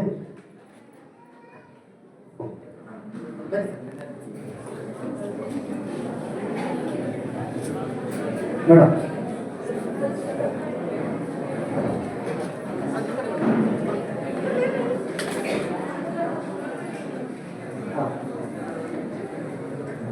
ಪ್ರಾಂಶುಪಾಲರು ಹಾಗೂ ಕಾಲೇಜಿನ ಸಿಬ್ಬಂದಿ ವರ್ಗದವರಿಂದ ಡಾಕ್ಟರ್ ದೇವರಗೌಡ ರೆಡ್ಡಿ ಸರ್ ಅವರಿಗೆ ಒಂದು ಗೌರವ ಸಮರ್ಪಣೆ.